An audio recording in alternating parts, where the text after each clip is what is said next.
I don't mean it. I don't mean kill. I mean just stand.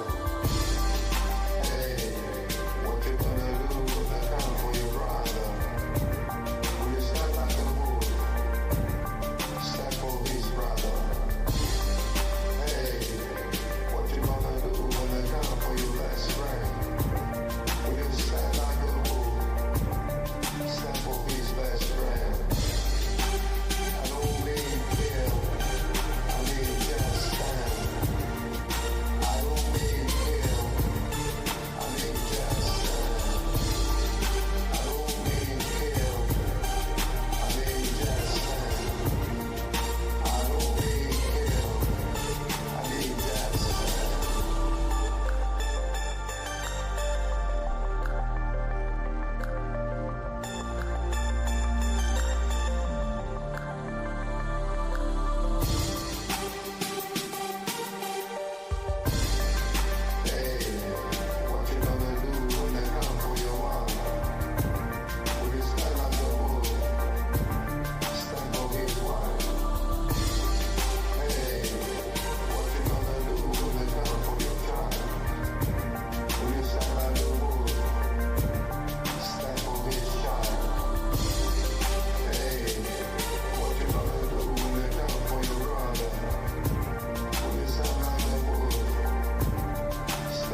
last stand.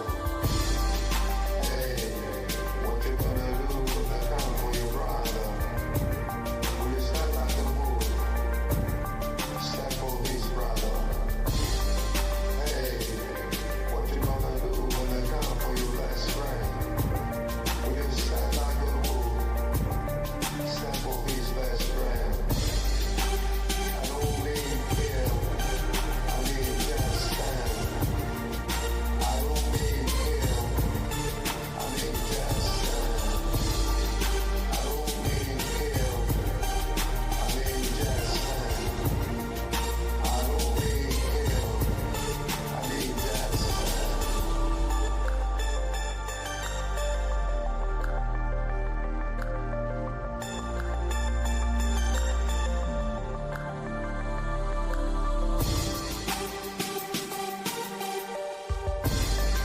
Hey, what you gonna do when they come for your mom? Will you stand like a bull? Stand for his wife. Hey, what you gonna do when they come for your child? Will you stand like a bull? Stand for his child. Hey, what you gonna do when they come for your brother? Will you stand like a bull? Stand for his brother. Hey, what you gonna do when they come for your best friend? Will you stand like a bull? Stand for his best friend.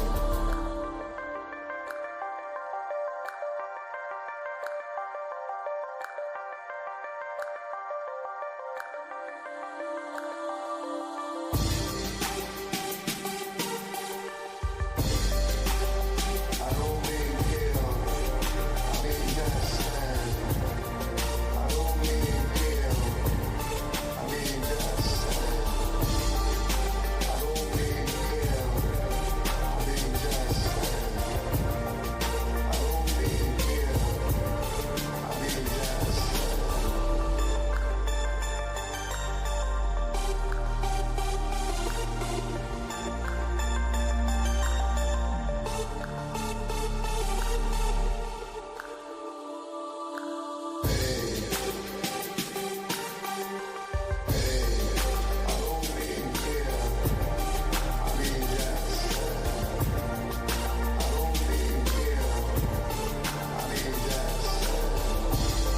I don't mean kill,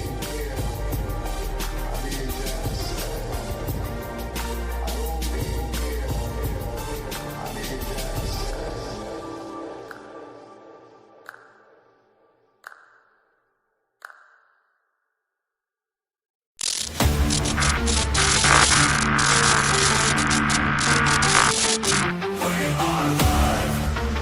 DPA Open Mic.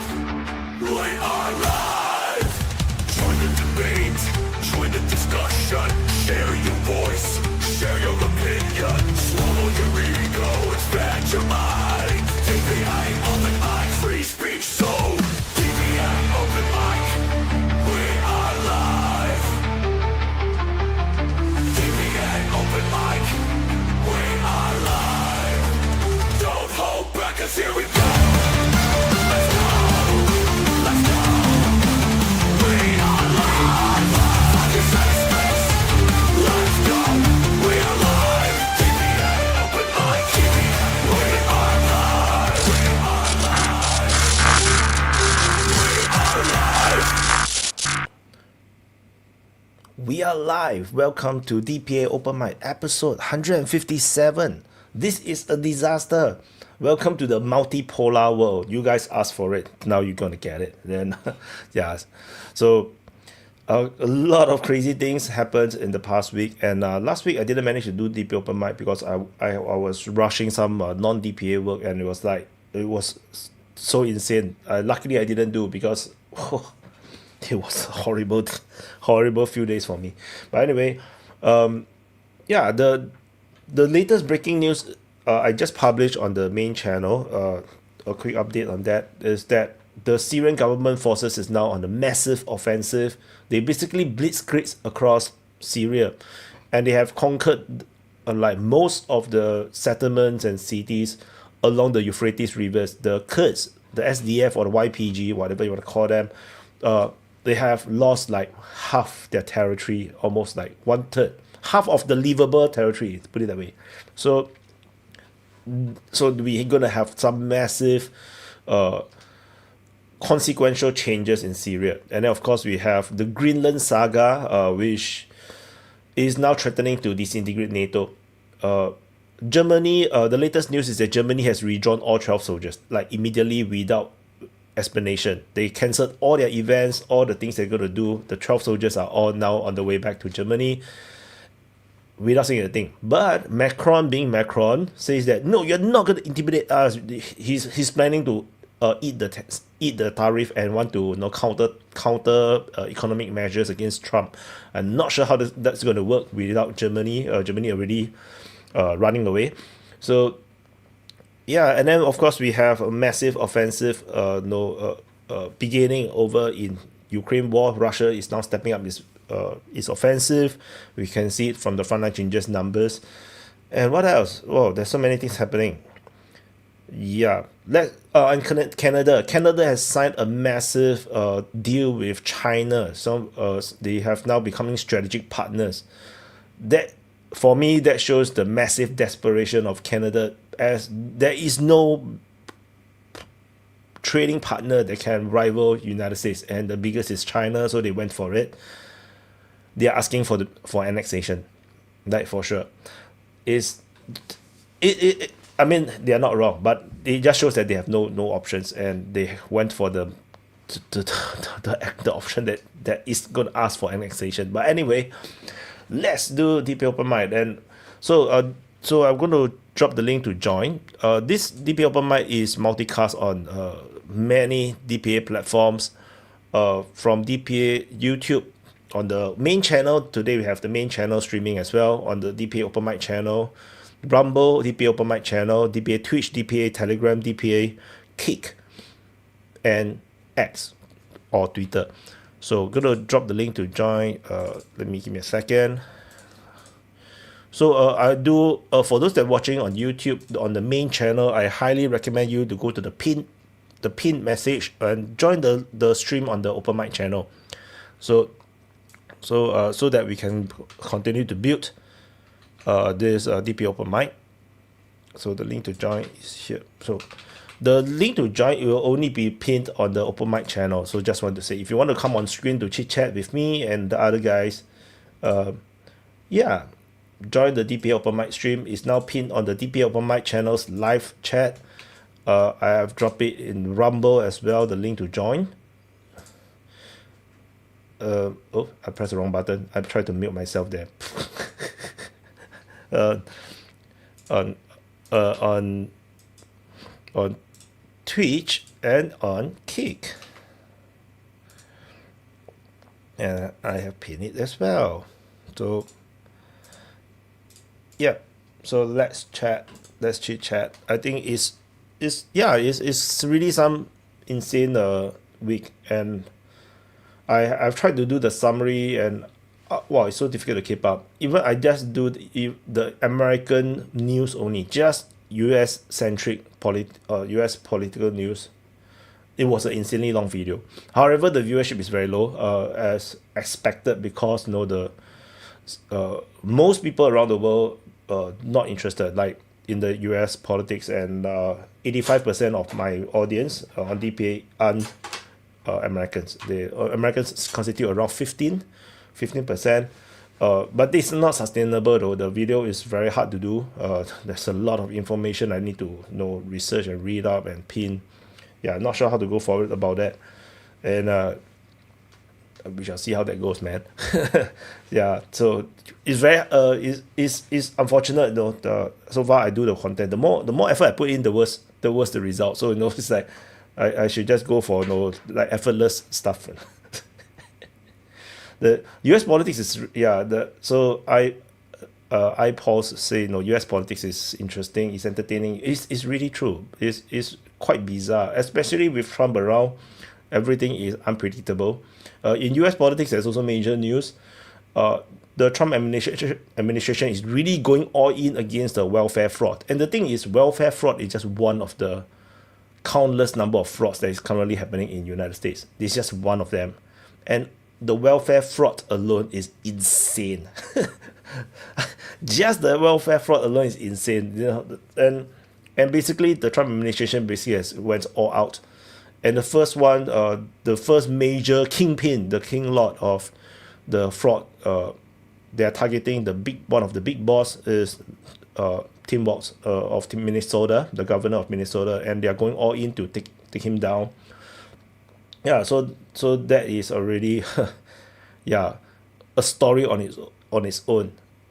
And yeah, how do you keep up on everything? I also do not know. So they are now also pushing the new healthcare plan. They're going to start to fix the Obamacare, and so this year we will start to see the Trump administration dealing with the Obamacare issue. But of course, not for non-Americans like me, you know, it's not super meaningful, other than knowing that the drug prices or the medical care in the United States is going to fall tremendously.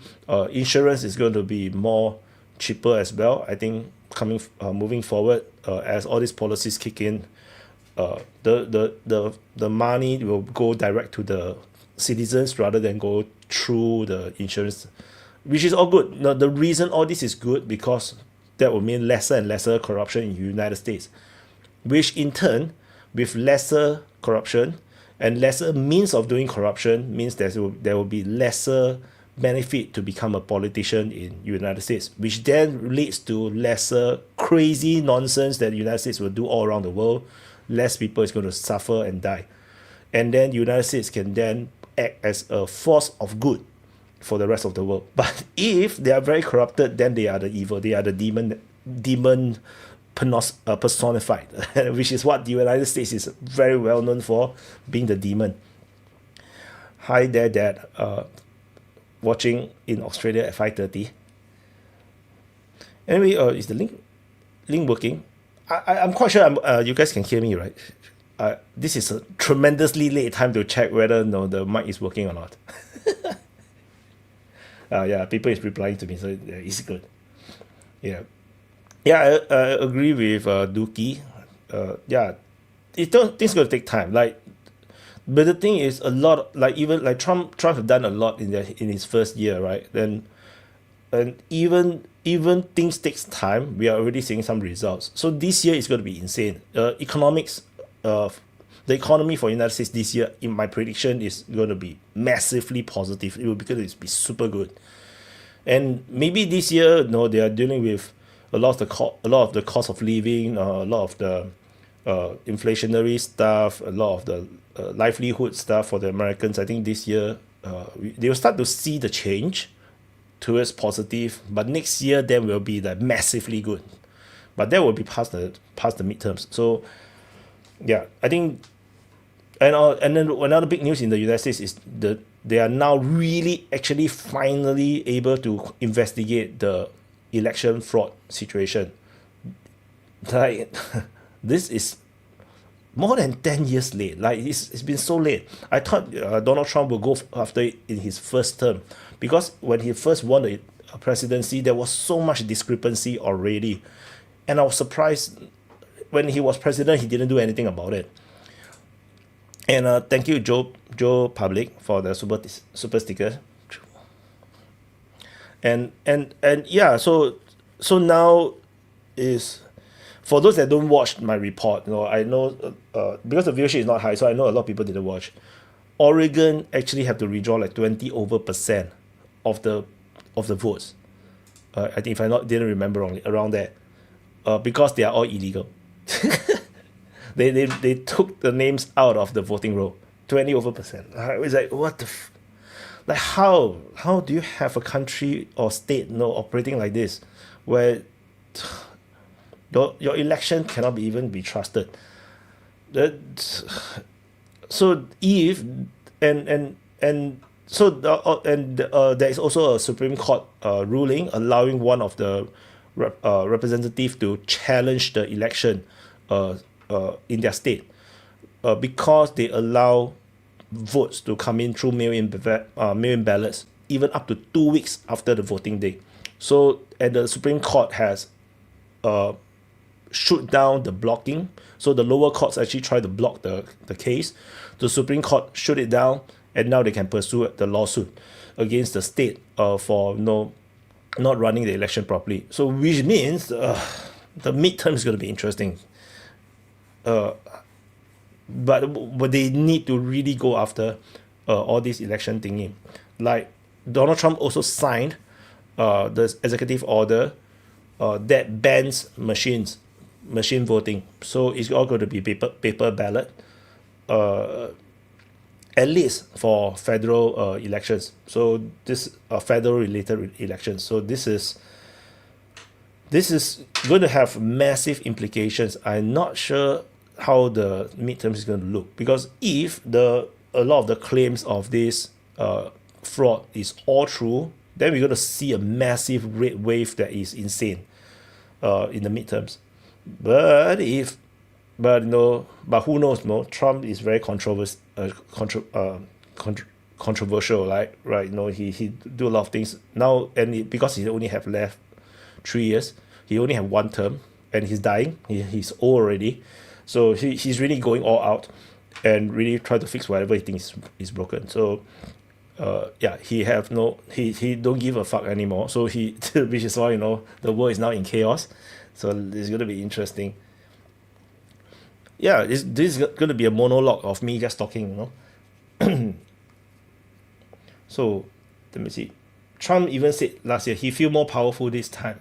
iPod 50 said he's more powerful this time round versus the first term. Mainly is because he actually select his own team. So a lot of people don't understand. President is not that powerful. Like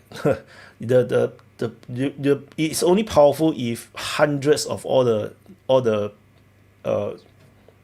these directors and all these selected officials are all under you. Hi, Jure. Hey, hi. I don't want to let you talk for too long alone by yourself. Okay. Thanks for coming in to join me. Hi, everybody. Come join. Help us out, talking, confronting each other, fighting each other, please. We can fight here. It's gonna be attractive, guys. No, it's what brings viewership, right? Conflict in open mic. Isn't that how it is? So that's why I'm calling for. And what my experience is whenever there's about these welfare cheats and what was in Minnesota, and what happens is this is not for personal looting when they cheat on from the social security, from the welfare. This is allowed for the party finances. Yes, it's always someone sneaks in some percentage for themselves. It's a bribe to do it, right? But majority of money goes for the party finances, and both parties do it. There was I read an interview of the guy that was really against all the social security loot that was uh, Elon Musk involved in that Dodge was trying to uncover, which they didn't do much, right? uh, what happens is, like, the party activists, Republican Party activists, they were saying, yeah, we know it happens, and we don't want to stop it. Basically, that's what they were saying, because hi, because they don't want to stop it because they also have their own schemes. Okay, they don't want to, how to say, do this background fight between the parties. Parties agreed to scheme the government for the party finances, and they do it their own ways. So both parties do it. This is obviously Republicans' first time attacking openly the Democrats' financial schemes to loot the government for the party finances. This is a new step in a party's war.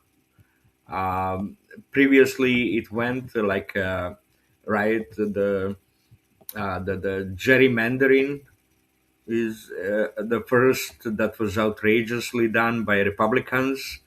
Very strong gerrymandering, very successful and outrageous and crazy shape of the voting districts. Then the Democrats started doing it.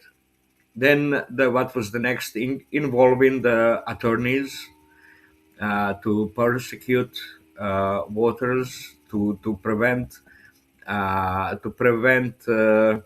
how say poorer communities to have enough voting booths, enough voting spots.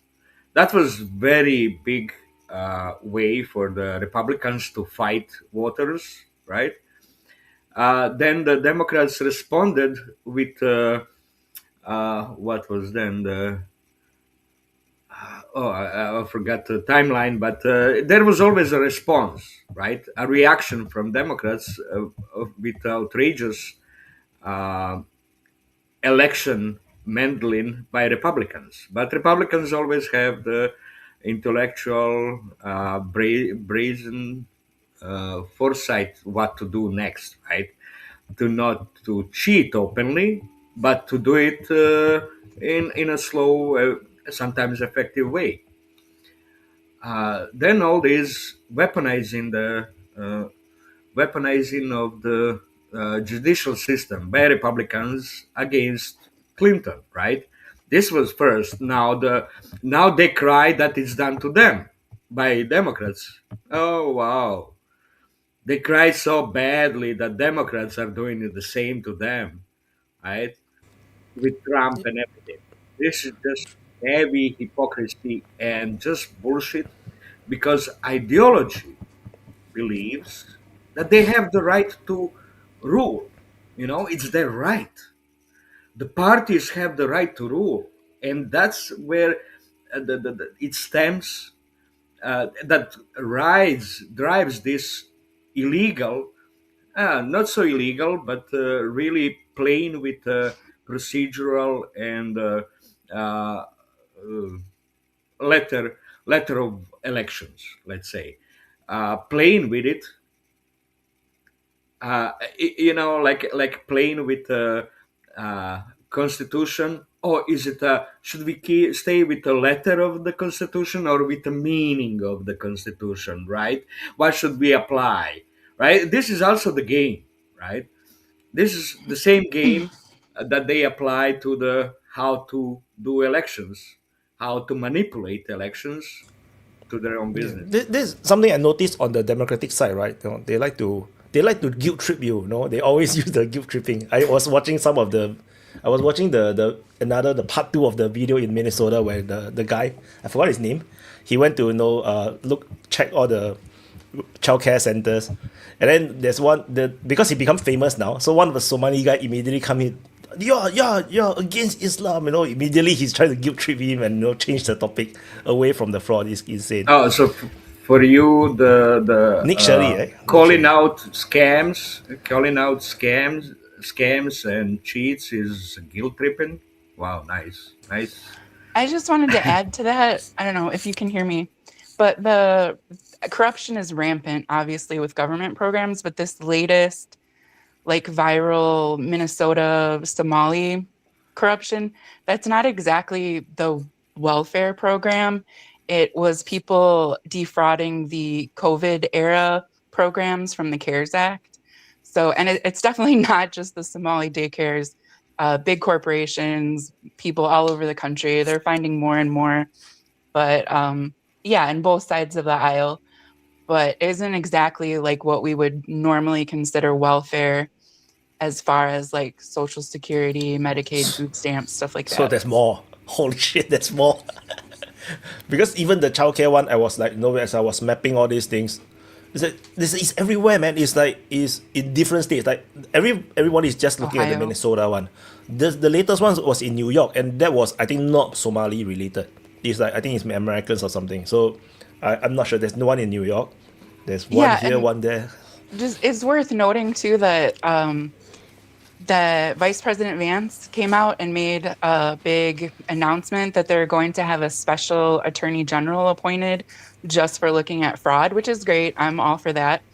But then at the same time, there were these Congress people, Ro Khanna and Thomas Massey, who had put forward a proposal to have a special, not a special counsel, which is different, but a special attorney general, assistant attorney position for looking into the Epstein files, and the Department of Justice immediately squashed that and said it was unconstitutional and they didn't have any standing to even request it.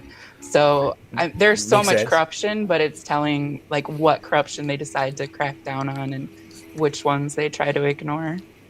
Just now when I was summarizing all the things that have happened, I forgot to say the Epstein files latest, the Epstein saga's latest is the Clintons, both the husband and the wife, Bill and Hillary, both refused to turn up. So now they're going to get sued. For It's the money. It's the money.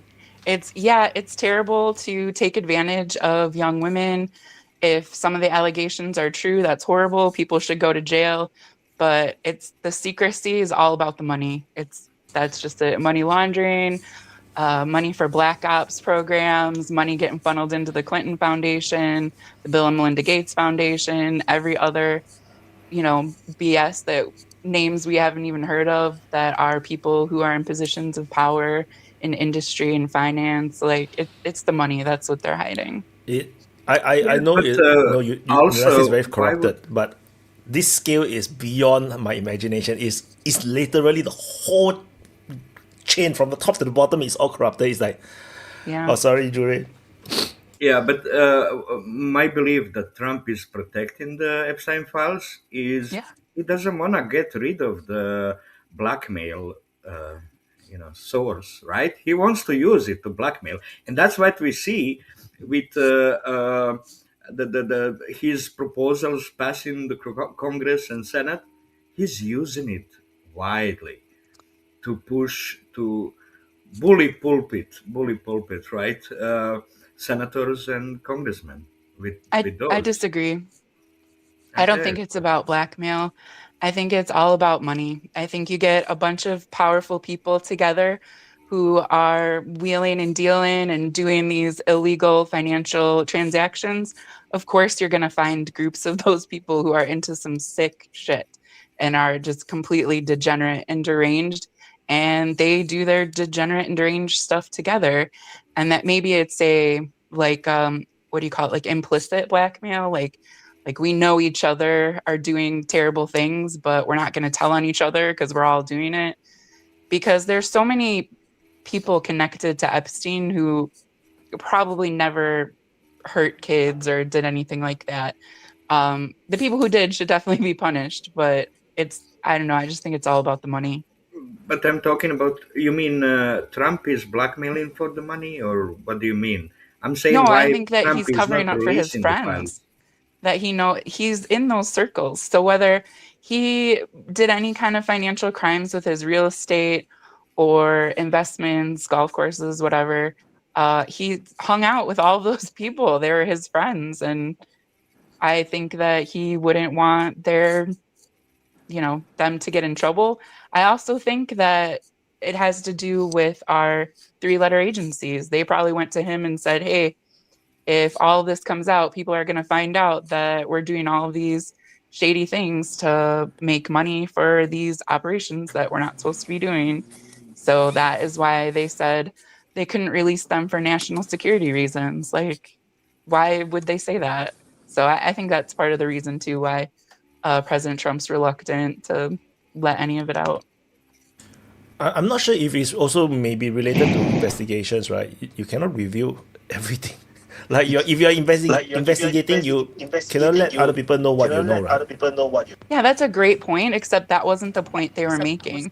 They repeatedly said they didn't have the information. They said they were going to release it, and then they weren't.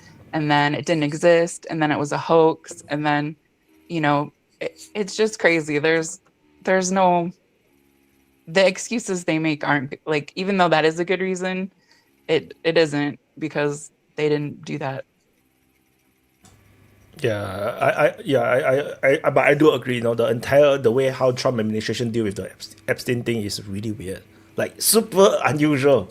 Not that means the secret inside of it must be insane to the point where even Trump they will say that nothing is inside the files. That Why, must be some he insane shit wouldn't inside. why he wouldn't use it to blackmail others to get his agenda in through Congress and Senate? Why not? I don't think he's above that. I don't think think that that's how he operate though. I think he understands what happened to JFK. Like if this would make certain 3-letter agencies look bad or get them shut down, I think that they would tell President Trump to mind his own business. And hey, there's some really terrible things of you in here. You wouldn't want those to get out, would you? Like, yeah, it's the money.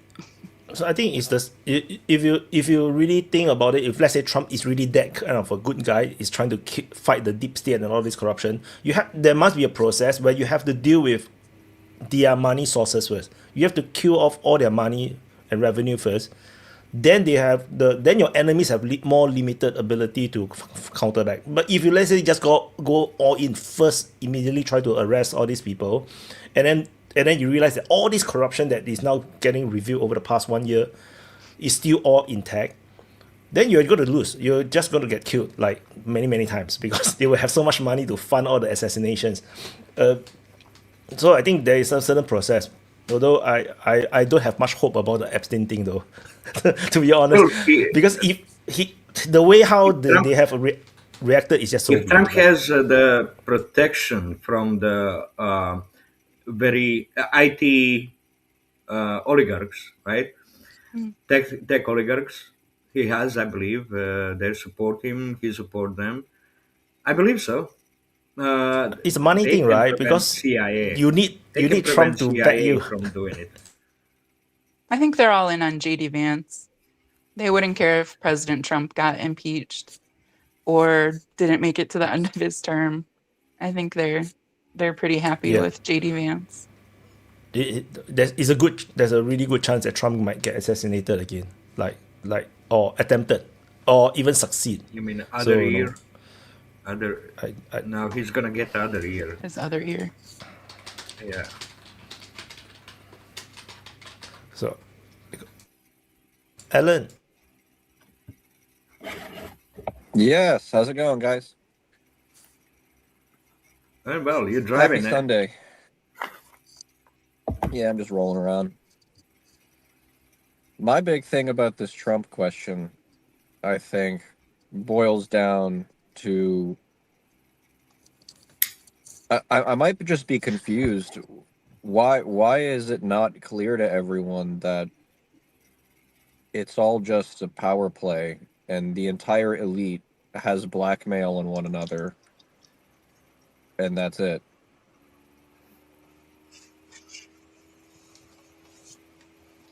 Does that make any sense? Everything. It A doesn't lot of have to things be any. could make. It doesn't have to be any deeper than that. Now, that can be profound. I agree that it's profound. It's shocking. I think, I think we're gonna see some mix up in the power base of the Republican Party. Oh. But I don't know why that would especially with JD Vance. I don't know why it would be noteworthy to keep an eye out on it. Like, is there something that I'm missing? Is there some big power player that I don't know about?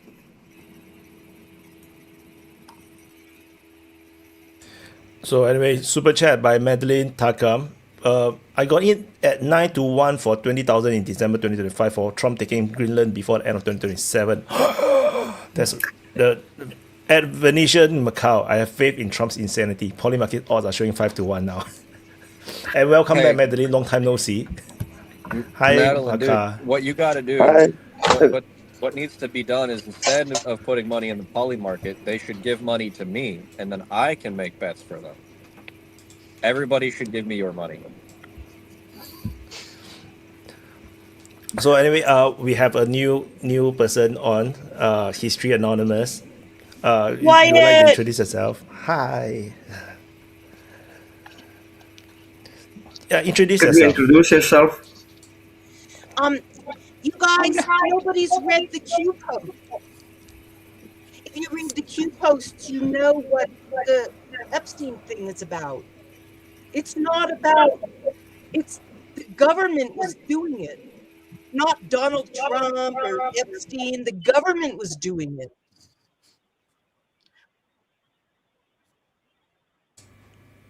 You want to introduce where you're from? Oh, I'm sorry. I'm from way up in the mountains of Colorado, and I need headphones. I'm going to go get headphones and come back. Yes, please. Because I can hear some echo, and I'm like I'm struggling to find out where the echo come from. Well, we have Waka and we have Voss. Waka, your side of the world is very very crazy right now. It's very messy right now. The Iran, I forgot about Iran. Oh my God, you see so many things happen. I didn't even talk about Iran just now. And the Iran revolution is failing right now. They managed to shoot the revolution into their homes. They just stay at home. Nobody can come out. So, Wakar, Waka, what do you say about majority of those, foreign agents came from Pakistan? Can you say anything about that into Iran to promote killing and destruction of this Iran state?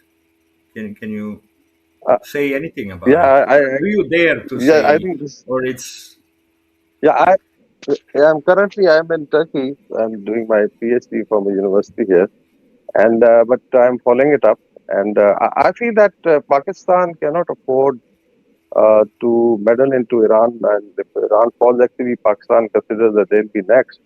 So at policy level, I think there may be a perception being built by other people. I don't think that Pakistan had any role to play because they have very good relations with Iran. Even during the Israeli attack on Iran, Pakistan very strongly stood with Iran, and even the parliament, thanked Pakistan. So here in Turkey also, there's a feeling that in case, let's say something happens to Iran, so next target will be two countries, that is Pakistan and Turkey. And that's why probably you will find that now Middle East will start getting somewhat united to, basically wave off this huge pressure that is coming on different states. So there's a common understanding that probably this should not be allowed, the chaos. We've done a paper maybe to publish tomorrow.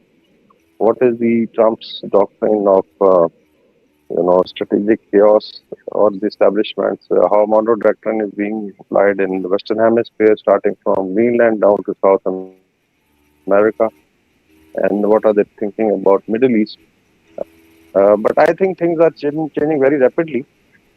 Here in Turkey, Pakistan, even Saudi Arabia, there's a feeling that there's an effort to balkanize the region and reshape it. So there's a huge reaction coming from these 3-4 countries, which is quite, I think, a reverse to what was planned by, I would say, the Zionists.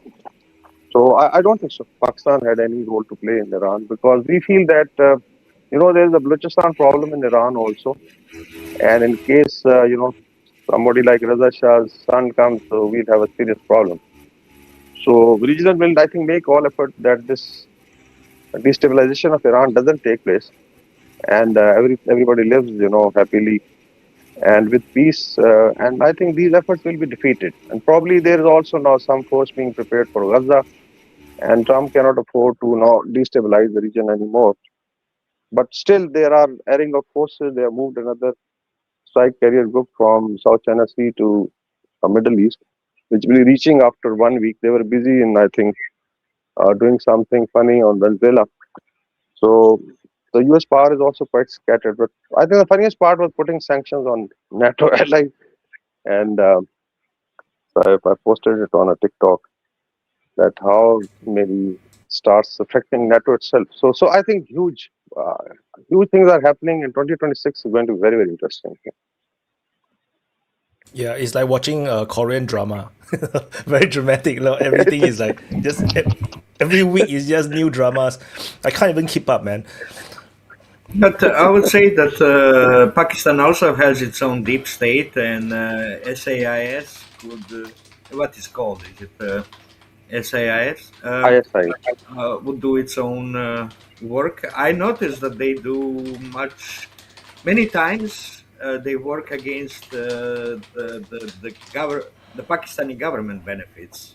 I would say that I noticed that throughout past they work their own thingy, probably waiting for the U.S. aid to help them in a military weaponry and systems.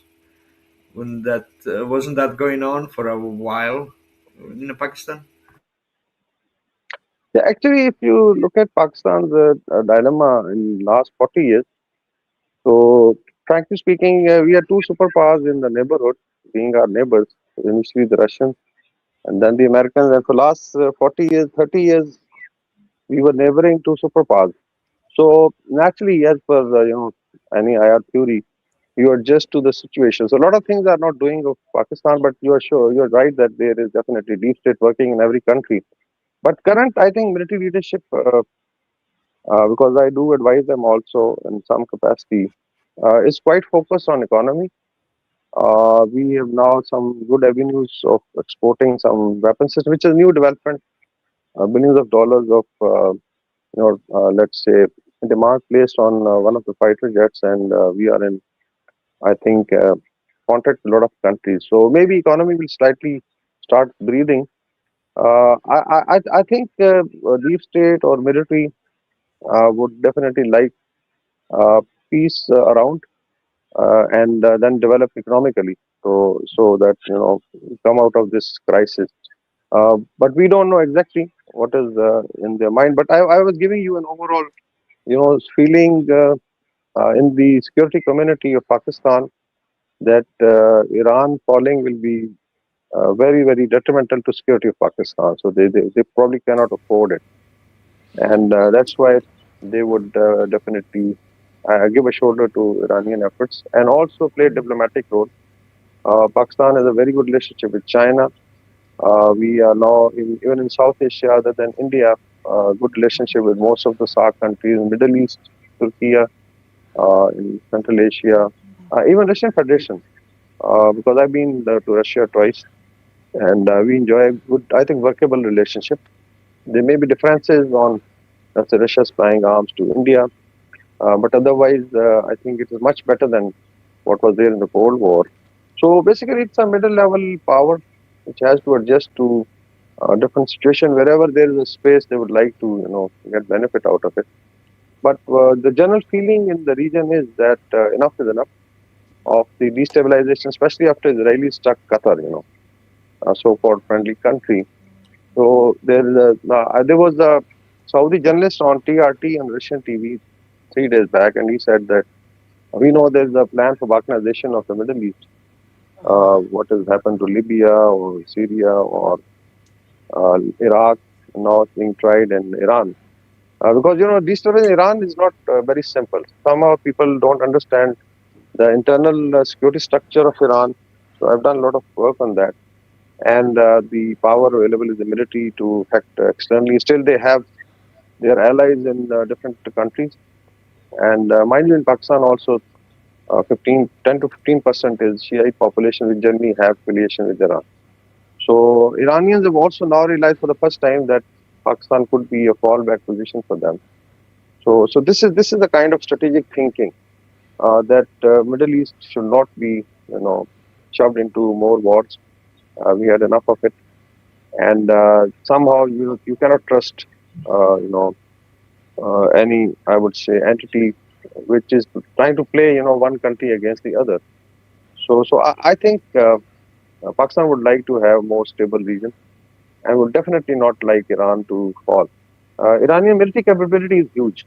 Internally, when the protest started, so I was going on a lot of TV channels in Pakistan. They were asking what could be the result. So my own assessment on the day two was that there could be let's couple of thousands of protesters, or let's say some of them were terrorists, and Iranian internal security Is forces. Wakar's camera frozen Yes, for yes, anyone else? there's an echo coming here. Yes, he's frozen, but can you hear him? The echo is quite bad though. Wakar, your camera has been frozen for a while. Yeah. Alan, when you're not talking, you need to mute because we can hear ourselves from your side. I just want to add on a bit on what Wakar said. For people who don't understand, Pakistan have a massive rebellion problem from the Baloch people, which is basically at the border with Iran. So the same Baloch people, the terror group or whatever, is very excited about the situation in Iran. So if Iran regime collapse, that will allow this Baloch army or whatever to form up on the other side, which is then not the safest thing for Pakistan. So it's not. So there's no reason for Pakistan to support the fall of Iran government. That's what I think. Oh, he dropped off. Yeah. Jure, your one is don't have echo all the time. The worst is Alan's one. I'm not sure why his one is so very, very bad. But maybe because he's using the car audio, maybe. I'm not sure. maybe he listening to the streams with the car. No, there's a really how to say, it used to be everything automatic and good. The default setting of audio on Telegram, on Streamyard, it used to be very good. It did it by itself, but now you really have to play with it to find what works.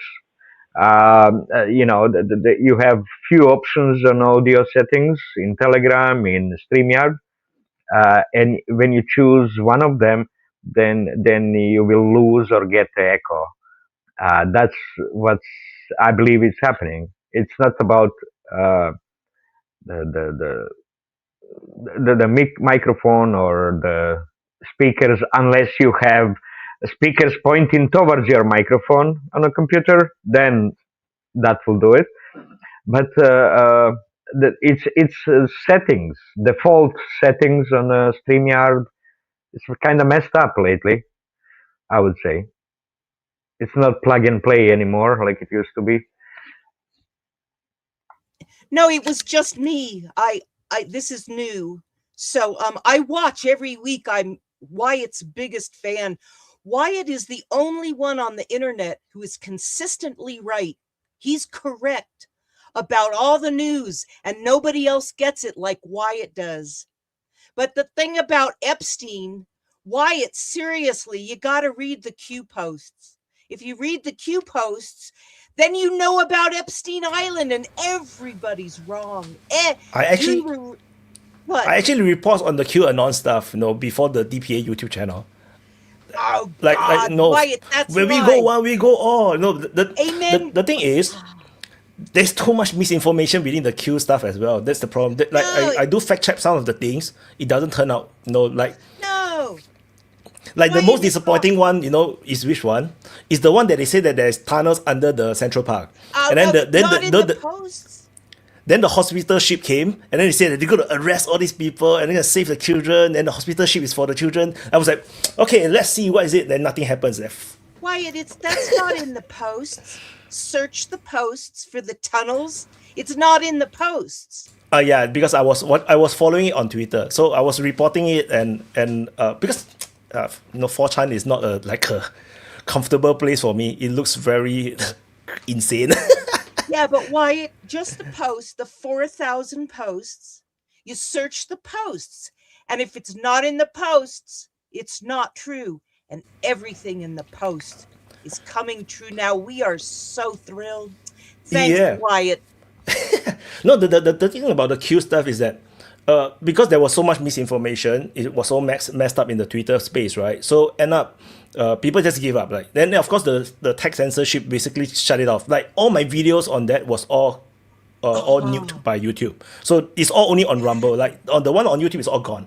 So the problem is all these revelations about the child trafficking and all these things lately, the past 1 year, has all been coming out more and more and more and more. Which then I can understand the people who believe in the the QAnon stuff. Like it's good to get excited because now everything is coming true.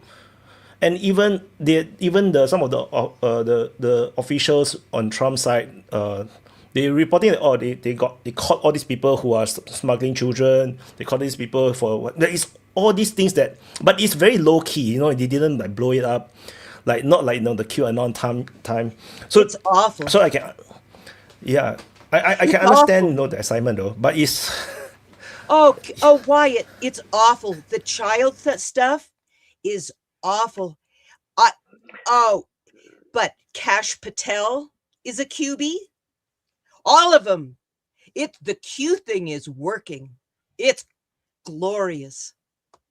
So can you I'm a bit confused. provide some explanation, Pamela, on that? History Anonymous, what is your actual position on this? Because I couldn't tell if you were being sarcastic about it or not. Oh, you got to read the posts. There's several. No, can you say it? You should be able to repeat what posts say. Maybe share some overarching stuff, so the structures, because these people are never going to go to 4chan. Okay, go to it's qalerts.app. qalerts.app. No, hold on. I'm just confused as to what your position is. Are you being posts? There's actual. No, I'm not doubting that. No one's doubting that. I'm asking you either read them or you don't. Yeah, but I'm asking you to tell us what you think about this. It sounds like you're just go to qalerts.app. Can you present a personal statement, please? Oh, well, the History Anonymous is about, I spent 30 years sitting in Alcoholics Anonymous meetings, and what the kids say, the kids on drugs talk history, what real people say about history. And then I researched and wrote a book with 200 books, and I quote these 200 books. That's my YouTube channel. But so you wrote a book with 200 books. Yeah, I quote books. I don't. It's not my opinion. Okay, I don't have an opinion. Reference. The qalerts.app is where the Q posts are. Is this your app? No, it's just one of the places where you can reach the Q posts. There's 4,000 posts that some agency of less than 10 people in the military, in the Department of Energy posted, and they did this operation starting in 2017 where they released information, and you either read, and I caught it on day 10. So I got to read it every day instead of having to read all 4,000 at once. So it's a little daunting to have to read 4,000 posts. But if you just read the posts, then you know all about Epstein Island and the government and the vote cheating and COVID virus and all of it. It's a military operation. What if I don't want to read the posts and instead then I want? Then you can are you gonna keep please guessing. let me? Well, please let me finish a point instead of interrupting. Sorry, I apologize. What if I don't want to read the posts and instead I would like to have a conversation with somebody who claims to be well read on this topic, and then I ask this person to summarize and explain this to me, because it sounds like you don't want to explain it. It sounds like you're just pointing us in that direction. Sorry, Alan. Okay, so it's a government operation, an intelligence operation that has released this information to the public in 4,000 Q posts that signed Q every day. And it tells us all about the government operation and about Epstein Island and the COVID virus and the election fraud and all of it. It's a sting operation. It's a sting operation to catch all the bad guys. Right, It's a right. huge And operation. okay, and you find this data, this information to be legitimate or understandable, Oh, and check it out. qalerts.app. Check it out. That's it. well, that's not what I asked. I asked, do you find this information convincing? Oh, you will. You will. Just read it. Read a few of them and you'll go, Why can't you answer my question? What do What? you find it convincing? oh, I'm an Air Force brat. I grew up in the Air Force. My dad was a light colonel at the Air Force Academy. Okay, USAFA. fourth time. Do you find this convincing? Oh, you will too. I guarantee it. Okay. 100%. Just check it out. qalerts.app. You'll love it. You'll love it. We need to get you a sponsorship, because this sounds like they could pay you some good money to be spreading the word. Well, but see, I do the Alcoholics Anonymous thing, so I have to stay anonymous because none of us in AA are experts. We'll get you a experts. what is it called, a 403c nonprofit charity, so that everyone can send you money that way. Oh, wouldn't that be fun? No, we're not allowed to make money off of AA. It's all donations. We don't even take donations. AA is secret. That's what's so fun about all of this. That's how I caught the anonymous thing early, is that I'm really schooled in the legality of anonymity. Anonymity is very important. It means nobody's an expert. So does the government possess the ability to kind of store all the data of us? Oh, you betcha. They got everybody. They Right. got your and DNA, then your fingerprints. and then anonymity is very important, right? So we got to try to muddle that data as much as possible. No, just if you want to be right with God, that what you say and do is going to determine your future, right?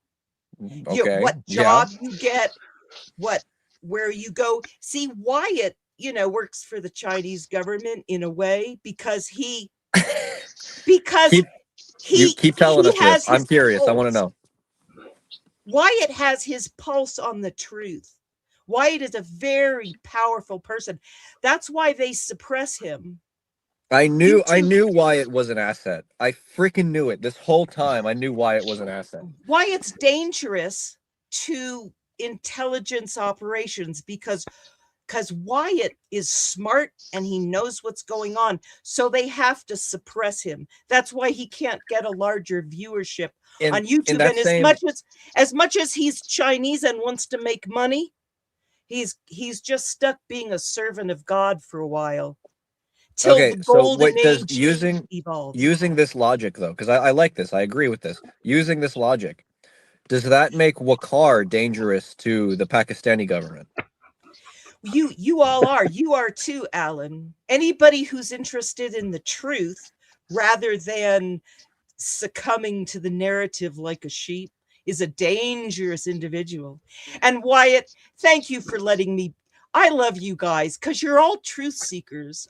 Everybody who comes on this show is a golden age truth seeker, and the future, the best is yet to come, and it's on the way. Nothing can stop. Right. I feel like you've really got your finger on the pulse here. So I've been thinking about this concept. I need you to tell me, or what your thoughts are, at least on the concept of goy slop.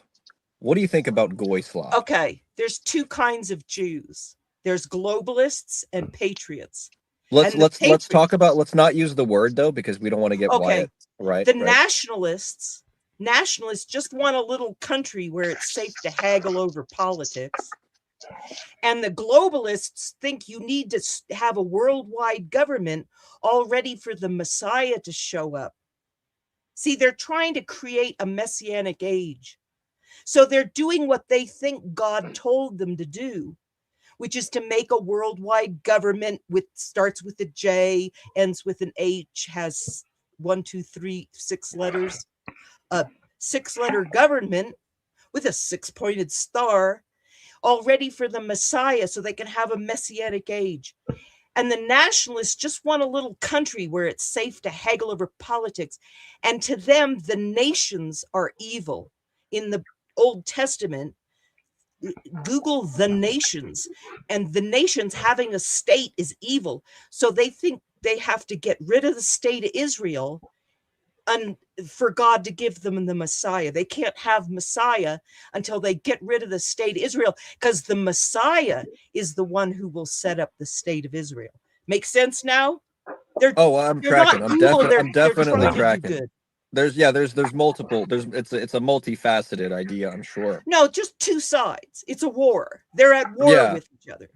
The October 7 op was designed to get rid of Netanyahu. They were supposed to go inland and kill Netanyahu and get rid of the state. Remember, try to watch what you say. Right. Oh, sorry. They were supposed to get rid of the state of Israel. It's okay. We just get demonetized for this stream. That's all. It's not that a big problem. Super chats will not get demonetized. I just cannot do ads. But anyway, I cannot do ads anyway. So it's on the open mic channel. So don't worry. Wait, does that mean Wyatt? Hold on. Wyatt is an agent of the Middle Kingdom, then, right? That's the truth here. No, they're doing good. They think they're doing good. They think they're doing what God wants them to do. The state of Israel is innocent. Well, hold on. Doing what you think God wants you to do and doing what God wants you to do are two separate things, right? Yeah, isn't that fun? Yeah. Okay, wait. I need to doing good. Everyone believes they're doing good for their own country. Everyone. Yeah. Everyone, every side believes that. That's not important. Nope. That's not important. That's not significant. Okay, Wyatt, read the super chat. I need to read the super chats first from Madeline. Madeline said, no profit in smuggling kiddies now these days, not even for medical experiments. I am sad because I have a signed copy of Understand Power by Noam Chomsky. And then he said, I'm not a truth seeker. I like lies. I never trust experts. I always like any major medical operations performed by steet cleaners, not steet cleaners. Steet cleaners. You see, that's code, right? Because he knows the code. If they're not street cleaners, they're called the steet cleaners, right? It's because it's all part of the op. It's all part of the op, dude. It's all working together. Everything's connected. From the Rothschilds to the World Bank to the IMF to the freaking Paraguayan Special Military Detachment 7. Right? Like it's all one thing. They're all working together. Okay? You guys got to know this. Trump is putting the EU out of business. He said that in 2016. He needs to subvert them completely. Exactly. He is. He said so in 2016 in the campaign. He said, I want to break up the EU into separate countries again. I probably missed that, but I'm quite sure he's famously say that the EU is formed to fuck with the US. So that I actually have to agree. Where is his wife from? Which country is it? Slovakia? Slovenia. You know what we need to make Slovenia a state of the United States. She was raised under communism. Me too. Super chat by Vaughn. Allah's will be done. That grammar sounds weird. that is some weird grammar. So it's working. The EU is going down, and so is NATO. NATO should have folded in 1991. Actually, that's true. Russia is America's natural ally. We've always been friends with Russia. You see, now I'm on board. I'm in. Hey, Nika. You got where Ellen's no interest is now. Hey, Nika.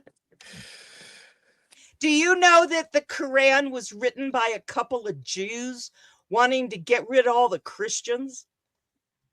Yeah, I heard about all of them. Yeah, all of the theories. It's written by Satan, it's written by Jews, written by the aliens. I heard all about that, but you need to provide the proof. Crazy right now.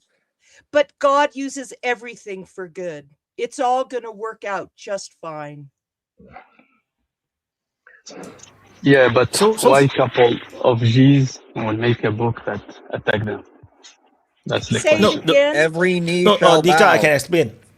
Dika, I can explain because I actually did watch about it. So the main reason is because imagine the world. Okay, so the world before Islam, there's only Judaism. Okay, let's say and Christianity.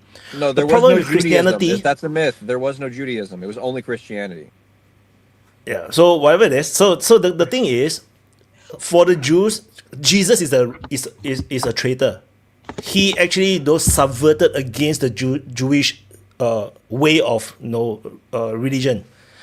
So which is basically written in the Bible, right? Because he overthrew the thing. He was angry with the whoever the Jews in the temple and whatnot. So and then Jesus created this new religion where accepts everybody. Then the Jews, of course, is not happy, right? Because now it's like you're subverting our religion into another religion, and then it's like confusing people. So that's why the story was that then there is this idea to demonize, but it's also weird because in the end the Jews that themselves got demonized. So No, yeah, Wyatt. karma. Wyatt, there's two kinds of Jews. There was Pharisees and Sadducees. And the Sadducees were like the globalists, and the Pharisees were the nationalists. And all the Sadducees became Christians, and the Pharisees stayed as temple worshipers. They stayed in Jerusalem.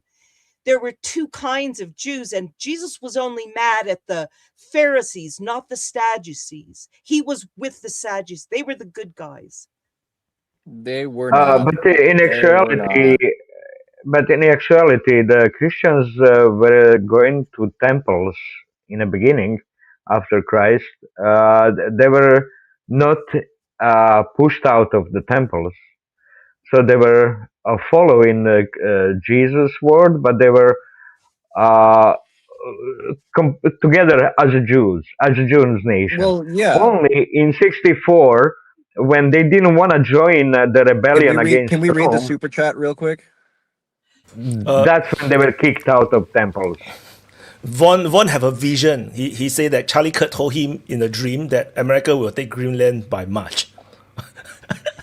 I'm in. I actually got a feeling that this could actually happen by March. That's a problem. March Wait, is still hold too on. cold. Wyatt, what's the over-under? I'm going to put money on this. What's the over-under on this? Oh, I have no idea, man. But I got a feeling that they have to give up, right? So I'm not sure. I'm a very bad gambler, and I'm a sore loser. So I can't give you good advice. Oh man.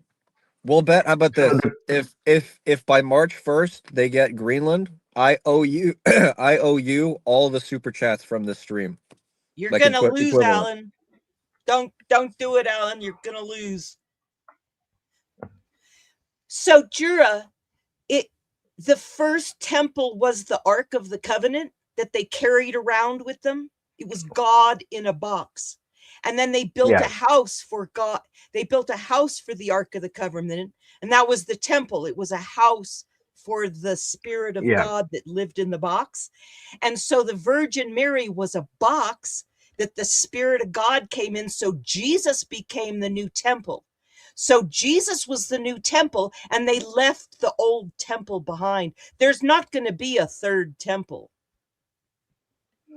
Okay. No, interpretation. The third temple will be right, because according to the Mormons, the third temple will fall out of the sky into Indiana. That's the reality. Oh, that's why Elon Musk is building the rockets, right? Exactly. It must come from the sky. What's with the third Reich, third temple, what's with the third? Because demons, look, it's because the demons are afraid of the number 3, bro. The Trinity, bro. 3 in 1. Yeah. Sorry, the tree is have a very different meaning some years ago. God, why it's getting it, dude. Why it's a true American patriot. Amen. God can't be human. So he became That's human. heresy. I will not stand for your blasphemies in my chat.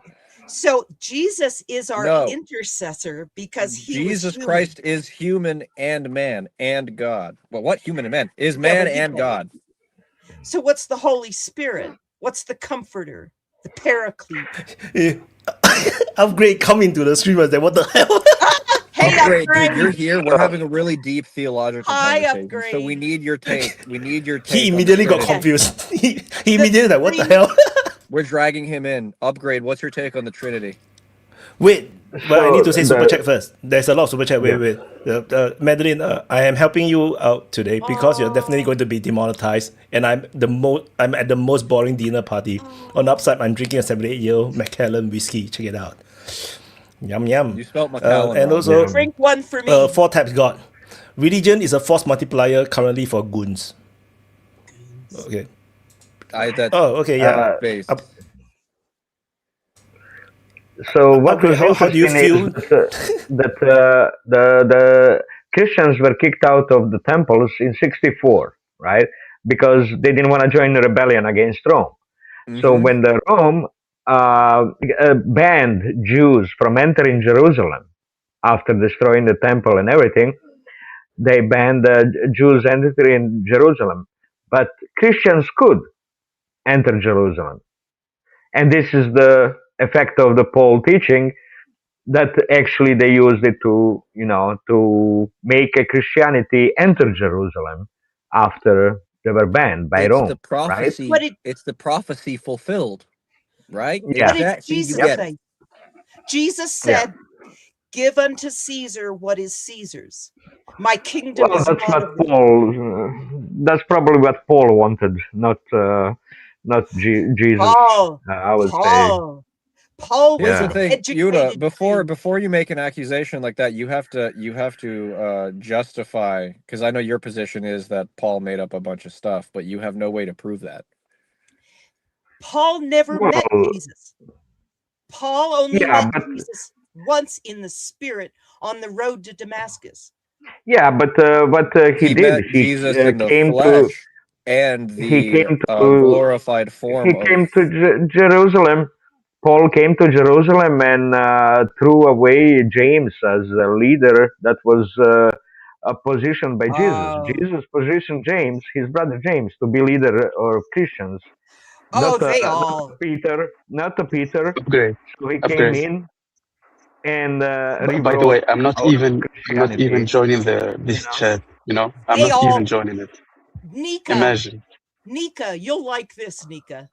They all ran like rats. All of them. They ran like rats to the farthest corners of the earth. They were so confused. They denied him before he was even dead. They ran like rats. They didn't understand any of it. But Paul put it together and said, he was an educated Jew. And he put it together in a way they could start to understand. We still don't get it. We are still baffled. Isn't it great? Well, one of the things Paul changed was the woman's function in religion, in society, right? Jesus loved He women. preve- Loved Yes, them. and Paul didn't. Paul didn't because Jews didn't. So Well, it was against the he law. banned That's women. too broad. That's too broad of a statement. It's not that Paul Yeah. didn't because Jews didn't. That's not accurate. It There was was a against place the for law to it. talk Doesn't to a woman in public. right, and that's rabbinic Oh, law. That's not reflective of the theological position of the Jews. Jesus was a Jew Yeah, and he followed and all the law. which Yep. kind of Jew was he? Was he a Talmudic Jew? Sadducee. This Talmud wasn't He written was then. not a Sadducee. Well, he liked them. He hung out with them more than He the hung out with the Pharisees. Sadducees who didn't believe in an afterlife. Are you The serious? Pharisees killed him. The Pharisees The put him Jewish on trial. leadership killed him. The Pharisees, not the Sadducees. You do They know all- the Pharisees couldn't make any action without the approval of the Sadducees, yes? Without the approval San- of Rome. The Sanhedrin was, although yes, it was hierarchical, it still operated off of favors and deals. So they absolutely needed the approval of the They're Sadducees, Jewish. at least the leaders of the Sadducees, at the very least. They're Jewish. It's a deal. I like So this. wait, Felix in the backstage, please look at the private chat. Felix, it's okay to be new. I'm new.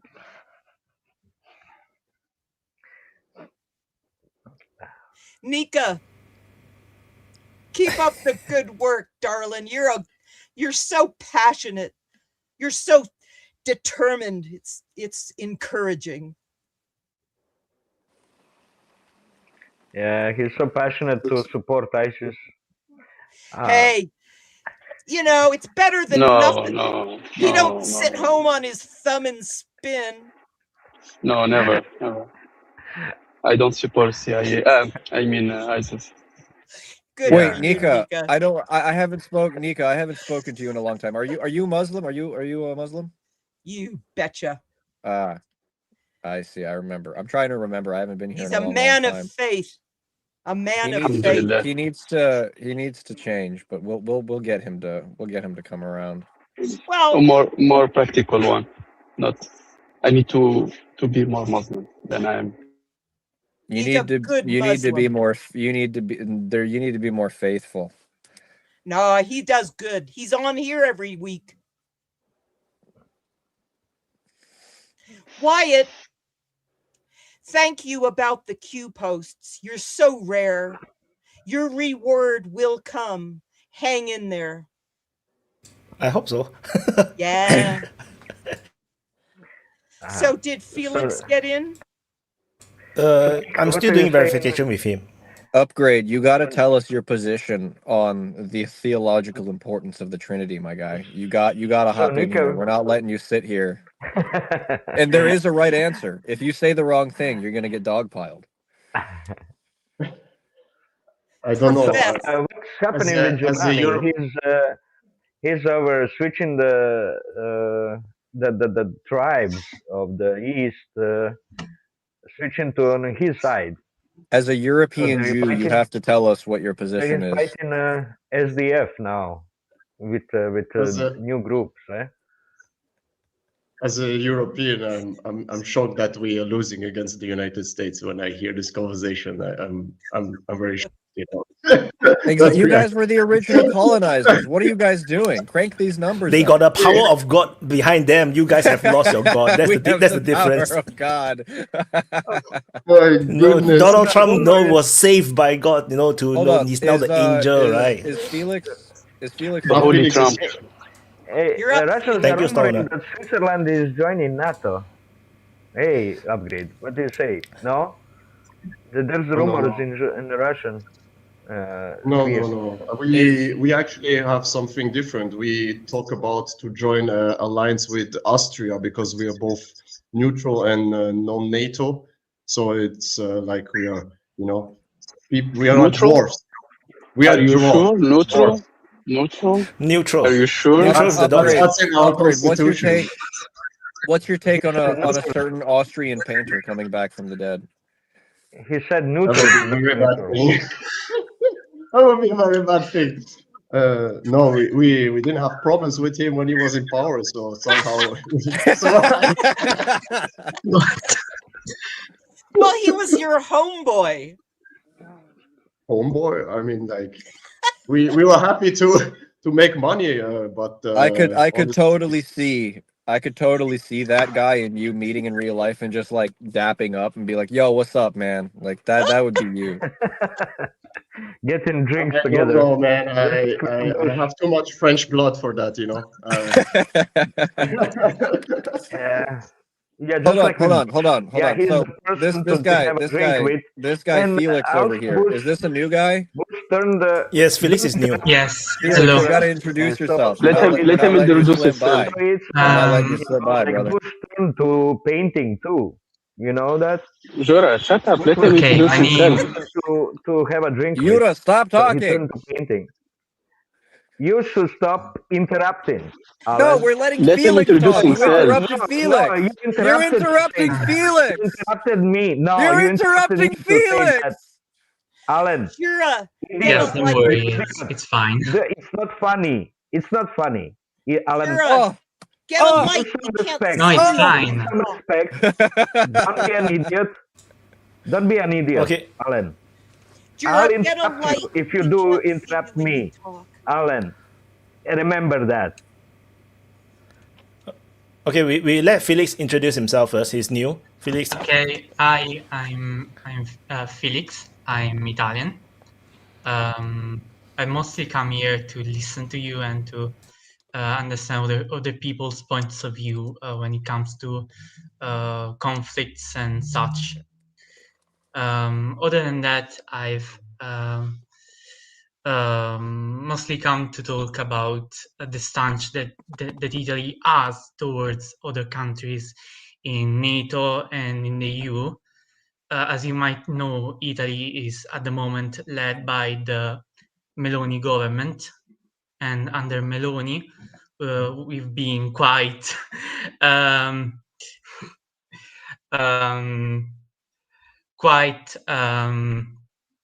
Played. not neutral, as to say. We've aided Ukraine with weapons, and many Italians actually don't agree with sending weapons to Ukraine due to political problems that then come for us Italians and economical ones. We once enjoyed cheap Russian gas and a better economy, but are now relegated to a second-class economy, and even our GDP growth is becoming less and less, even among other European countries. For example, not even mentioning Germany, but just mentioning our main rivals, and when I say rivals, I mean our historic rivals like France or Spain, even though they are very much a brotherly nation to Italy, or even Greece. We have a very low GDP growth, and due to that, we're having various troubles to grow our nation and to resolve various issues that come with it. For example, we've had troubles with our immigration policy. Our immigration policy is basically rubbish. Imagine the American immigration policy, but without any actual government body that makes sure that the illegals are actually on paper, or for example, then sent back home. We have nothing of that kind. We are basically left alone to deal with it ourselves. So we don't have agencies that they'll. Okay, I see you have a question. Buonasera, Felix. I wanted to ask you, because we have certain, views of Italy, that they're the wave, they're making the wave go up north, for all the immigrants. So you're saying there's no body of a government in the EU. That's obvious to everybody, right? But could Italy make maybe a little bit more to also, stop the immigrants?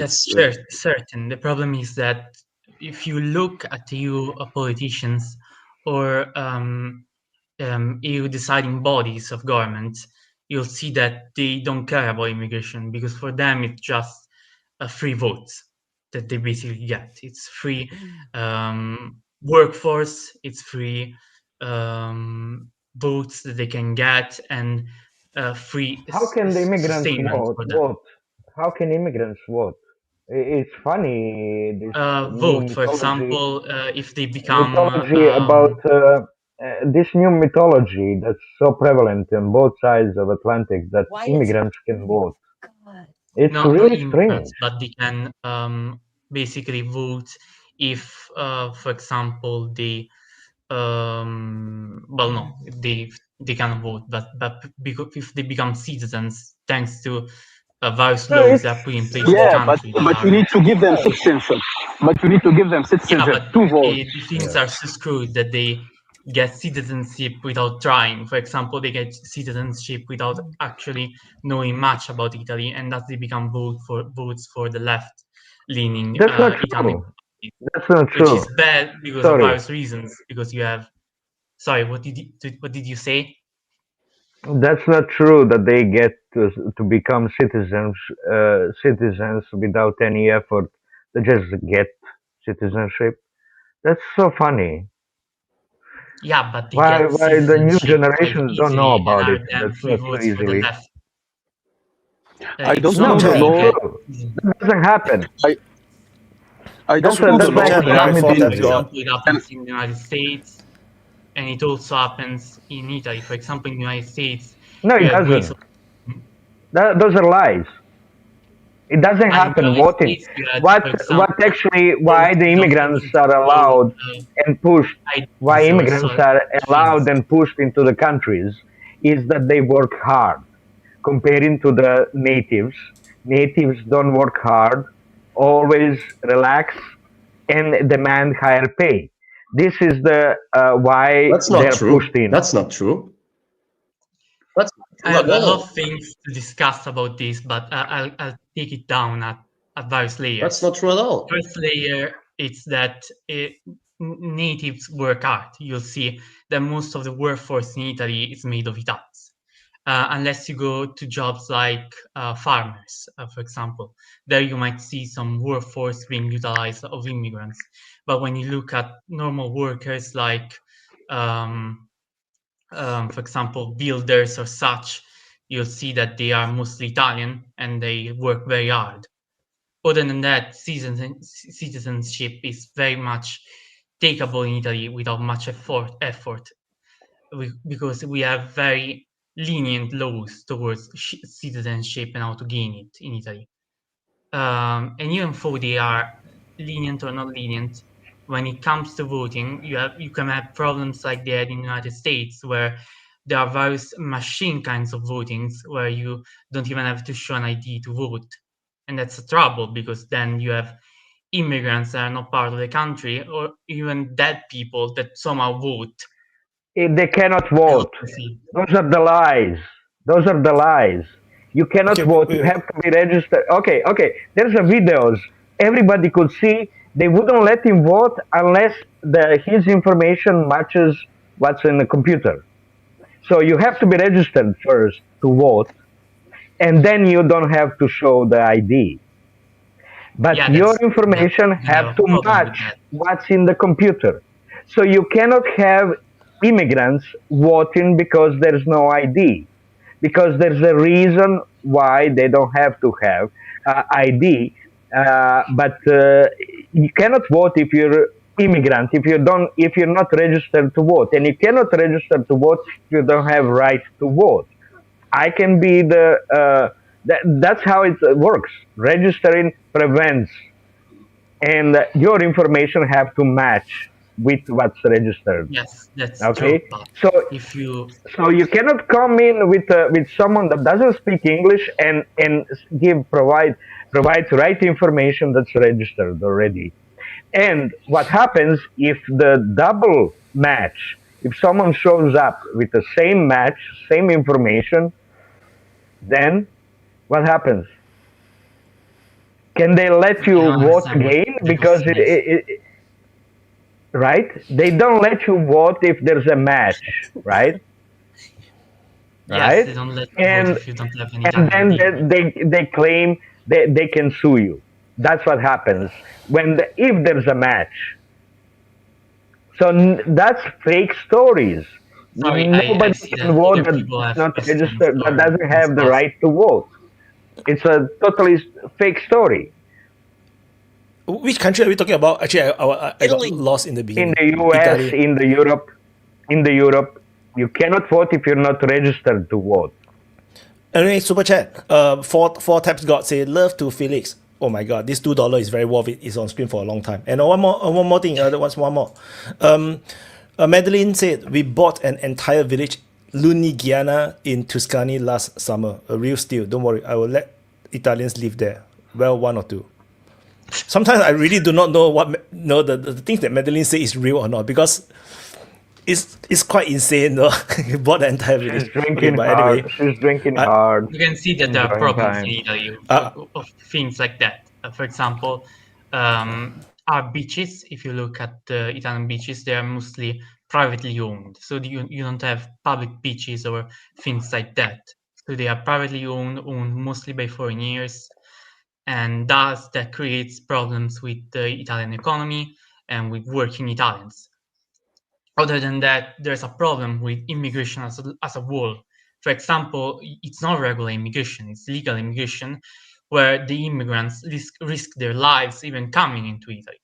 They do these crazy voyages across the Mediterranean that often ends in their deaths. And the traffickers that traffic them, because that's how I call them, they are traffickers, human traffickers, usually don't care about how they end up or if they die along the way. So it's not only a humane problem, it's an economic problem for the countries involved, both the host country and the country where the immigrant came from. Is it still a problem now? Is there still migrants now to Italy? There is still? Yes. Oh my freaking god! A lot. It's not even Actually, reported yes. anymore. Like they're so because bored about they- this news. Like it's always the same copy and paste. Like they don't even want to talk about it. I wanna just do some comments on what Felix say. First of all, I don't know about the laws in Italy, but I don't think they are so retarded to the point that any immigrant can come, they give them citizenship, and he can vote. Here in Canada, at least, you need to go to a whole process, vetting, to pass a period inside the country, to be legally inside the country, and then provide all the documentation and provide all the vetting and do certain exams, and then they can accept you. But you need to be coming legally. You don't need to, if you do any legal, like No, the problem is illegal thing. after reading up on United States, right? No, I now believe anything. No, United States. because it's the retardation that you talk about is happening in United States. Yeah. Yes, I'm telling you, that's my word. I've been in the process. I'm telling you on a personal like experience. It's not like something I but don't my know. problem is I'm not with passing with. immigrants, it's Can I with the stages. just? I didn't cut you. Please. Just let me finish my thoughts. Sorry. And you can respond. So those legal immigrants that come legally and have those the whole process, and then they can, when they give them citizenship, they can then vote. But illegal immigrants, they will be happy only to work there, not even like go into illegal status or given nation citizenship. It's not like as easy as. It's not they hand in them citizenship in the street. It's not like that. Nika and me. That's one thing. The second thing, if European really don't want immigrants, they shouldn't like fucked up the African continent and then cry about it. Yes, but You see what's happening to Libya? Who did it? yes, European but did it, Libya and then has- Libya is a gateway now. That's what happened. Yes. Libya is a gateway now to the immigrants, because when you destabilize a region, you will get the result is people will flee to a better but place. That's normal thing. That's normal thing. If you live in a neighborhood, it's a fucked up neighborhood, and you see your next neighborhood is clean and good, you will want to move there. That's easy. If you fucked up it, especially the North African states, very important to Europe, because if you fuck those, all the immigration from Africa will go pass through Tunisia and Algeria and Libya. So that's what I want to say. I agree Look wholeheartedly how with all you Nika said. and me. Look how Nika and me say the same thing. We had the Yeah, I experience agree with of you. getting The the problem is that naturalization process. Natives believe this bullshit about immigration, immigrants voting. Natives believe this bullshit. Us immigrants, we don't believe this bullshit. We went through it. We know what are the requirements, what needs to be done to get naturalization. could I say something first? Okay. Before I continue, I see that Upgrade does his end race for quite a long time, so I'd like for him to talk before I continue speaking about this issue. Yeah, I just wanted to add on something what Jules said, that the native population is very lazy, and that's why we need to import immigrants to the countries. No. I You can don't just have to. say, listen, I didn't interrupt you. Just let me get one sentence through, right? But I didn't And say see, that you have to, which how you proposed it. You said that no, you just have let to me, because just it was let easy. me, That's just not what I said. Sure, But that's you not are what I said. bitching about Can cutting you you hear and me? then you cut people. It's not fair. Yeah. It's not fair, man. You are angry because people were cutting you, not cutting people. Be fair, man. I'm just saying exactly. that's not what I said. Jura, we just can't see you when you talk. If you get a light, we can see you talk, and then we'll shut up. Anyways, when what I wanted to say is actually when you see, for example, I'll take Germany as example, right? They have Bürgergeld, it's basically welfare for the entire Germany. When in 2025 or 2026 now, the majority of Bürgergeld goes to foreign nationals, you know. So if we take in that foreigners come and they are a burden on our system, on our hospitals, infrastructure, and so on, then it's a clear negative. We need to have a regulated immigration. That's always been my take. It's not something you know, racist to or because of the past that we have a limited capacity for people to come over to our countries. I just take the example of Switzerland. You know how many people would like to live in Switzerland, even just EU members? There will be like 1 billion in our small, you know, in our small place. So it's all countries have rules, you know, immigration rules, and we should apply them. But the problem is the European Union is not applying their immigration rules. They just some of them countries bypass them, or even worse, they impose them on other EU members. Like, for example, for me, it's unacceptable that the EU is making fines for Hungary if they don't take, you know, immigrants because it's EU rule, because they some countries have too much. Then just regulate it better, and you know, then we will have not that problem anymore. But they refuse to, and that's why all the right-leaning parties in Europe start to skyrocket, and they start to become a threat to the people who are in power.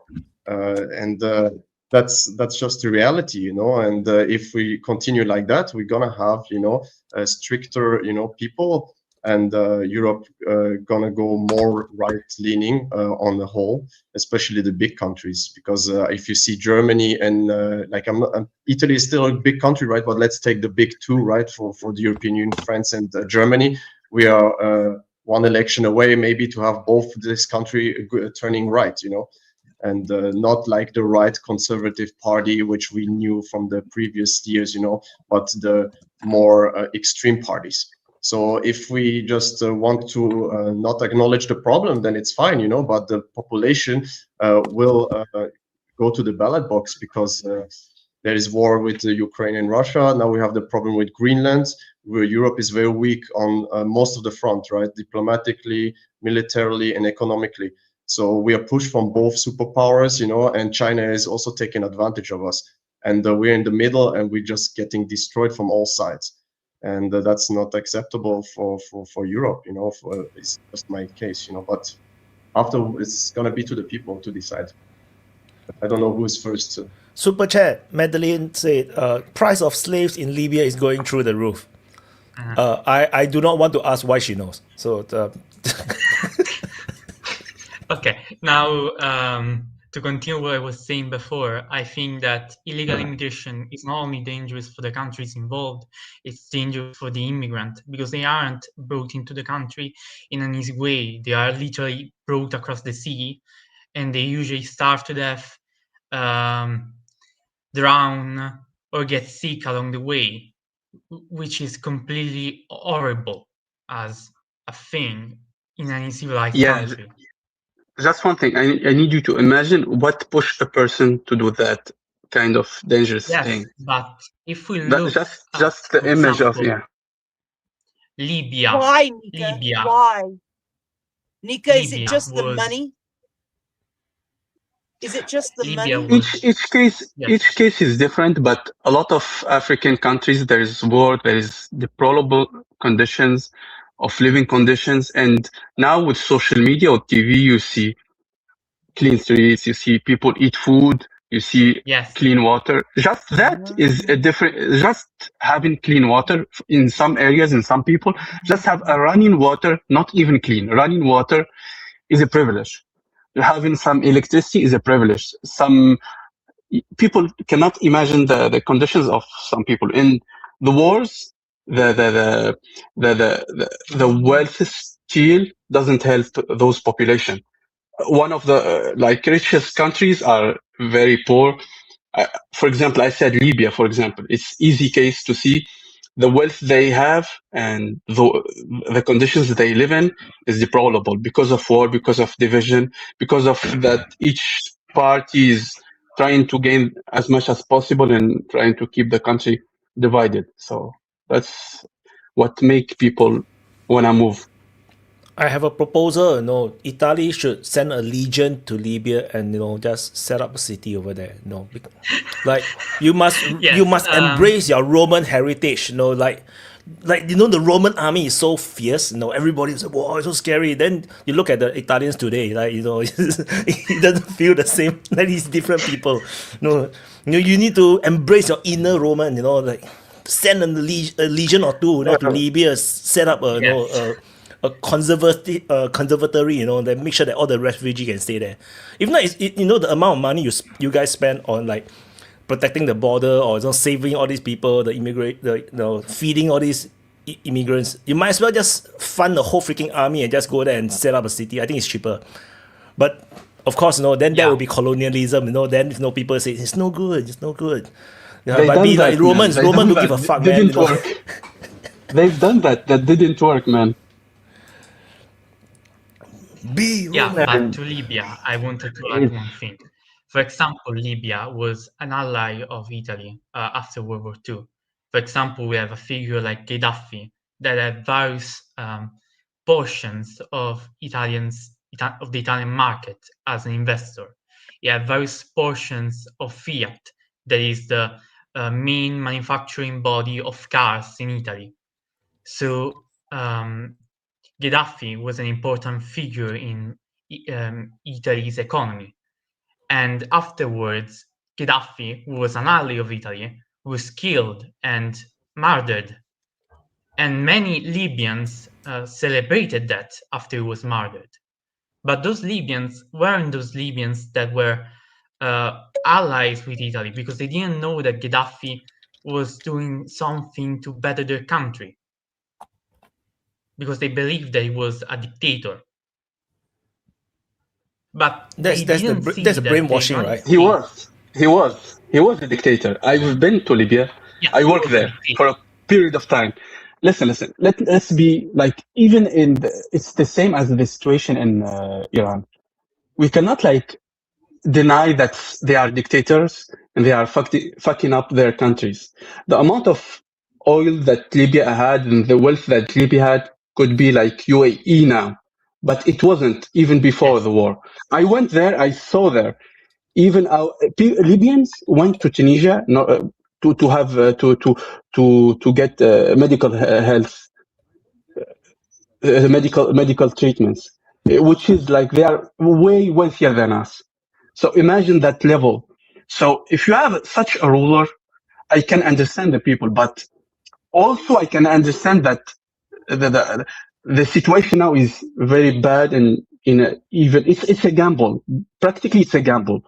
You can gamble with even the potential to improve or to potential to devastate even worse than we have. But I will always blame the leader who have the power, who can improve, but he want to have wealth. That's what I want to say. But Nick, medical example that you provided, that Libya, that he's a dictator, is not right, because the Libya was under sanctions, and that's where the medical sector suffers the most, right? It's the weapons and the medicine that suffers the most under the sanctions. So it's to be expected. It's to be expected that Libyans will go to other countries for the medical care, right? Yeah, but they can in that period they could deal with other countries they have like they had like some solutions, but the corruption, the only person rule was the one who made it like this, because they had But the money to buy cars, to buy other things, you know. you need a dictator to kill the corruption, right? You really need a dictator. In Arab countries, He's the one. all militaries No, that's a bullshit. are very That's a bullshit. corrupt. Are very corrupt. Use the power of their, Human is a human. you know. A human is Yes. a human. A Yes. human is a human. If So you have a yeah, dictator, when I say it, that's correct, right? You need If a dictator for such societies to keep them under order. Definitely do. no, But you need to provide example of where he's real dictator, where he was a dictator. What was he doing? Super chat by Madeline. Fastest growing economies in the world are in Africa. The problem is America keeps bombing our hospital and pharmaceutical plants. Dual use, you see. But eventually we will rise. I just want to add a point.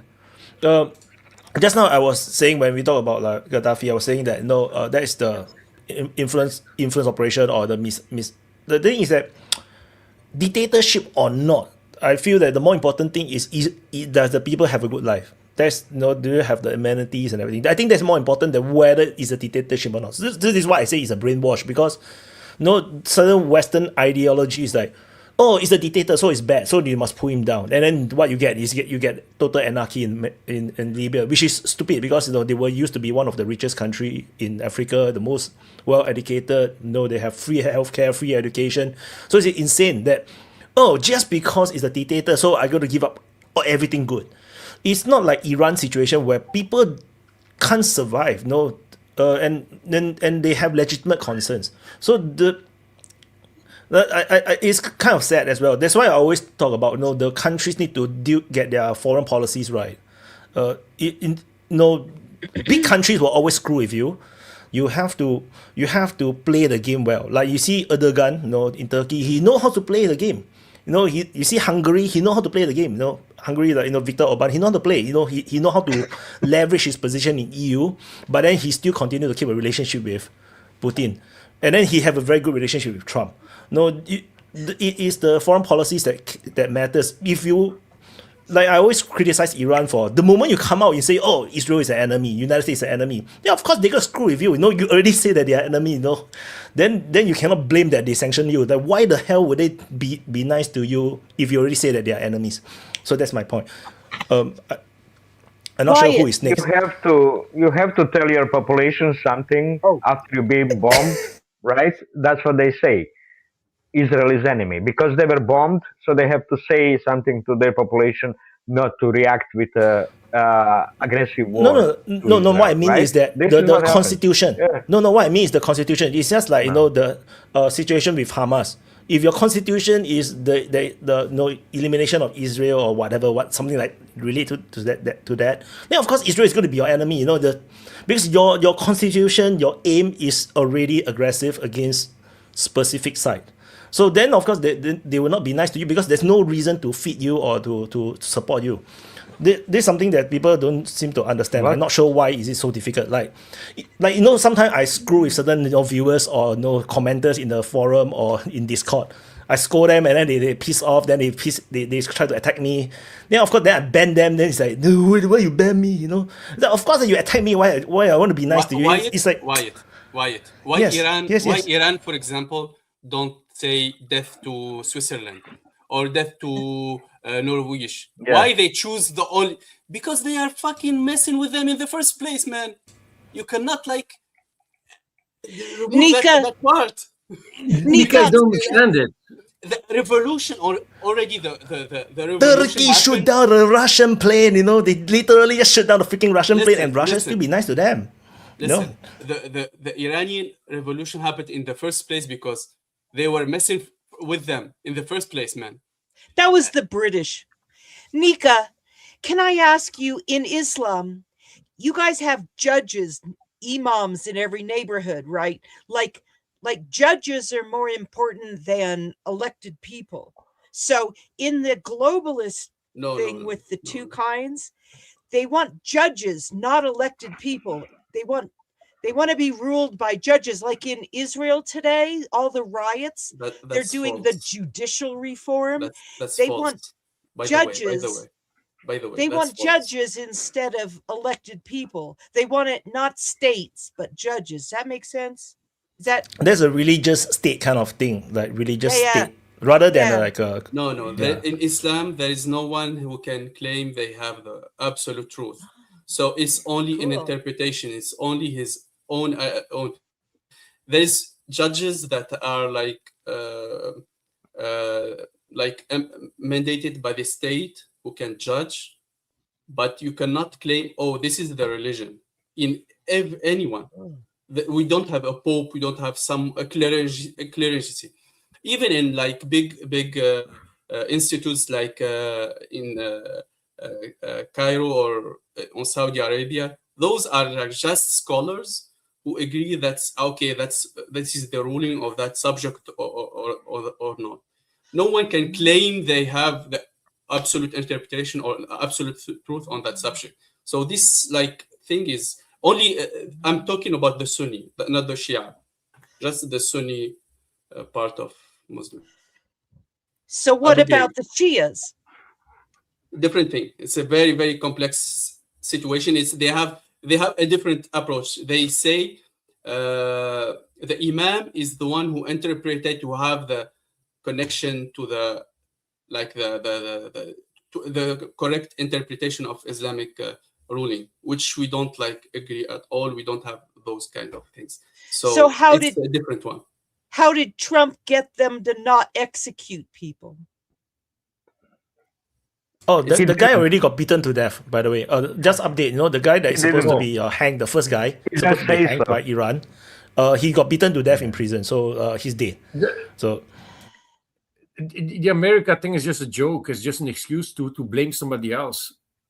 He's not going to put the blame on himself about what he's doing with his population. Oh, it's the fault of Trump. Oh, easy one. Come on. Desi. Your mic has no sound. Nunya. Good. GG. Okay, then upgrade. Desi played with setting. Play with the settings on Streamyard.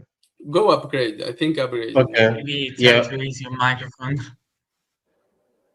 I'm going to cut off upgrade as soon as. Can you hear me? Okay. Now I hear you. Okay. Yeah. Go on. And I apologize for the audio because even now I know my mic is shit.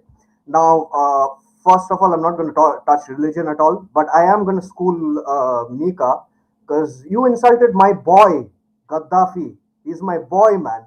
Screw you. Like seriously though. But truth is truth, man. You comparing Libya to UAE, right? UAE has such good facilities, such good. That's because the 1 million Emiratis are served by an underclass, slave class of Indians, Filipinos, Pakistanis, Bangladeshis. Right? I can redeem myself. Where UAE's wealth comes from. I hate UAE. I mean the amount. No. What I meant. I will correct my statement. I meant the amount of wealth they had, they could achieve the wealth of UAE that we see now. That's what I mean. It's not. I'm not entering to the way UAE's wealth is utilized. Yes, I'll give it credit. It is utilized well in city planning and whatnot. But UAE has no future, right? That is why they're going about doing their geopolitical bullshit in the Middle East, in the Horn of Africa, right? Israel. There is no industry. UAE has no industry apart from the airport and tourism. That's it, right? All they do is sell luxury products. It's a very big shopping mall. That's what UAE is. Libya had a future. Libya was a viable nation, a viable African nation. And under Gaddafi, they would have succeeded. Yeah, sure, they would have been dictatorship. And I said, good. They should have been a dictatorship. No. And just look at this. And Nika, you should look at like relative terms. Look at every other Arab nation, right? Algeria, authoritarian. Morocco, totalitarian. Saudi Arabia. That's why we're second, man. That's why we're in a shitty place. That's why everyone is stepping on us. because everyone is. That's not And why. DPA So was Nika, you need to be pro-West. You need to be pro-West. You need to know The Yeah, West you have to be Trump. pro-West. No. At the same What I mean, Gaddafi was pro-West. just- Gaddafi was willing to work with the West. Gaddafi was talking to EU, Everyone- and that's what got him killed. That's what got him killed. He was listen. willing to house like flights and yeah. Why I'm against tyranny ruling? Why I'm against dictatorship? Because simply, it's very simple. I explained it very simple. Every human can do mistakes. Any human can do mistakes. If I do mistake, my only family will suffer. So I can be a dictator. No, nothing will change. But a president or a king or someone who rule an entire nation, if you do a mistake and no one can correct him, the fucking whole nation will go to rumbles. But They need examples of no Can I? dictator. Oh my God, Not sure. I Only will not examples. accept No, you to Nika. cut me. No, I will not accept Only you cutting me. examples Especially you, I will of not not accept you having. cutting me. I will not accept You you cutting me. understand? I will not accept you That's cutting me. fine. I will not That's accept you fine. cutting me. You don't have to I will accept. cut you then. I Yeah. will cut you then. You know what? No, because Only you especially examples. cannot You have accept two to be cut. examples of countries I in will our world continue that are not talking. I will continue dictatorship. talking. I will You continue have only two talking. examples. So when I In said our I will world, not it's not accept any dictatorship. dictatorship because You understand? there is no correction. But you I can do. accept You a king. do. I can You do. I can accept a king Nika, you that do. have I You can do. accept I can accept You I do. can accept You I haven't. can I can accept a king who have balances and checks. I can accept a president or a ruler who have balances checks. But someone who have What's the balance authoritarian, and check? What's the balance whatever and it check is, on whatever Donald it Trump? is, What's the balance whatever and it check is, on Narendra Modi? nothing, What's the balance and check on Putin? These are all nothing. democratically No. elected leaders. To think that Putin can do whatever he do, that's a very big mistake. Even Trump I'm cannot so do in love whatever he with do. Vladimir Putin. Oh No, God. he doesn't do whatever he wants. So He doesn't do I have whatever he a wants. very quick question for That's Desi, funny. because Desi just now you talk about the UAE have no future because it's now just a big shopping mall. I just want to ask a quick question, because Saudi Arabia now, because they abandoned the crazy extremist Islam, right? Then now they are also becoming a shopping mall. Are they strategic rivals now in that sense? Are they enemies Kind and a direct threat to Kind UAE? of. They are. They're competing. They're competing in the same sphere, right? You see what happened Now, to Yemen? they're trying. Both of these nations are trying to diversify, and Saudi Arabia is moving away from the oil business, right? And they're trying to diversify, and they have no clue on how to diversify well. UAE has, but they're competing in the same sphere essentially. And what the main goods, the main economy base that both these nations that that will the only place it will be viable is as middle grounds for trade routes, right? They are gonna earn most of their money through trade that passes through their region or even within their countries, right? That's gonna be their future. And in that regard, they are definitely competitors, right? And UAE currently they're doing well because they have a lot of experience. But Saudi Arabia has a larger population, is actually a nation state, and they have a lot of capital, way more capital than the UAE does. So yeah, I think Saudi will do better eventually. Okay, I think next is Upgrade. Upgrade's finger is broken now. Well, Yeah. I really wanted to talk, I think. Yeah, I just wanted to add on something or ask Nika about something, and then Nunia about something later after I asked Nika. In Iran, is the constitution based on Sharia law, or is it the foundation of it or not? Because I heard that it's that Iran states as the legal system around the Sharia law and the Islamic principle. Is that true or not?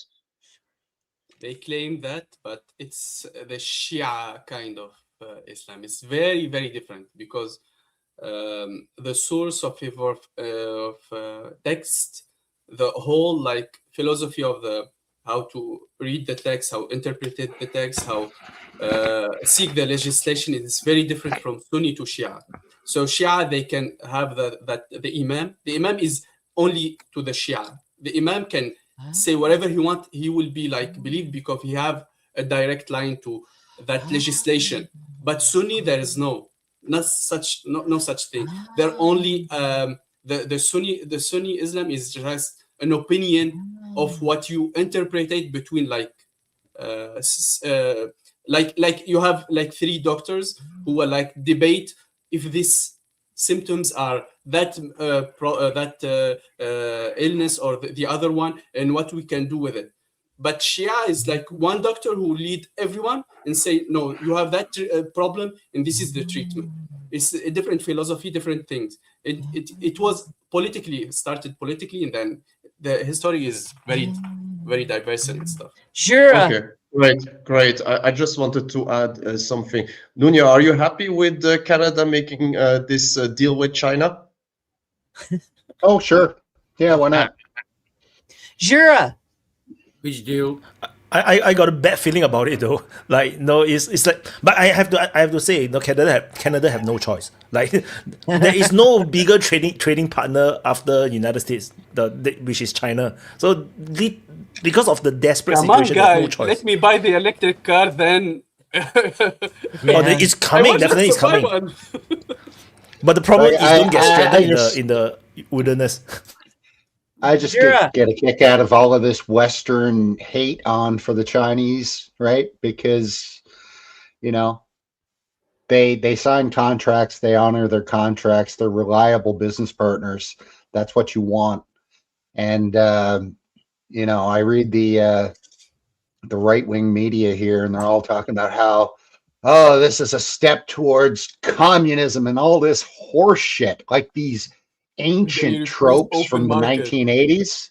Yeah, and it's like it's never going to work, because the last, like, if you could go to Toronto, I mean, 40% of the population's from fucking China, right? Everybody married to, like, we're all integrated with Chinese people. They're all hardworking, honorable people. You know, they do what they say.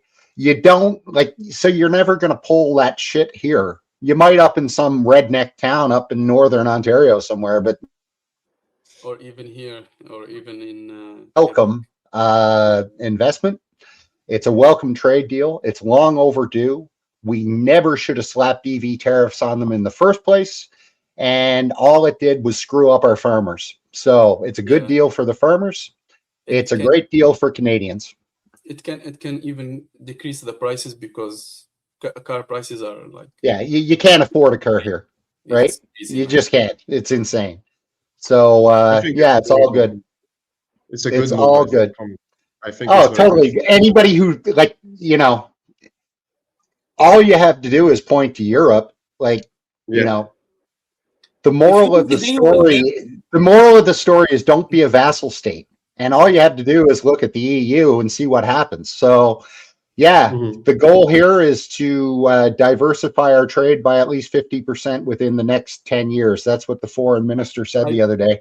It's an ambitious goal, but at least for the first time in my lifetime, we're moving in that direction, and quickly too. We have hope. No, but if you don't like Chinese, do better than them. That's it.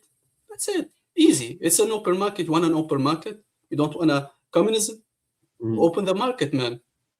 I think also it's very good that what Nunya said, right? The diversification of be dependent on the USA so much, right? So have also leverage on talks, you know, business talks especially, because right now you're getting, you know, just crushed by the American president who don't like what you're doing. Is exactly what you said, Nunya, right? Look at Europe right now. We're getting crushed from everywhere, you know, and we can do nothing because we have no leverage at all. So what Canada is doing is actually punch the guy in the face and walk off. You got tons of leverage against a bully like that. All you got to do is use it. Yeah. The problem is Europe have more choices, are more like they are in a strategic place that they can do better. In Canada, we have like a very, very like dependent situation. Not naturally, we can be very easily dependent to the US. We have a larger population, a big economy, no close neighbors that we can trade up. But Europe is like they're having everything, but they are screwing it, like intentionally. That's the issue. Canada have no choice. It's just ice in the north. there is a scary monster in the west, and then in the south, one super long border with United States, and then to the east is just water, and Greenland, and then when Greenland become American, that's it, you're encircled. But wasn't the same case with China for 40 years? They couldn't trade with their neighbors. They were poor or semi-enemy like India and Russia. So they were basically that's why it was a shithole. So, but they succeeded. Right? They succeeded because United States let them get wealth. It doesn't matter why. They succeeded, so that's not problem for Canada. No. The why is very important. The separation. No. It's always same with Europe. Europe has an option to say no to United States and do its own. And then what? And then what? And then what? And then do it. And then do it. Like it's not hurt. No, and then do it. Doing it. No, what do you? No, let me just speak because like Canada's actually doing it. All you got to do is reach out. All you got to do is reach out to other countries and start signing deals. That's what's happening. Yeah. So if you don't want our products, okay, fuck you. We'll sell them somewhere else, and that's what's happening. And that's what's happening in Australia. That's what's happening in South Korea. Like everybody's waking up. Super chat. You're gonna see lots of empty shelves in America very soon. And at much higher prices. Super chat by Media. At this rate, T looks like Europe will be cut down the middle like in 365 AD. What happened in 365 AD? Fall of Rome? Yeah, fall of Rome. Oh, okay. Really? So Europe can do whatever it wants. It's just that it believes. Basically, the Americans blackmail Europeans through Fed. ECB is blackmailed through the Fed. The setup of ECB is how it is. It's provided from the previous time, and they believe, all the ECB leadership believes in Austrian economics, and they're convinced by British about that. British is taught economics in Europe. They follow in it, and they constrain in themselves, but because of believing that, not because they cannot do it. It's just a belief. What they do, what they need to do, they constrain each country by not being central bank, but believing that needs to be behaving to cut the deficit, to be on its own, to take its own responsibility, not to do the proper work. What needs to be done? They're doing it by force. They forcing it. They spending so much money on Ukraine, throwing away the money, and now when the maturity comes, their only exit will be to turn central ECB into central bank and start selling bonds. That's only option for the exit, for the saving Europe. But no. I think to save Europe need to militarize and start colonizing the world again. In 2008, that's 20th century. That's 20th century logic, Wyatt. Jesus Christ.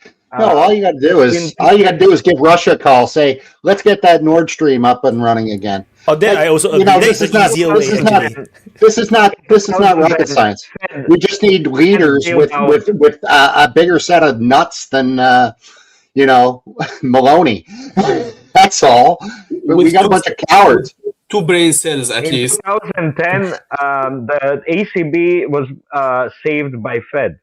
They provided in 2010, right, during the crisis. Fed saved up the ECB. Yep. They didn't, and they provided so many funds for so many banks in Europe. Yep. Right, you all know that. Yep. And this is what they did in COVID too. Yep. So the Americans are the good guys here. Believe it. No. Well, we're going to end the Fed in dependence. They put ECB independence on the Fed. Yeah. That's why. Yeah, and now the Fed's going down. Now the Fed's going down. No, it's not going down. Oh, what? No. We'll have a gold digital dollar replacing the Federal Reserve note. We're going to retire the Federal Reserve notes and replace it with gold digital dollar. Oh, it's going to be great. Yeah. Actually, what History Anonymous say is it's very close to what is actually trending towards. I'm not sure if it's the truth, but it's the Trump administration is really going all in on crypto. Like, no joke. Like, it's quite shocking. Anyway, super chat. Sorry, Madeline dropped a lot of money. It won't work though. Madeline just spent the last half hour being shown the hostess's artwork. I try to be nice, but my husband says me stating it reminds me of the stuff my daughters brought home from school when they were 7 years old was a bit of forced pass. White ladies burst into tears so easily. So you tell her the truth? Is yeah, but no, yeah, Madeline is a very straightforward person, Yeah, it's fine. Could I just I went through art school, so when I went through design school, critique is very important. You need to critique so that you learn. If you give them certificates and say it's nice and it's good, despite it's shit, you're doing them a disservice. Just like we always tell the Europeans, your continent is going to hell. Do better. We have to be honest. This love, this tough love.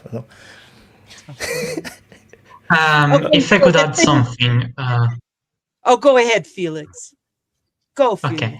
In 395 AD, Anno Domini, there was basically the death of Theodosius, who the Roman Empire was split in half. So that's what they were talking about with the previous comment. God. 395. Yeah. Yep. Why using always the past? Come on.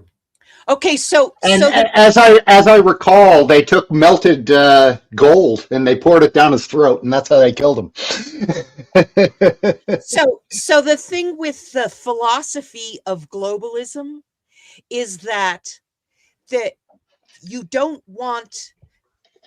want judges, because the philosophy began when God punished the Israelites for wanting a king instead of judges. Remember that? It's very important passage in the Old Testament that the Israelis said, we want a king like the nations. We don't want to be ruled by these judges anymore. And so God punished them. That's the key to the globalist philosophy, is judges, not kings. Got it? Oh, yes. That makes a lot of sense, actually. That makes a lot of sense. I also wanted to add that Upgrade wanted to talk. So I saw that he had his finger raised for a long time. So I think he wants to talk. That's normal, Upgrade. Don't worry. That's normal. That's normal. You will get used to it. You will get used to it, Felix. That's a totally normal thing here in the open mic. That's tradition almost. No, I agree with what was said before. Obviously, Europe has choices, right? And they need to make choice. But at the moment, we're getting crushed from every side because we don't do the decision. We're scared of doing a decision and we don't know where we should go. Should we go now and talk again to the Russians? But we've been fighting them for 4 years and killing their people, and sanctioning their country like oblivion, Will they be willing to talk with us? Then we have China, who's taking advantage of us because they know we're in a shitty position. And then we have Trump on the other side, who sees us very weak and is taking also advantage. So every side, anyway, we're gonna have a bad deal. And now it's to choose the lesser evil, right? And that's the problem with European Union. And because we have weak leaders, obviously, we have fucked up, European Union decisions who come from top down, and no country can decide by themselves, either just small rules. There's so many problems, internal problems from economics to immigration problems. So there's so many issues, and we need to fix first the bigger ones, but we are not willing even to touch the bigger ones, less than on the smaller ones. So we are very in a crazy time now in Europe, right? Where we could lose land from Greenland and we could lose land in Ukraine on the other side. So we can lose land on both sides, right? And that would just be catastrophic for Europe. It would explode Europe, and Ukraine is not European. It will do nothing to Europe. You always, everything will do nothing, so that's basically fine. Yeah. Nika, go on. So, sorry, just 1 second. I agree with you, but I agree with you in a part, but European, I think the leadership is very ideological. I don't know the hatred toward Russia and the non like there's something unlogical with what they behave. The logic say this. Everyone here agree with it. Different religions, different places, but they choose the ideological path. It's destroying their country. It's that's the issue, the man. That's the issue. I said when we have dictatorship. Here is a different kind of dictatorship because they are set their side against Russia, so they don't give a fuck about anyone else. They don't care about their people, about anything else. That's the dangers of the dictatorship, because in their mind, they're doing the best thing, but they don't see there is no checks and balances, so they do whatever they see. This is why I hate dictatorships. Yeah, go. Mika, in the philosophy, the aggressor and the oppressor are the evil that God has ordered them to expunge. So they have to get rid of the evil, which is the oppressor and the aggressor. And Russia is the king of the north that's going to have the final battle. And the final battle will usher in Messiah. But the word Rosh does not mean Russia. It means opium. It's Strong 72:18 and 72:19 that Eve will crush the Rosh of the serpent. And Rosh is not Russia, but all these good Christians like Lindsey Graham think that Rosh means Russia, the king of the north, for the final battle. Is that bizarre? God's such a comedian. I don't know. I don't know about all of that, but it was forced first by U.S. to go against Russia. It was forced. Basically, the symbol is the black eye on Scholz. Scholz black eye is the symbol of being forced to go against Russia. This is how it looked to me. The first Nord Stream and then Black Eye. And then, of course, British took over because Biden at the time was ineffectual, right? But British took over. They convinced whole Europe while exiting Europe and now controlling it, right? British exited EU, yet it controls it. Because they knew ahead of time what was the plan for the EU, for the Europe. That's why they exited before it started happening. But this is what shows that they've had long-term planning of what's going to happen, what's going to be done, and now they still following. Majority of them, they still following American deep state instructions. Europeans still not doing anything independent. Greenland is just a joke and game, all of it. Even though for the Trump, it seems like it's a punishment, taking Greenland away. It's a punishment for the not following his peace plan with Ukraine and Russia. This is what for Trump is. He's punishing Europe. Not that he wants to do anything else, but it's punishing, blackmailing, threatening. We'll take at Greenland, but Greenland doesn't mean anything for Europe. What's the catastrophe if the Greenland is not in Europe? There's no catastrophe. Because there's no benefit. Much of the benefit is just a pride and international law, right? It's international order. It's a law, international law, rules of the international borders. That's the only thing. And it's not going to economically damage it. It's just going to be pride. But they need to really remove these ineffectual, really servile civilian leaders that completely gave in to the military leadership. Military rules Europe. This is what's the problem for the Europe, that they completely gave in to the military, exactly to NATO rule. I mean, so many presidents of the European countries, presidents or prime minister, had a role in NATO at some point in time. had a role that worked for NATO. It's where the money This is. is the key. No, not so Yeah. much, but they know what they want, while the other don't know. They don't know their purpose. They don't know their reason for being a prime minister or a minister. Or they don't know what they want to do, what they need to do. They don't have the vision, right? There's no vision for Europe.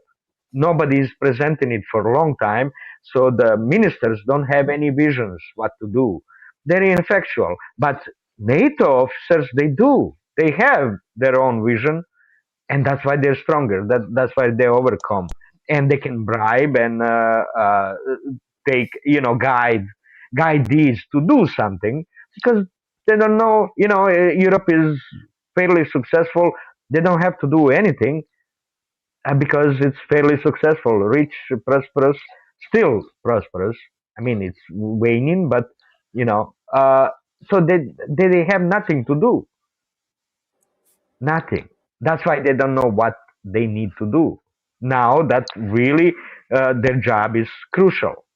They need to lead population with a vision, but they don't have it. They don't know. But NATO has a vision. NATO officers, they do have vision. This is the problem. Big money. Well, it's not just money. It's also, let's not forget the fact that Europe really should have died off after World War II, right? But then you had the French and the Brits, they hitched their wagon to the Americans. And stupidly, the Americans went along with it. I would have been like, you guys peace out. And for the last 80 years, they've been chasing American farts and living much beyond their means, right? There's a reason why they want to take Russia. It's the same reason they've wanted to take Russia for the last 1,000 years. You got this big mass with all these resources and this plane with no resources. It's no more difficult to think of than that. So really, Europe is 80 years past its sell-by date. And now the chickens have come home to roost. The Americans are fed up with it. And they're basically saying, you want us to stay in Europe? Greenland's the cost of doing business. That's it. That's it. So that's where Europe is. They can still lease. I wanted to add that. Hey! That Denmark, for example. Come on. Yes. There's Mr. Lambo who wants to speak first, I think. Yeah, Mr. Lambo. Like for Greenland, there was like, the same tactic that Russia did in the past with Crimea. They leased it from Ukraine. Why don't they just do that with Greenland? I mean, but Europe is stupid. They need to change completely the government of European government that we didn't elect the persons. We only elected the parties, and then you have stupid people like Ursula von der Leyen destroying everything. And Mark Rutte, that was not even capable to run his country in Holland, there's now has a very big important function in Europe. They need to all resign. I don't like if you speak about Ukraine that you speak about Europe. It's actually NATO. They all agreed together as NATO countries to protect Ukraine. And they did a very big mistake in that for themselves because they were thinking that Russia was weak. Not that weak.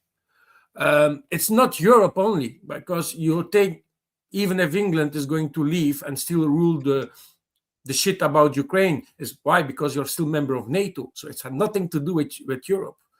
Only these puppets of Europe are now in big shit, and they see like only one solution, and it's just continue and hope for the best. Actually suicidal. It's stupid. You need to stop. But we have a stupid government in Europe, and the European Parliament is stupid. We don't have any choices anymore. But it's not going to take for long, I think. So, but I don't know. Maybe we can see Europe as a dictatorship. Yes, because you're deciding. They just signed the contracts for the farmers in South Africa. And the farmers has nothing to say, and they are not supported by the citizens. It needs to change. and it's fucking stupid. It shows how Europe is stupid. Same, sorry for the guys in Canada, but signing a deal with China, knowing that maybe in a few years we're going to have not China as friend anymore because you're going to invade Taiwan, and we're going to put a lot of restrictions to China, and you go there Why with your not? order of Chinese cars. A question, and all Mr. that Lambo. A question. Why do we care why Canada should care if China reclaim Taiwan? Why should we care? Remind me again. I don't think that NATO is going to be happy with that. Zero fucks given. Why should we care? Yeah, you just give it Jared's fuck given. Zero fucks given. To go and speak and not play the baby. Tell me some more about how communist China is going to take over my country. Blah, blah, blah, blah, blah, blah, blah, blah, blah. Blah, blah, blah, blah, blah, blah, blah, blah, blah. Lambo just talking about how all the communists are coming. Be afraid. Be afraid of the communists, guys. Oh, fuck you. Fuck you. You have a government, same like in Europe, that is not able to speak and find solutions. Gentlemen, that's fucking stupid. You're acting. I don't know. I don't know. It seems my government is actually going out and doing something, so I'm pretty happy with what they're doing. Buy things from Alibaba. Garrett. Busy dudes. Alibaba's awesome. I love Alibaba. Everybody should go on Alibaba and Temu. They're great. They're really great. Go on them. Everything's so cheap. Everything's so cheap. Go on it. That's an You'll save easy a fortune. solution. That's a fucking easy solution. Make communist country fucking rich again. Oh, good busy. China is taking everything. Ah, the communists! You gotta be afraid of the communists. Oh my goodness! Playing that fucking game. He's playing that fucking game. So why, speak. Mr. Lambo? Negotiations. It's not difficult. Why the neighbor we is just next to you. Mr. Go Lambo. fucking speak with your neighbors and Why- find a solution together and not playing the crybaby. My neighbors are all Chinese. We'll figure it out. All crybaby. Yeah, we got tons of Chinese people here. They're all good people. It's all good. But I don't give a Mr. fuck Lambo- where they are. We'll figure it out. Garrett. Mr. Lambo, why Oh, you it sucks to live in Belgium. Belgium You have a has country fuck all. that's busy. You have a country that's busy expanding military like no other country in the world. Oh, You mean like the United States? Oh, it that must happened. suck to Like, live yeah, in Belgium. exactly. No one needs So their shit. Mr. Lambo is afraid But I about don't give a fuck about China. Canada anyway. What do I need with ice cubes? Uh, I mean, fuck you. Yeah, you're Why- right. That's all we why- see. Oh, what a good Guys, product. Oh. Mr. Lambo, while you are afraid about China Belgium has waffles. invading Taiwan, while Waffles. everyone like It's agree not that only Taiwan. You're Oh my fucking. God. Okay. Look at their military power. Yeah, This is look to hilarious. America So keeps what? threatening them. So what? So of course they've got to have military power. They should leave themselves open like the European, so America can invade whatever it wants. We are talking about American allies invading allies now. That's why we are talking about. And you They're are not afraid about even China? doing it now, but Oh yeah. I will believe Trump. Yeah, he never lied. He never lied. I will believe him. He said it. He said it. I will go there whether. hey, peacefully at or least he with says war. what he's doing. What he's saying. He say Maduro. Yeah, Chinese do that. The same. Yeah, Chinese, Chinese Be say a nice Taiwan. boy, Maduro. Just be afraid of the communism. Just Maduro say, capitalism "Come and is get working me." so well for everybody, right? Chinese say Taiwan is It's a part working of great. China This too. capitalist system of ours works That wonderful. is the solution of a country to just go to Alibaba to do their shopping because you're so lazy to do good conversations and good arguments with their neighbors. Wow, The what a capitalist use system Amazon. works so well for fucking everybody. easy. Yeah. Fucking easy. It's fucking This is- be shame as a This country to is do that work like that. represent the mentality of European leaders. I'm not happy. I'm just going to buy my thing on Mr. the right Lambo, shop. represent the And mentality. I'll make a bet with you, Lambo. Let's talk at the end of the year, see which of our countries is doing better off. Well, Canada's not good busy, but don't care. Well, that I'm was not living fun. there. Let's do it again. Yeah, let's do it at the end of the year. I'm serious. Like we'll compare notes at the end of the year. We'll see how you're doing. Yeah. So, Wyatt, can I ask a personal question? You never mention how many kids you have. Wyatt, it's a Super personal chat. question, but you never ever say how many kids you have. He's sterile. Just one? Me? Yeah. No Chinese can be sterile. Otherwise, we don't have 2 billion. I bet he's a great dad. I think so. Anyway, super chat. Comrade Nunya, welcome to the real world by Voz. Thanks, Bud. Boss, get the hell out of the UK, dude. They're crumbling. Come with me. Come over. He's turning communist. Why would he leave?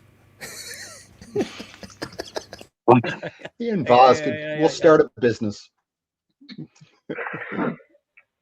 Well, one country that he lived in that was communist fell apart. Now the second country was wherever you move, you turn communist, and you make country fall apart. Was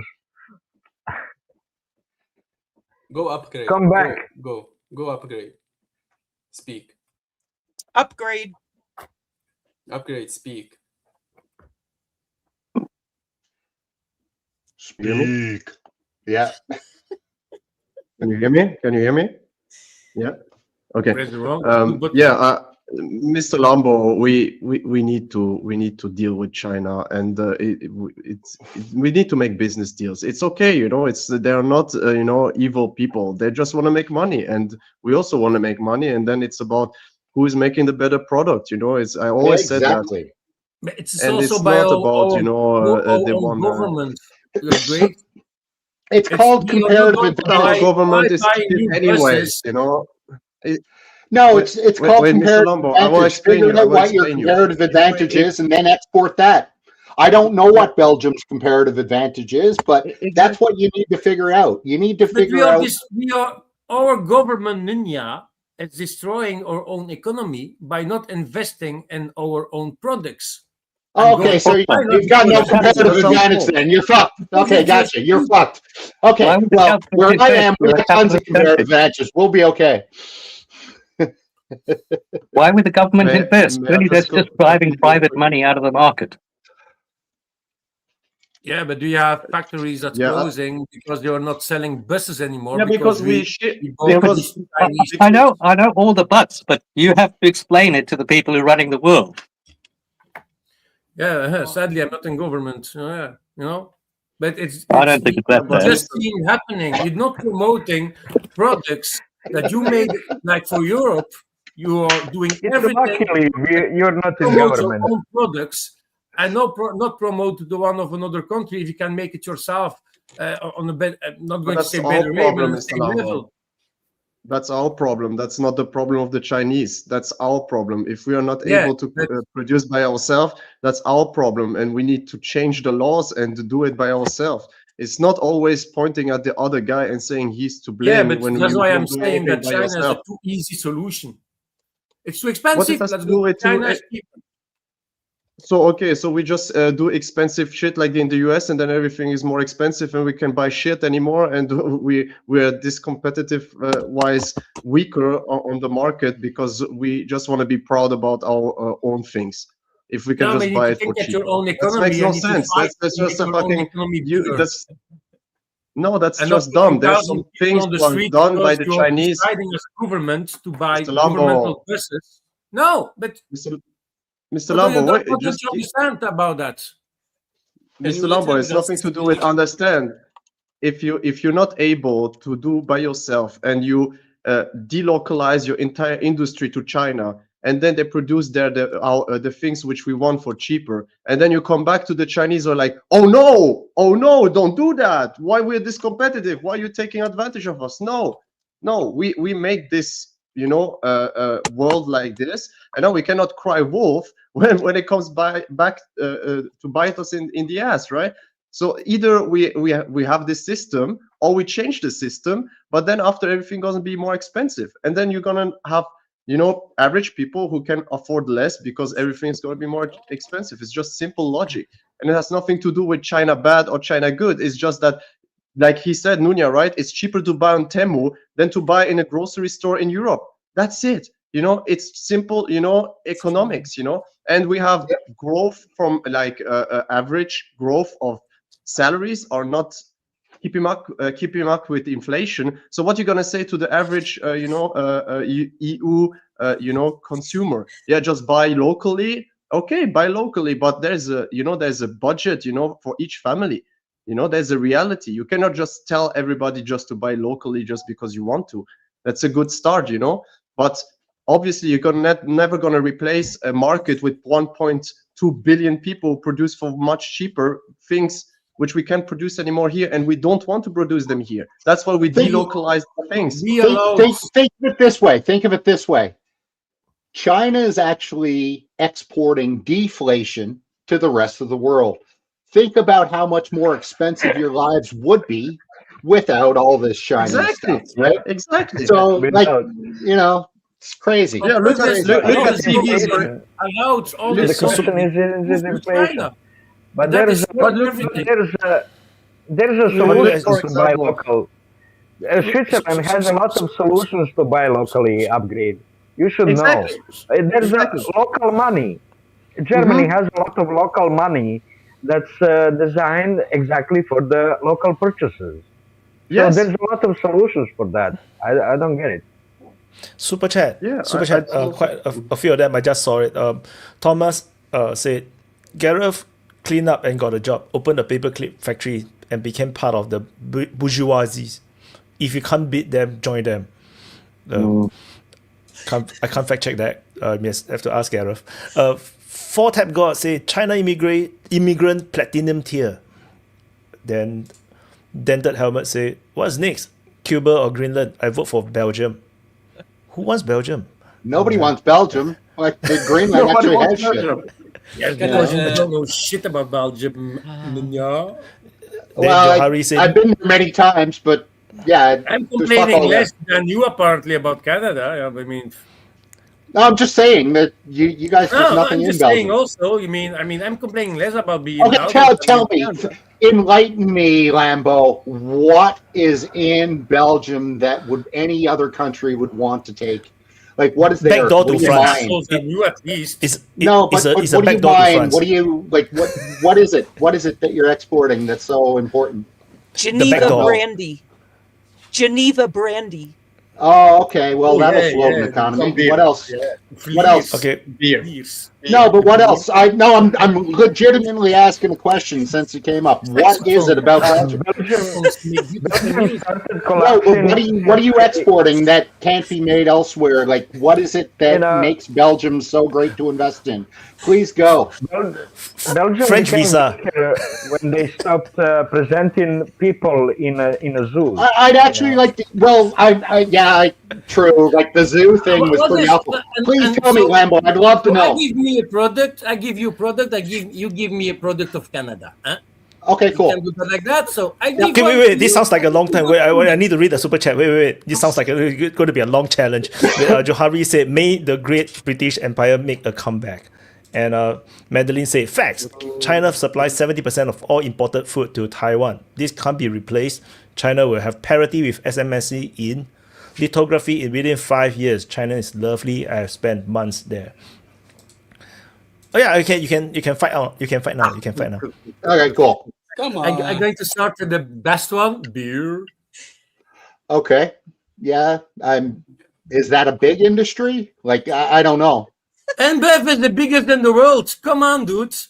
NBEV company is the biggest beer company in the world. Oh. Okay. They're based in Belgium? Like the tax revenue is all going out of there? No, it's not. No, it's not. They are. No, it's not. I'm telling you that. Oh, well, no, it's not, Lambo. They all have subsidiaries all over. So, for example, your North American, that takes place there. NBEV itself. In Belgium. The main office is in Belgium, so it's still a Belgian. Okay, cool. So you've got a beer company. Great. Okay, what else? Give me. Oil, gas, wheat, shit that people really need to make your beer, for example. So, Do you have tulips? Like you realize that the wheat is coming from Canada for your fucking beer and your waffles, whatever the hell else. Netherlands have tulips. Do you have something else? Okay, so you export beer. Okay, cool. Anything else? We make it ourselves also, and it's very good one. Okay, cool. Okay, Very anything else besides beer that you need to import all the the shit for? What else? Chocolate? Okay, I didn't know you were a big producer of coca, so you must have to bring that in too, eh? Yeah, Holy fuck! Not from China, Jesus. but it. You must have lots of factories and big assembly lines for that, all that imported stuff that you had to bring in. There's actually nothing that is in Belgium that can't be made elsewhere, is what he's saying. Farmers in Belgium, we don't. No, you don't? Okay. Canada, we can do it. I've never seen anyone. No. Okay. Super chat by Beto Sida. He said Lambo calls himself a patriot, but he's happy to hand over Greenland to Trump. People like you are the reason people like Joseph Borrell, Kaja Kallas, and Ursula von der Leyen Give a 4-year contract, and you're going to in power. Expanding it after 4 years. Just put your wants the contract. He says himself he wants to own it. Leasing is not selling. Yeah, so the super chat was cut off. It's like get in power. And there's one more. By Madeline. Belgium has ASML, but they don't need anything else. Belgium has Brussels. It's all they need. Yeah, it's going bankrupt. Hey, they're doing good for now. Can I say something, guys? Charge an entry fee when we start hanging all the American something else, Ninja? officers. Yes, sir. Please go. Get back a bit. So if SpaceX need to build a new tower for their rockets, they're going to call to Belgium. They're going to call to the second biggest crane rental company in the world, like the Dome in Las Vegas. You know that thing there with the funny guy that's in Las Vegas. We have the second biggest crane industry, rental industry in the world. The Palms in Dubai, the islands in Dubai. Who made them? Belgium, little country. You have the biggest. Probably Holland, actually. In the world. Canada it was probably Smith International. It wasn't. It was Smith. If you are going to build, it was Smith who built it. It wasn't Belgium. Smith or Dutch. Over new oil refinery, all your fucking cranes are from Mammoth or Siren. Yeah, they're all from Smith, which is Dutch. Belgium, because you don't. Smith International, based out of Rotterdam. Based out of Rotterdam. Over the world. They're based out of Rotterdam, actually. Yeah, and while Lambo was clowning around, I checked out the export revenue from Belgian beer is €3 billion. €3 billion annually. Like that's like a drop in the bucket. But anyway, cool. Johari says one thing Belgium have is very important: Euroclear. Because we're going to build it for you. Yes, Smith International is based out of Rotterdam, Holland, not Belgium. But anyway, Mammoth is from Schiedam, Rotterdam, and Sarens, the second biggest one in the world, is based in London. Tell me more. Yeah, I know all about it. Yeah, I used to work at Smith, so yeah, I know all about your industry. Yeah. Shut the fuck up. Yeah, Mammoth is the biggest, Sarens the second biggest one, and they're working together, and they have the biggest cranes in the world. Yeah. So you can't do without Europe. Even to fucking build your big factories and oil refineries, you're going to call a Belgium or a Dutch company based in Europe, yeah, to build your fucking factories. Even SpaceX used to do it. Probably with the Chinese machines, though. No, all the building is oversized. They have bigger cranes, but it's oversized. You can't even drive. Okay, so he's got some cranes and some beer.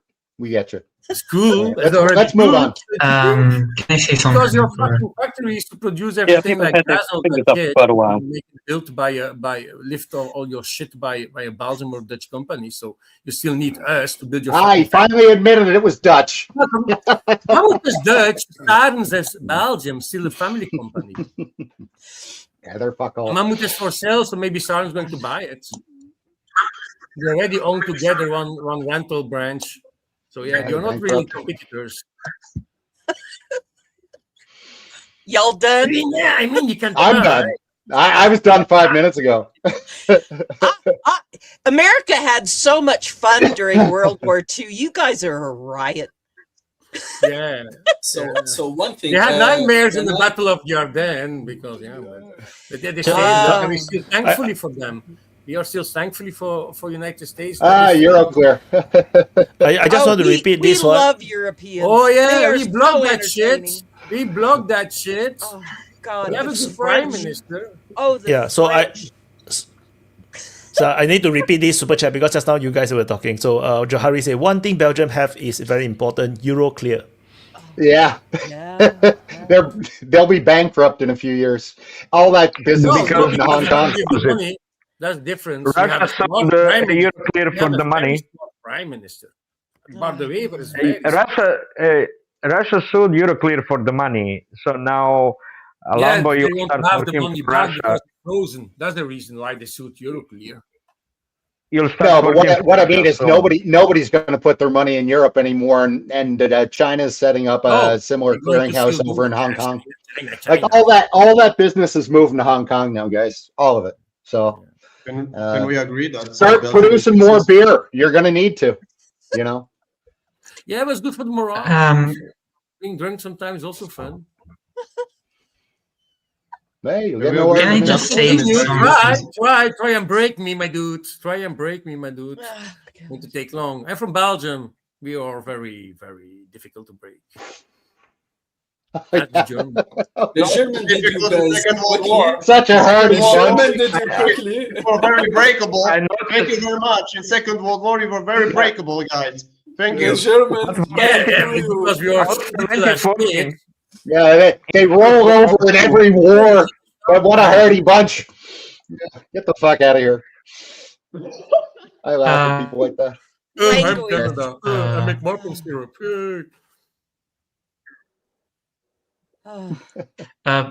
Returning to the Greenland situation. I just actually work hard for a living. That's all.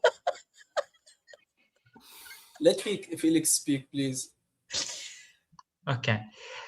Basically, I don't know if you have heard, but Denmark, for example, had given all its F-16s to Ukraine in exchange of NATO support and benefits, and F-35s, I think, from the United States. So now they are basically screwed. It was the minister of Denmark that was so stupid to give everything and then say we can buy it, we can still buy it. So she gave not directly all the F-16s, but like all their vehicles and all that shit. She gave all the stock and then said, let's buy it. So we're going to have it. But like you said, she doesn't have it right now. F-16s they still have. They're just going to replace it while getting deliveries of the F-35s. Same like Belgium is doing. Belgium is going to get F-35s. We already have 3. One broke down. Yeah, but Denmark is going to have American systems. And they are going to be invaded by America. It's NATO, you know. And don't forget that the United States had a contract with Denmark for Greenland, that they could do everything that they want to, like for military bases and military exercises. They had already a contract about it. Why are they? Which is why they don't need to seize it. Yeah. Right, but we all know it's not about that. It's about taking the land and taking the resources. That's what it's all about. We all know that, right? Keep coming back, Nunez. I think it's actually much more about Trump being able to say that he's a president who expanded the U.S.'s borders. Well, there's that too, right? Yeah. Right? Can I speak? Because you guys cutting. Felix cannot talk. I cannot talk. No one can talk. Oh, come on. We had a few fun minutes. Come on. Stop blaming. Stop. We went on for a long time. We've had his hand up a good while. At least 15 all minutes. right. Sorry. Good. Love you, As I was Go, saying Felix. before, Go, Felix. I think that basically Belgium is important as a geographical place because of various reasons. For example, in 1831 and 1830, there was the Belgian Revolution, where the Belgians, aided by the French, had a revolution against the Netherlands. So Belgium is very important geographically speaking as a region of Europe because of its placement between the Netherlands and France. Due to its coastline region, it's very important as a strategic port overseeing what is then the English Channel and the way to get to England itself. So it's very important for France to control and have a clear aid from Belgium itself, as to have various degrees of aid and power over the various coastlines that make Belgium. So Belgium is a very important geographical country. Yeah. There you go. Yeah, I don't think anybody's saying they're not, like, from a geographic perspective. I was just asking, what do they export? That's all. Yeah, but I think know. they're very Yeah, important for that France reason. was good already. They also. are very good at, for example, power shifting, because you can shift your kind of power when talking about military power to Belgium, thanks to its geographical location, and have a clear view of the English Channel, and also have a way to have French-speaking populations inside of another country that is France. So it's very important for the French, and the French are very important themselves due to their placement in history as probably the second greatest empire after the English Empire and the Mongolian Empire and the Roman Empire. So due to that, I think Belgium is very important geographically speaking. So what you're saying is Belgium is actually a product of British wanting to take away this land from French, so that they don't fully control it wouldn't be the English British. Channel. It would be the French. It would be the French. Yes, if it wasn't created by British, then it would be in a French. No, it wasn't created by British. possession. It was created by the French. But Belgium already existed as an idea. It's like in Italy, for example. If you look at the Italian Revolution, and how, well, there wasn't really an Italian Revolution, but if you look at how Italy was formed. Say too many good I'm going things, to so check no, my it's name really bad. because I think it died. They were Catholic, and Holland was Protestant, and the Protestants sided with Britain, and the Catholics sided with France. Yeah, makes sense. Makes sense. So I wanted just to point a few things, because guys went through like a whole 15-minute or 20-minute discussion about that. The European friend here, the Belgian friend here, is so upset because Canada was doing a deal with China, because China potentially will reunite it with Taiwan. But it's okay if America invade. But I think he will be like enraged and will stop dealing with America because they will invade Greenland, and because they toppled Venezuelan government, and because they invaded a lot of other countries like Iraq and like Afghanistan. You see the hypocrisy where it is? I just pointed the hypocrisy here. So that's one thing. And secondly, personally, I don't think the Greenland issue isn't like security or whatever. It's just Trump. Like he have that grandeur. He wants to be the amazing Trump. He have like 25 peace deals, and he saved like 3,000 civilizations and whatsoever. So he need another badge on his chest to be the biggest and amazing president of the whole universe. So it's just a thing that satisfies his ego, because we know how it is, how he speak, how he deal with people. It's just another thing that I added a large mass of territory, because the security excuse is nonsense, because they are already there. The American military already there. They are cooperating with the NATO and doing it just why? You want minerals, you can deal with the West easily. So it's nonsense. It's just a personality thing for Trump. It's just nonsense. Here's the thing about ownership. You've got Greenland, which is this huge landmass with nobody living there. which means nobody there to complain about the fact that you're tearing the shit out of the place. That's what it's all about. Access to resources where up in some place where it doesn't matter. That's what I see. Just the last thing I wanted to say, people like you think that America helped Europe and America helped Europe after World War II. It's like America is benevolent and wanted to help European because they are so good. No, they were afraid of the Russians.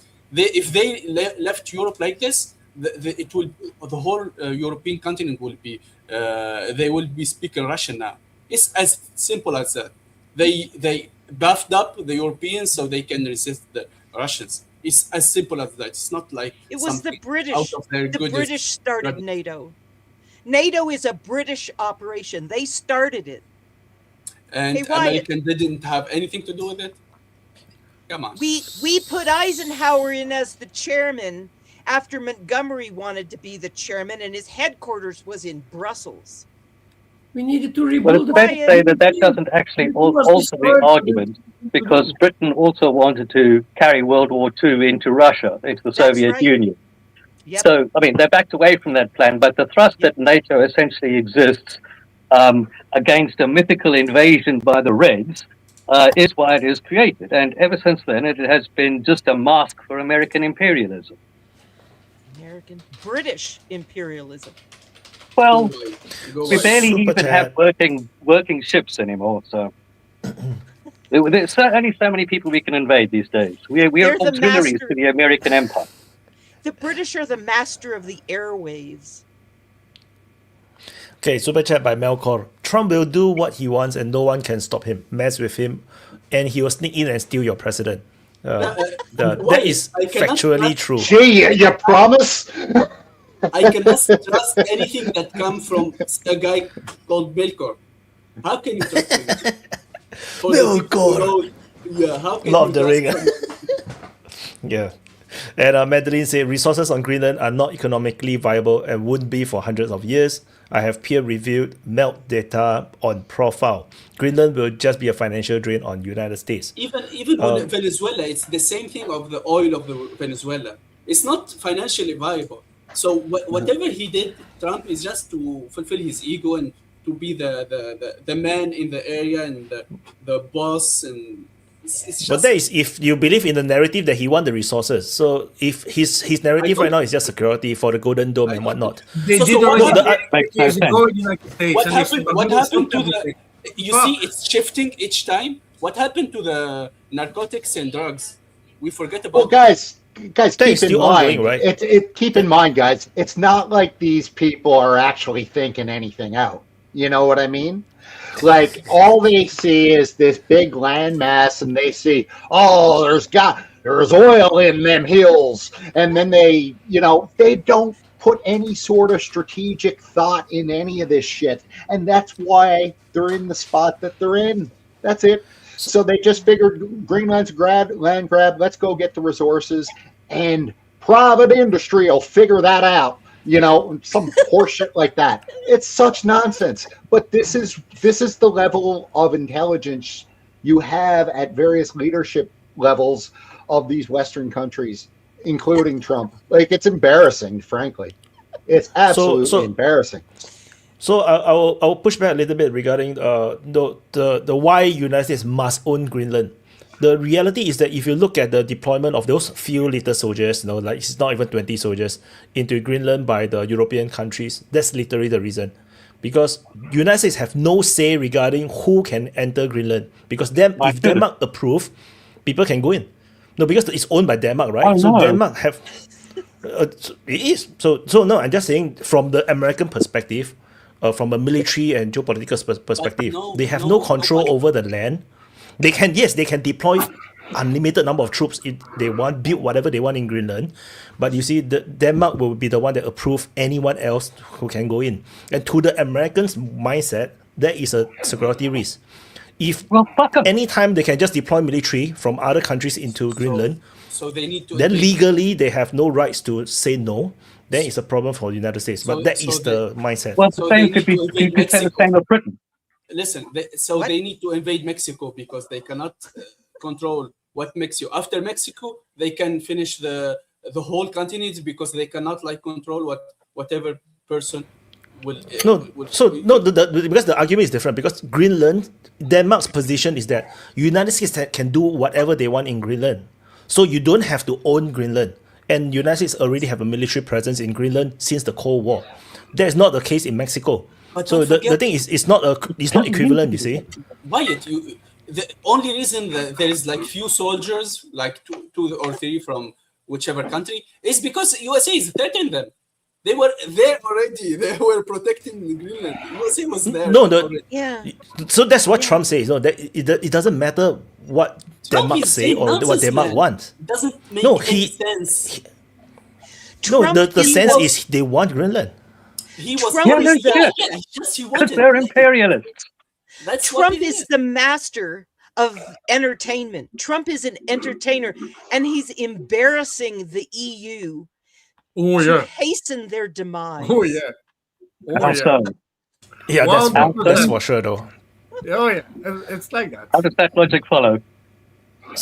So Melcall Super Chat, deaths from overdoses in the US has dropped over 70% over the last year. Mexico and Colombia are next. What? From where he gets the news that I saw. I don't believe that at all. Melcor, give us your source for that, brother. I'd love to see that because I'm tripping over homeless people. Yeah, the number I saw is 40%, not 70. But I'm not sure. I mean, depending on what we are talking about, I guess. I think fentanyl poisoning is down 40%. So maybe overdoses is a different thing. Maybe. So it's not entirely over yet, the fentanyl crisis. So Jackson Brown's son just died of fentanyl. Jackson Brown. I'm 68 years old. I'm 68. I remember when Jackson Brown was the best musician on the planet, and his son just died of fentanyl. It's a scourge. Yeah, it's not good. Not good.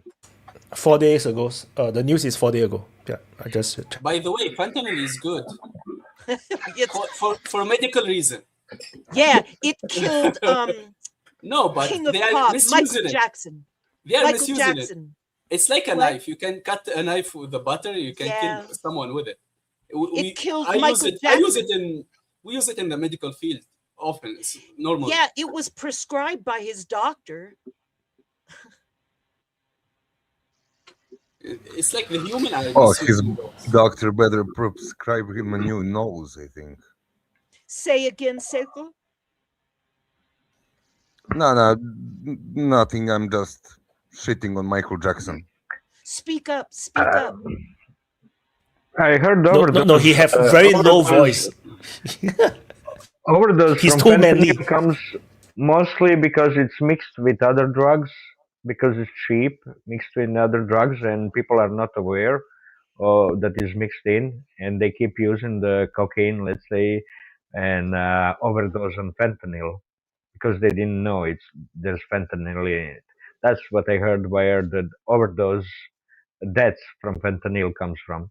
No. Majority of it. The problem with fentanyl is in opioid. If you take an overdose, if you take a non-supervised dose, sometimes even a normal dose can get you a respiratory issue. You can stop breathing and stuff. So, for example, if you introduce opioid to a patient, you need to always control their breathing, their rhythm is by the hour. If you change even the dose for the same patient, you need to keep like watching closely their respiratory functions because it can affect the respiratory. Even like fentanyl, medical fentanyl. Imagine if it's like the dose is not adequate, and even if the dose adequate, your body can sometimes react to it differently. Even if I have the same weight as, for example, Wyatt, and we get the same dose because the dose is proportional to the weight, Wyatt can have severe effects, and I can like be satisfied with the effects. You understand? So it's the product itself is very it's very like it can affect the respiratory system, and it can like stop you from breathing. So that's why it's very dangerous, and plus it enhances other drugs effects. So it enhances other drugs effects. It's like a very a strong Sensitive compound. drug. Yeah, sensitive drug can be dealt with like cautionally. In people like injecting it with whatever doses, that's why the issue. So Okay, Melkor before super we move chatted. My forward, wife though- is a NICU nurse. Thank you. They use fentanyl to stop the diaphragm when intubating sick newborns. Yes, So- yes, that's what I'm saying. It affects the system, the respiratory system. Yeah, it's quick. It's quick. You have like a close monitoring of the patient for the few like hours that they take. We can pass like 6 hours of monitoring because of that. So, guys, just as a It's public especially service dangerous. announcement, please do not use fentanyl. Use weed. Yes, it's especially dangerous if you don't know that you're taking fentanyl. Or That's drink mixing beer. with other drugs. That Yeah. I think that's the reason why Drink vaping virgin is beer. banned in a lot Oh-ho. of countries right now. Because Singapore we ban vaping, like because all these drugs are put into the vape without them knowing. So the cartridges is all poisoned. So no. Oh, another super chat. Tech Derp said It's Serbia not siding only- with it's not Rus only fentanyl. energy and student protests kicking off. Coincidence or color rev? Student Color protests rev. where? By the way, In Serbia? fentanyl is only one drug. There's a lot of opioid drugs that can be consumed and can have the same effects. Okay, I have a Fentanyl is question. Just one who is known to others. Okay, kids don't do drugs. But here's the question. Why was Hunter Biden living in a hotel 1 mile away from the server, the Dominion server in Serbia?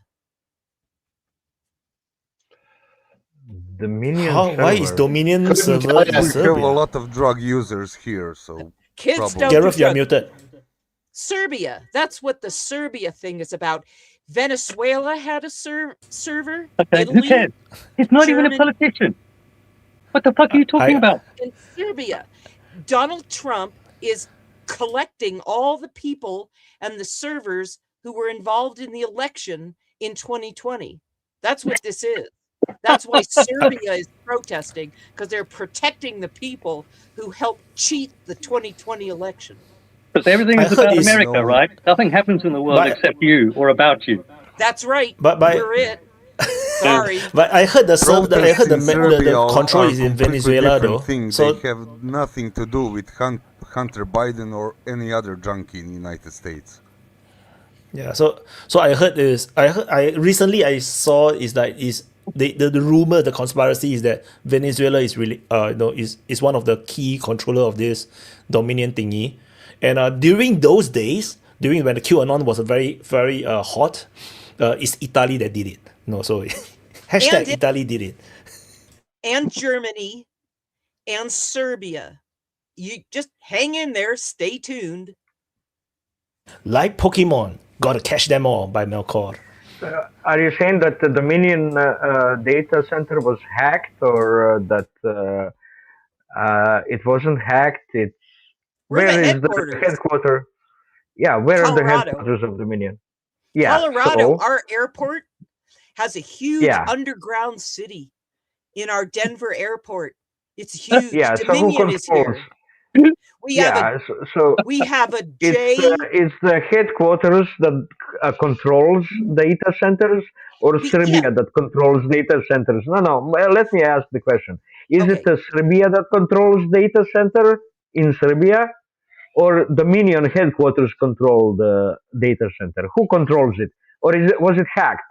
This thing that Hunter was in a hotel next to the data center that doesn't have any control. What's that matter? I mean, that's a simple Hunter question. Biden Who controls it?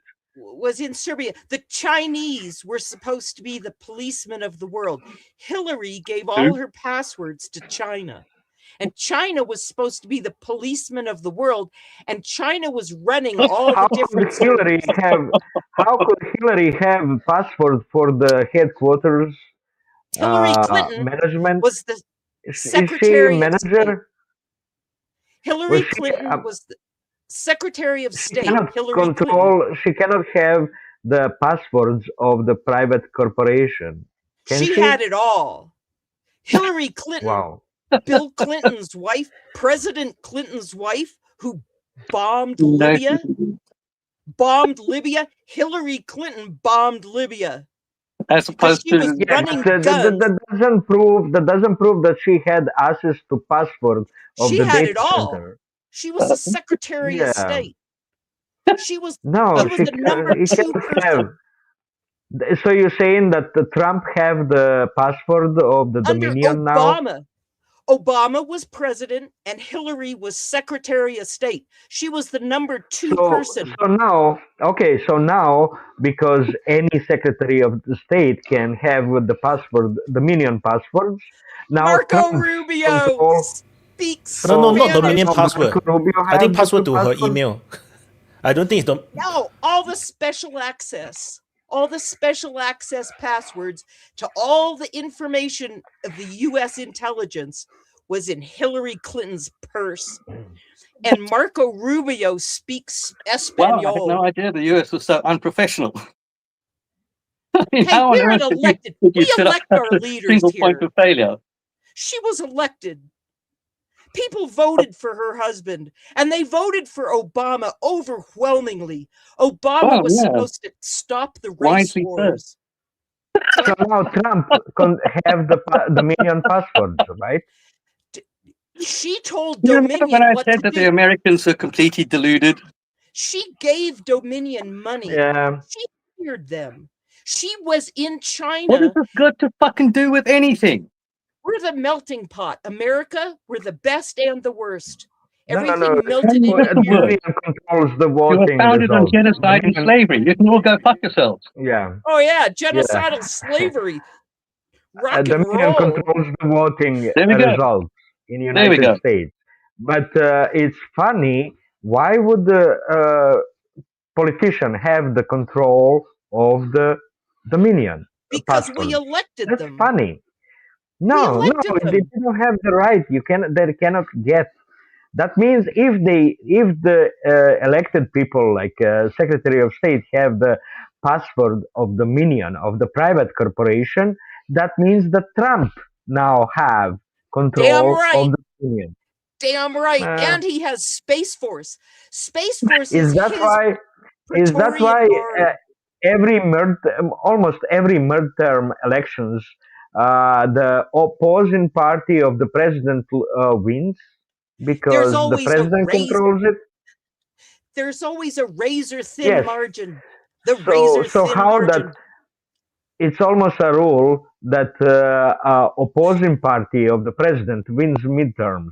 It's always a How is that razor possible thin. then? The But margin it is still always wins. what? Yeah, but it's still the opposing wins. They cheat. Those that have control of the passwords. They If they cheat. have the password, yes, but if they have the password, president, then the opposing party wouldn't win midterm elections. You understand that? It goes No, back do and you forth. understand that? It's a No. Do you uniparty. understand? If the president controls the password, Dominion passwords, then his party would win midterms. No, But it's Republicans. actually opposite. We want the people to vote. Oh, we don't want bullshit. cheating. So we The vote Republicans are the most corrupt party in the Western world. that they were. You betcha. how do John you- McCain, Wet Start Still McCain. Do you remember the sorry, Brooks you Brothers mean riot? no The first fly time over they used Saigon, to stop McCain. the steal election when they stole it in 2000 at the Hanging Chads. A totally corrupt The party. hanging chads. Yeah, You yeah. betcha. That was a cheat. They go back and forth. The uniparty to Do you know spread who the organized money that? around. To spread the money What's around. that name? The guy with the tattoo of Nixon on his back. Oh, Stone. Yes, he organized the so-called Brooks Brothers riot under the slogan "Stop the Steal," the same one he used for Trump's fraudulent attempt to overturn the elections. That just confirms how deeply corrupt the Republican Party is. Okay, Trump Are you started serious? Space Force, right? Space Quite Force serious. is his Praetorian Guard. I don't give a Eisenhower fuck. What's this got to do with anything? Eisenhower started the Air Force in 1948 to protect himself from the deep state, from the globalists. Look, I know you Americans love talking about yourselves, but what is the fucking point? Trump started Space Force to protect himself from the deep state. The Pentagon and the Navy, they're all infiltrated with Hey, Lady, you need Pamela, psychiatric help. you with got a Brits. long They're all, wave they're all since infiltrated. Eisenhower So Trump to. started Space Force because they're in charge of cyber. Space Force, his Not Cyber Praetorian Command. Guard, is in charge of cyber. Got it? Can you But hear me, guys? Air Is Force it working? Not the controls GSA, Go not UFO. the DIA. No, no, Oh my God. Yeah, the Air CIA Force. and the Air Force NSA are at controls. war. The CIA and the NSA are at war. The Q posts came out of the NSA. Oh, for They're at fuck's sake. war with the CIA. So the NSA, So the this is Energy full-blown Department, conspiracy nonsense. I mean, what the fuck are we talking about? Why are we wasting time on this gibberish? 1949, when the national security Okay. structure was set up, the CIA and the NSA went in different directions. That's NSA it. is in charge of nuclear, and the CIA is in What is charge the of fucking point? because Trump is winning so big. Trump, oh my Oh yeah. God. Oh That's yeah. a big Of course, loser. he's winning when You want to Epstein's criticize list is me? still hidden. I Of have a course, he's crush winning. on Vladimir Putin. I have never My married. condolences. I'm still single, and Vladimir Putin just trips my trigger. I can't get enough of Vladimir Putin because he's a man of God. His mama sent him Oh my to God, this church is getting worse by the when minute. it was a capital offense. Vladimir Putin went to church when he could have been killed for it. It used to be illegal to go to church, and his mama sent him to It church. was never illegal to go to church I am in just, Soviet Russia. I mean, Trump is not a That's just a religious lie. man. Trump caters to the Christians, and we love him for it. He Yeah, he caters protects to them by Christians. exhibiting every one of the Hey, 7 deadly Victor. sins. Hey, you know Victor, what? nice to Is see you Nika again. still here? Thanks. Nika, you're Nice allowed to you 4 for wives, joining right? again, man. Haven't Nika, heard you in a long while. Nika, you Victor. get 4 wives, right? 4 wives. If the first one didn't kill me, She's single, Nika. She's Oh. single. That's 2. I'm playing I'm just matchmaker saying. today. I abide by the Canadian law. It's going great. Sadly. It's under budget and ahead of schedule. And you either get on the Trump train and read the Q posts, or you're just going to be left in the dust. Sorry. Yeah, you're hallucinating. I'm afraid you are completely out of touch with reality. Been sober too Hey, long. can Take the super chat. Serbia ignores sanctions in favor of Rus pipeline and student protests back in news. West backing anti-corruption protests to undermine Serb-Rus deal. Victor, what do you think? Hey, first, is my mic working now? Speak up. Yes, it's working. I will adjust you higher, but I think you're yeah, can I adjust you I'm higher? trying Okay. to. I tried to select different source, but this is best I could do. So, yeah, protests doesn't have anything to do with the United States. I'm sorry to tell you. We don't give a fuck about your drug addicts in the United States, like Hunter Biden or anyone else. Like, why we protest in Serbia is because we are fed up with this ass on 2 chairs regime, and that's about it. We had too many of shit happening with corruptions and shit and things happening in Novi Sad where people died. So yeah, we have our own problems. United States doesn't affect everything in the world, you know. Well And said. yeah, people, Yeah, but the same government thing can be is said. let's make this clear. Government in Serbia is doing everything to suck up to Europe. They lent a lot of money through investors into projects like, I don't know, roads, schools, buildings, infrastructure, and all. So they're in debt, heaps of amount of debt to European Union, and now European Union has Vucic by his balls. That's the fact. People still support Russia, and people feel deep connections in terms of Orthodox religion throughout history, even though things are a bit blurry. But yeah, people here first protests pro-Russian since war in Ukraine started was in Serbia. Well, let me rephrase that. They were in Montenegro, but made by Serbs who live in Montenegro. Second one was Serbia. And yeah, like Vučić now has to play as smart as he can not to piss off people who don't want to be separated from the world, and he needs to play with his overlords in European Union. So this is entirely without, I'm not saying without United States interference. Of course they had to interfere, but generally gravity is around corruption and our own problems rather than your elections and your problems. So super chat, Madeline said Space Force, the Yanks have to hitch a ride on the Soyuz to get to the ISS, but I think that's previously, right? I think now they don't need to do that. One more thing. Well, they can't anyway because the Russian launch gantry fell over the other day. And yeah, that's gone as well. Repair it. Don't worry about that one. It's going to take years.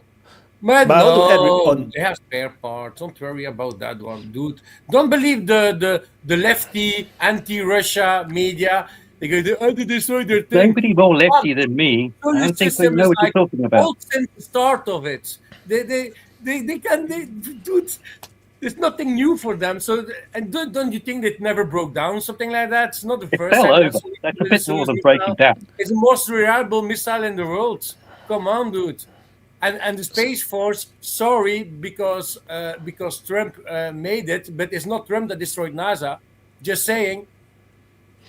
I saw Obama before Clinton, they all destroyed NASA. Come on. I want to add on what sector. Yeah, but it's not only cyber, because Venezuela, when they went to Maduro, they used intelligence from Space Force. The satellites also are very important. It's not only I mean, it's the whole package of the cyber, like you're saying, but it's much more than that. Internet is cyber. Yeah, I know, but also satellites to see everything. Space Force is watching us now. Yeah, I know. I hope so. If you guys have sponsorship, you want to make me an agent, you make me a glowy, please, send money here. and also, Anyway, while you're at it, don't forget to press the like button. That goes for the rest of you watching as well. Typically Chinese, always seeking business, man. It's a Chinese blood, our DNA is just always thinking about money. So no, I want to add on to what Sikter say. The problem now, I feel like, because the anti-American or anti-West, or because of the color revolution, these things, every single protest people say is American. Everyone says CIA. Everyone says then how can people protest ever again? Because you cannot protest without your protest being hijacked by all these anti-West propagandists that to say that it's CIA. Then it's like, then where is human rights? You have no more rights to protest, because every time you protest, you become agents of the Americans. Then you can't protest anymore. It's kind of good to underscore that those who call PSYOP all the time are part of the PSYOP. There's 800,000 people on the my CIA 2 cents of payroll. this. My 2 cents of this is everyone who don't like that particular revolution or riots, he will say those are from the exterior. Even in America, they say it's they will find someone exterior to delegitimize those people. But we cannot negate the effect of the CIA and other agencies. For example, yes, the riots in Iran started legitimately, but we cannot say though that there wasn't any interference from the West. We 100% there is. Yeah, that's what I'm saying. It's always it's gray. It's not like black or white. No, but the problem is, as long as a country creates a window of opportunity, foreign powers will come in. It doesn't matter. Like even in United States, you think all this protest is not funded or backed by China or Russia? 100%, because the more messier. How would you even do that? Of course they can. What are you talking about? Because they the can. more. If the CIA can do it in other countries, why the Chinese cannot do it in the United States? In the United States, it's so much more corrupted, so easy. I don't think anybody can do that. I mean, they already caught so many people. If any organization that was raising a protest was so centralized that it was the central node for the money that went in and mobilized all these people, it would be extremely easy to detect. That's not how any of this works. For example, don't look down on the communists. The communists are not that lousy. Popular protest. Just one. I wanted like to prove that it's not like happened in a vacuum. For example, you see Netanyahu, he visit Trump, and suddenly after 2 days there is those protests. After few days we have like 4,000 I think Starlink device magically happening to enter the I think it's 4,000 or something, like it's a big number. 40,000. 40,000, yeah, entering the Iranian. We cannot like what happened even before. We see the people that were inside Iran who helped Israeli Air Force to sabotage the area. Those can disappear? No, but it's always but, there's but clearly always, this is natural, right? It's natural thing to do, because if you are Israel, you put yourself in the Israel shoe. natural. It is advantageous that Iran have a revolution. So Yeah, no, but but the thing is, if you don't enter, So the you thing is, cannot say- if Israel don't support, then the revolution will fail. Then you cannot say there is no the interference. revolution. That's what I'm There's a saying. thing. It's easily distinguished. The demonstration, peaceful demonstration, like in Serbia, right? There is no killing. There's no looting by anyone. There's not much. There is some, but not much. Those are root based. Basically, people are demonstrating, right? They are unhappy. The color revolution come in and hijack it by start to kill, to destroy the properties around. This is the only thing that you can distinguish color revolution. It's easy. It's well known. How do you know it's not anarchist, for example? In state structures, it's well known. I read multiple descriptions of how it's been done in Belarus, in Maidan. Everything, all the analysis was done by Russians so many times to prevent it in Russia. So they know how to go about to look for the organizers when they take over the demonstrations, not to go against demonstrations that are peaceful and normal.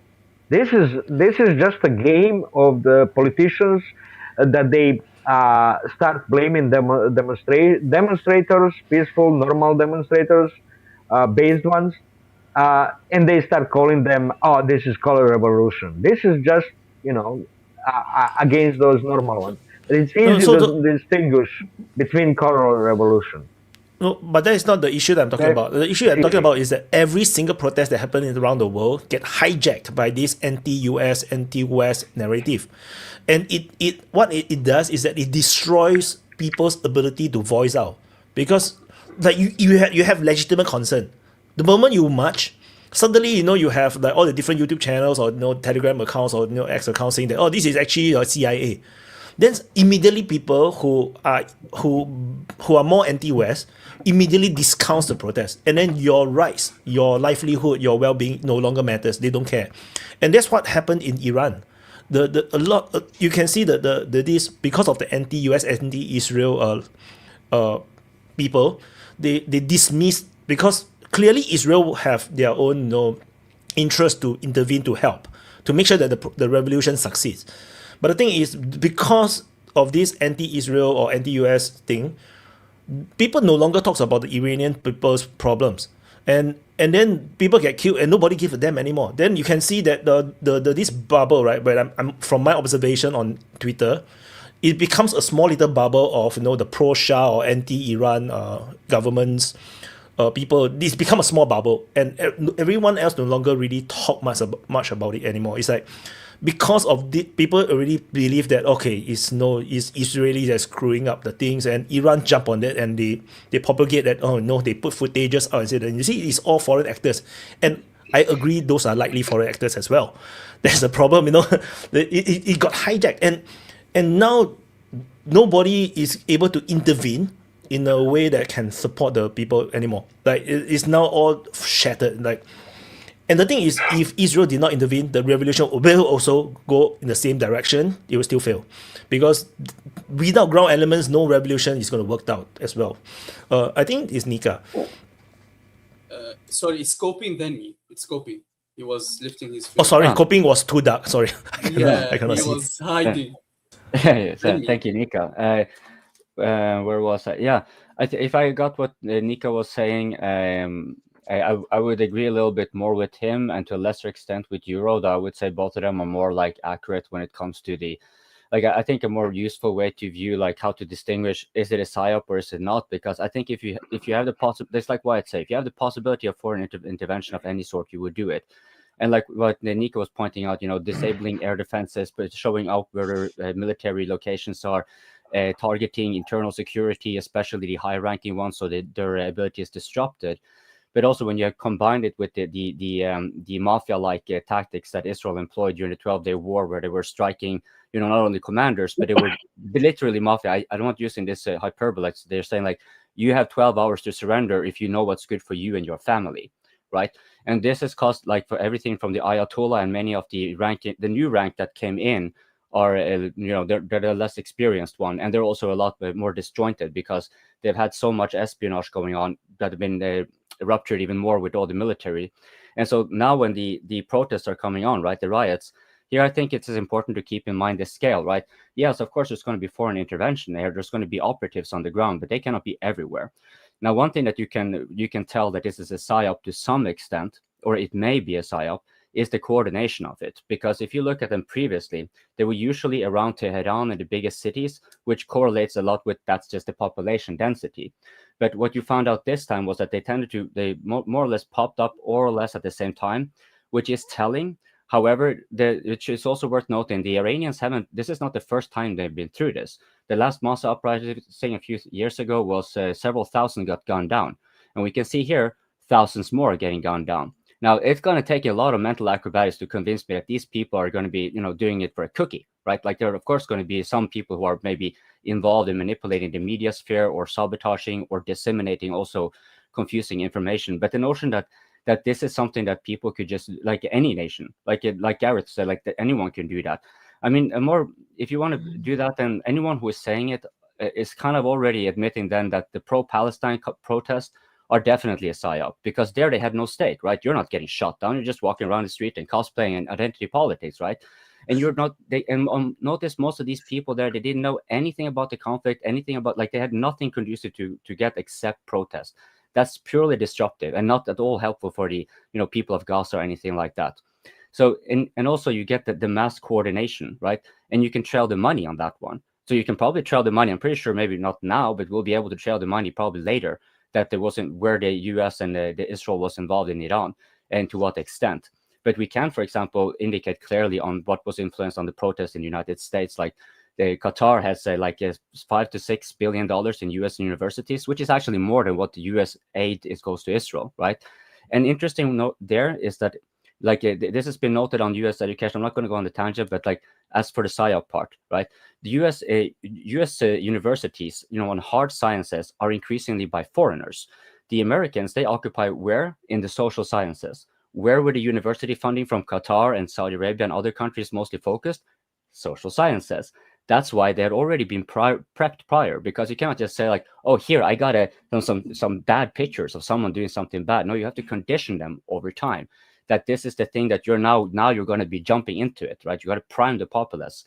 And so this, of course, you can say can be done in Iran, but that's hardly surprising, because that pertains to the people and the regime themselves.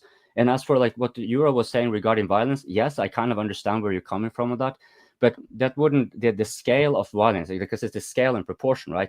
A few bad actors here and there would not be triggering the Basij with the IRGC and full-on military shutdown and whatever.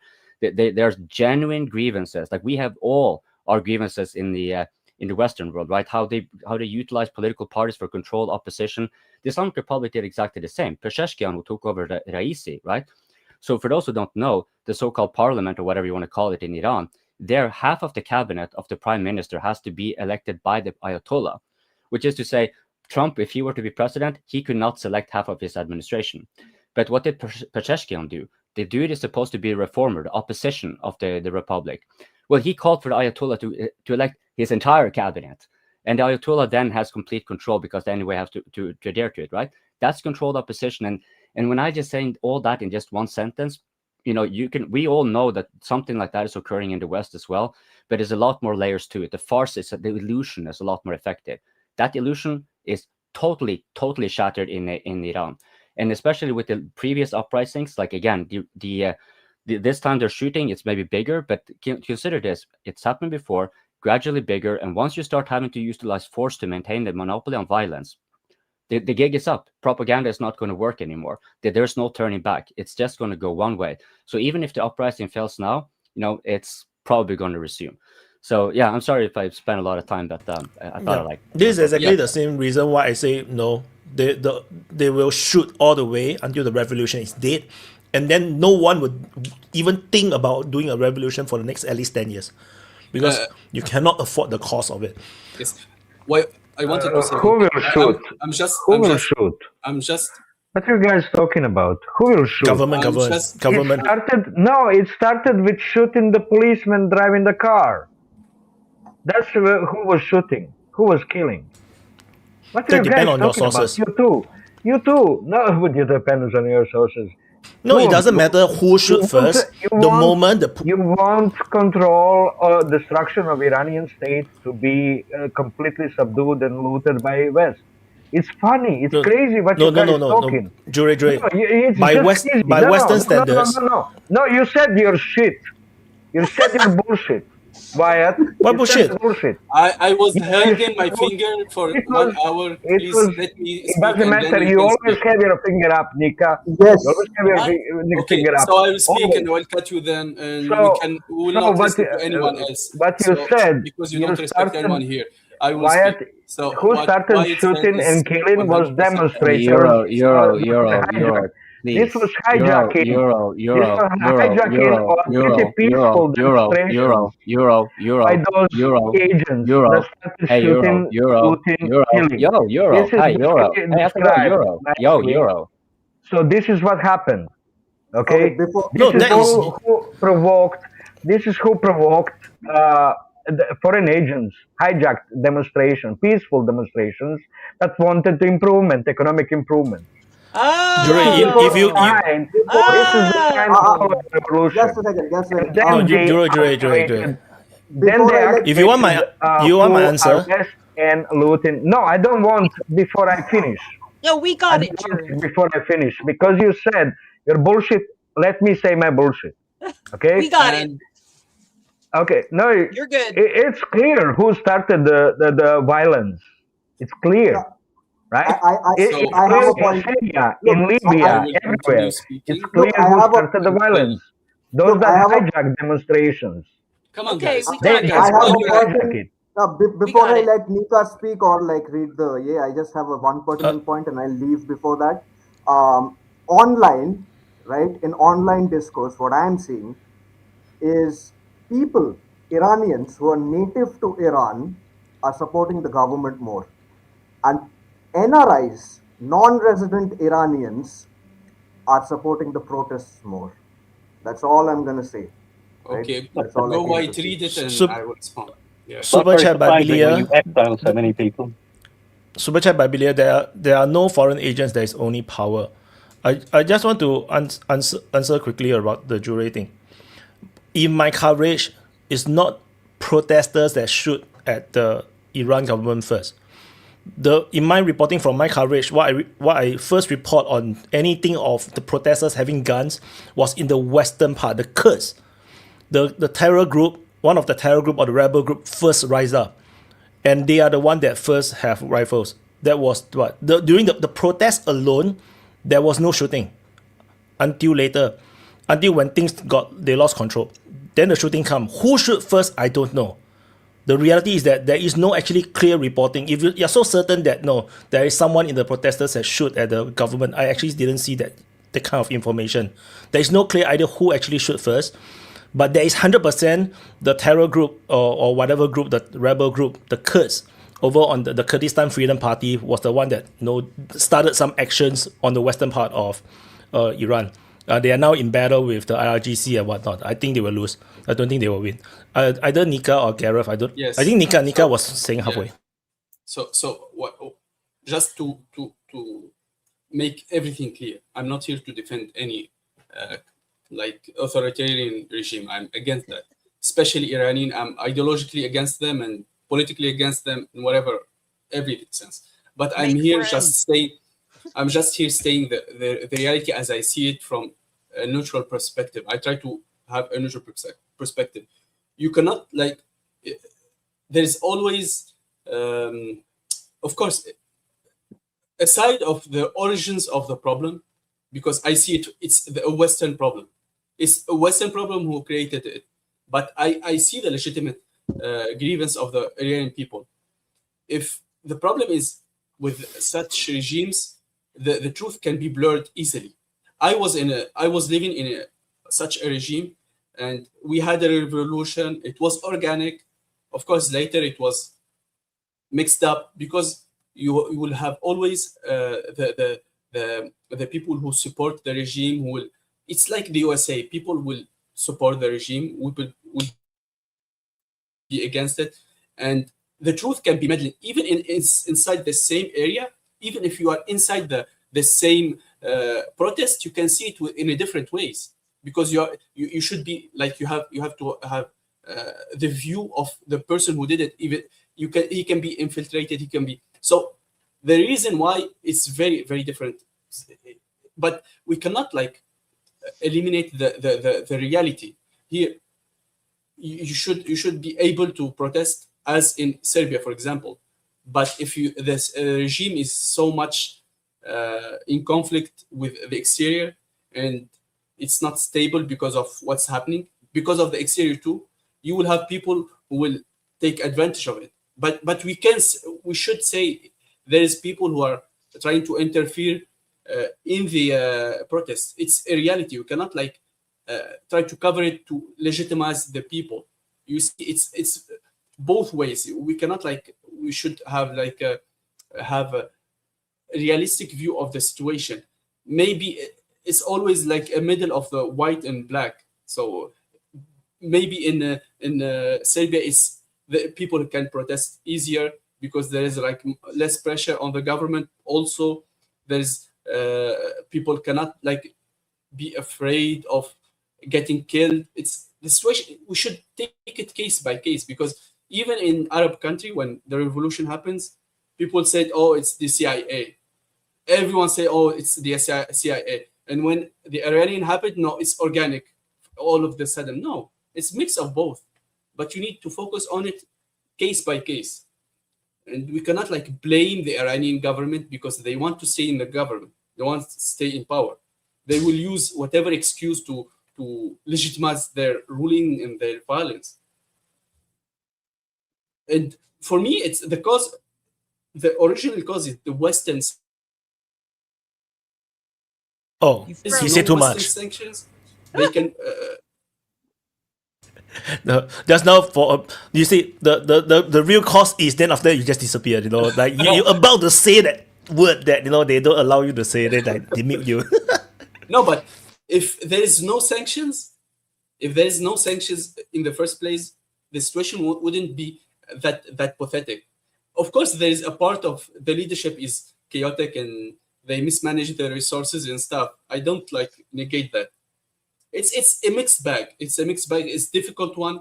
And you say, oh, it's because of the regime is so hostile to the European. Yeah, because they controlled the country before with the Shah and abused the country. That's why it happened. The revolution. That was the British. That was the British. That's the American even before that. No, it was just the British. Iran is with the British, and then the Americans want to. American take, and then but the Americans are supporting the Shah because so they off-seated the British, so the Americans able to get in. And when the Shah took over, he was tyrannical. He was doing the Western like bidding, and he was selling practically like European now. So that's why one of the reasons what the revolution happened. Anyway, Gareth. Gareth. Yes, thank you. I just wanted to disagree with the idea that violence or otherwise is diagnostic in a protest. I mean, I'm actually against peaceful protest on principle. I think it's a bad idea. There certainly are good arguments for violent protests for property damage, and there are people and bodies who seek to implement them.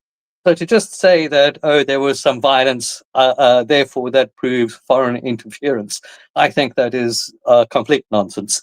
I also want to point out that, and that's not even accounting for the fact that people can just be boisterous or angry or just, acting out. I didn't say that. I didn't say because I wasn't responding to you at all. Okay. No, I agree with Yarov though. Yeah, I didn't say because there is violence, it's outside meddling. I said because other I reasons. agree with Garrett too, because that's not what I was saying. So I agree with Garrett, and I agree with Wyatt, because your response to me was what I was saying. You know, Wyatt, that your response to you just repeated what I said. Basically, it was hijacked. I said demonstrators had the right, they want, but it's not because of sanctions. Usually people don't demonstrate because of the sanctions. They demonstrate because of the corruption within the system, within the economic system. In Iran, it was the corruption of the military, which is standard for the Arab countries. Military is corrupt and they use it to enrich themselves. They are the levers of power. They have in Iran, they have the businesses. Every general, every large officer, just like in Iraq used to be, the generals have their businesses, right? They do the contracting. They use the army to build the houses and everything. They pocket the money and so on. Nothing can be done without military. And economic problems are big in Iran, mostly because of they expend so much resources into the building the rockets and all of that, right? It's because they're siding with the Brits. It's a military. It's a military. They spend too much for the military, just like Soviet Union did. Spend too much for the military instead of for the people's consumption, for the people's needs. Yeah, this okay, is the we got it. This is the reason for the demonstrations in Iran. But those were hijacked. Okay, hijacked, which is what you said too, Wyatt, in response to me. But I have a part two. This was quick when it was hijacked, and how it's prevented in Serbia to be hijacked by the foreign influence, by the foreign agents, is not to allow the new guys that just come in and claim the leadership of the demonstrators. They reject them. Students in Serbia rejected every outside those that wanted to step in and start leading them. That they started demonstrations, but then some small crooks, small politicians come in and start talking and take over the leadership. This is what Occupy Wall Street also did. They didn't want to allow outside influence to come in and take over the demonstrations. This is the recognition. This is how they, and this is not prevented in Iran, most likely by demonstrators. I've seen few videos where someone comes in and starts, reading Sharia, reading Quran, the reciting Quran, and takes over the leading role. Okay, this is how it's easily manipulated in Arabic world to take over, to hijack them by someone just comes in, takes the microphone and or a megaphone and starts reading Quran. But have you considered that the Kurdistan Freedom Party? Wait. CIA does it. This is how the thing is. No, the thing is, the Kurdistan Freedom Party could be Iranian. This is how it happened in Kazakhstan too. Same thing. Demonstrators, right? Normal few people, small-time people were demonstrating because of they suffering from inflation because of they were pumping the oil. The region in that had Dre, the oil. don't drift so far. Just now we were talking about. I'm not drifting. Don't interrupt me. I didn't No, interrupt you. because you are talking about you are talking about the interference from outside powers. So I'm going to tell you. No, I tell you the thing is the Kurdistan Freedom Party. These Kurds people, these Kurds, they could be Iranian themselves. So to say that this is external intervention is not true. Not necessarily true. Like the Bolok Party, the Bolok Revolution Army. No, I'm telling you about the shooting. So because you are saying the shooting now, it relates it to maybe it's a foreign interference. I'm saying that this could be internal because there is always rebel groups already in Iran. So that's a problem. So no, the second part of my answer to you, I never said, because the second part is actually it doesn't matter if the protesters shoot. You cannot be, then your response is overwhelming firepower on all protesters. Once you do that, you're illegitimate as a government. So in any other country, this revolution would have succeeded. Iran did. Is that what the government did? No, you have to let me talk because now you're interrupting me. Now it's my turn to talk. No, you started claiming that started shooting in demonstrators. That's what you claim now. You claimed that government started shooting indiscriminately against protesters. It doesn't matter the government started or not started. The fact is the government have shoot mass shooting. It doesn't matter if they started or not. The real result is normal civilian protesters are getting killed. That is it. It doesn't matter who started. The moment a government is willing to open fire on its citizens, the government lost legitimacy. It doesn't matter which country it is. Can I give like a simple example? So wait. So the thing is, in any other country, wait. I haven't finished. Don't interrupt me. No, you cannot like this. No, like, you tell me I don't interrupt you now. You interrupt me. The thing is. Any other country, this same thing over no, you are still interrupting me. I need to finish my point. If you let me finish my point, I already finished by now. You have to let me talk first. No, you cannot. No, I was talking. You interrupted me. I was responding to you. I was talking about Kazakhstan. Have you been drinking? Have you been drinking? No. I'm finishing my point. Just let me finish my point first. A little bit more. If not, I'm not listening to you as well. I cannot hear you. I don't know what you're talking about. Yes, exactly. You interrupted me first when I was talking about Kazakhstan. No, you finish your point and entered. No. Don't go too far. You're indeed moving too far. That's why everybody is telling you to stop because we are. You admit now that you interrupted me first, right? Now you admit that you interrupted me first, right?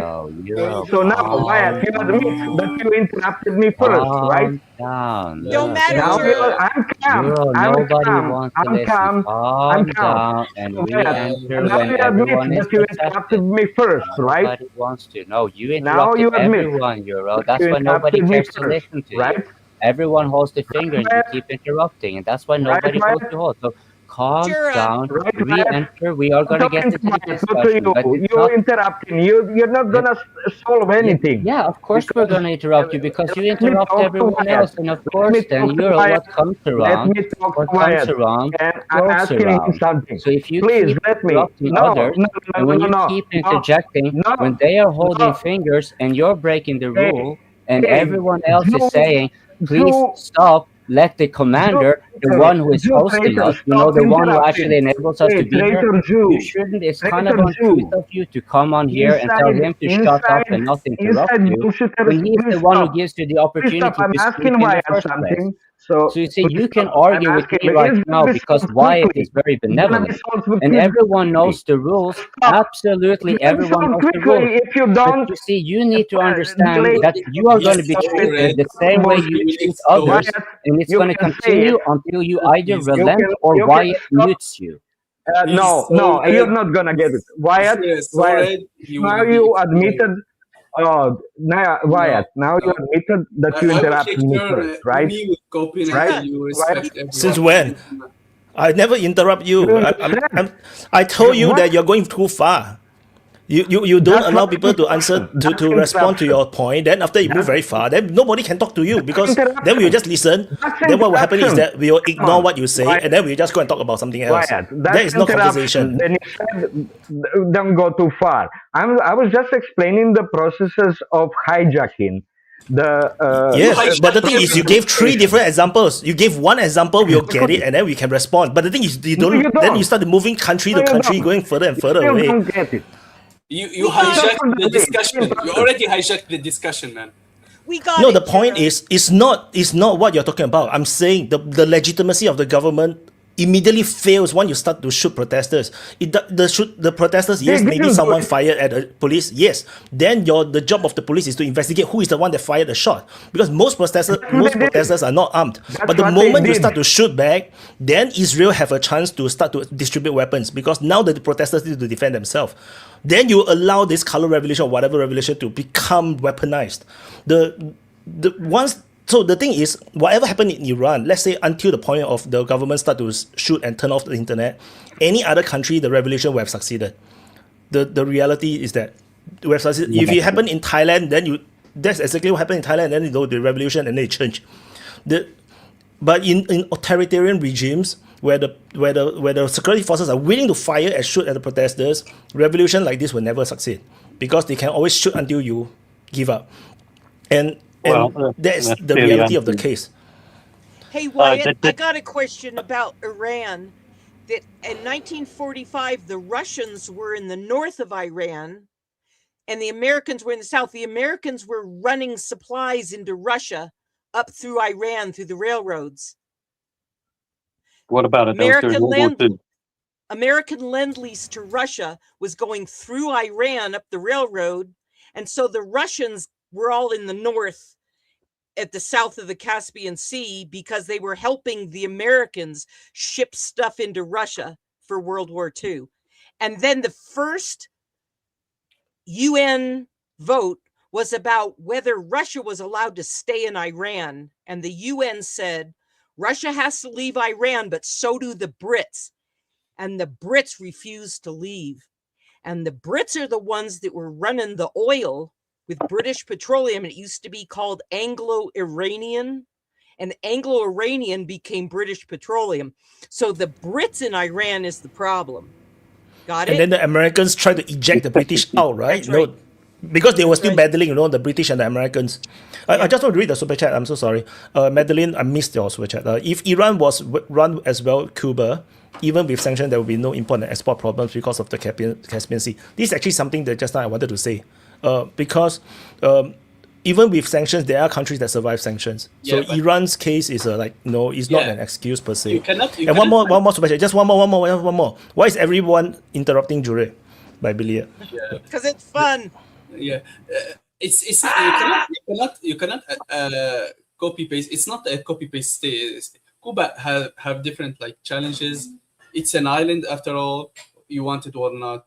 There is a lot of ethnic diversity in Iran than Cuba.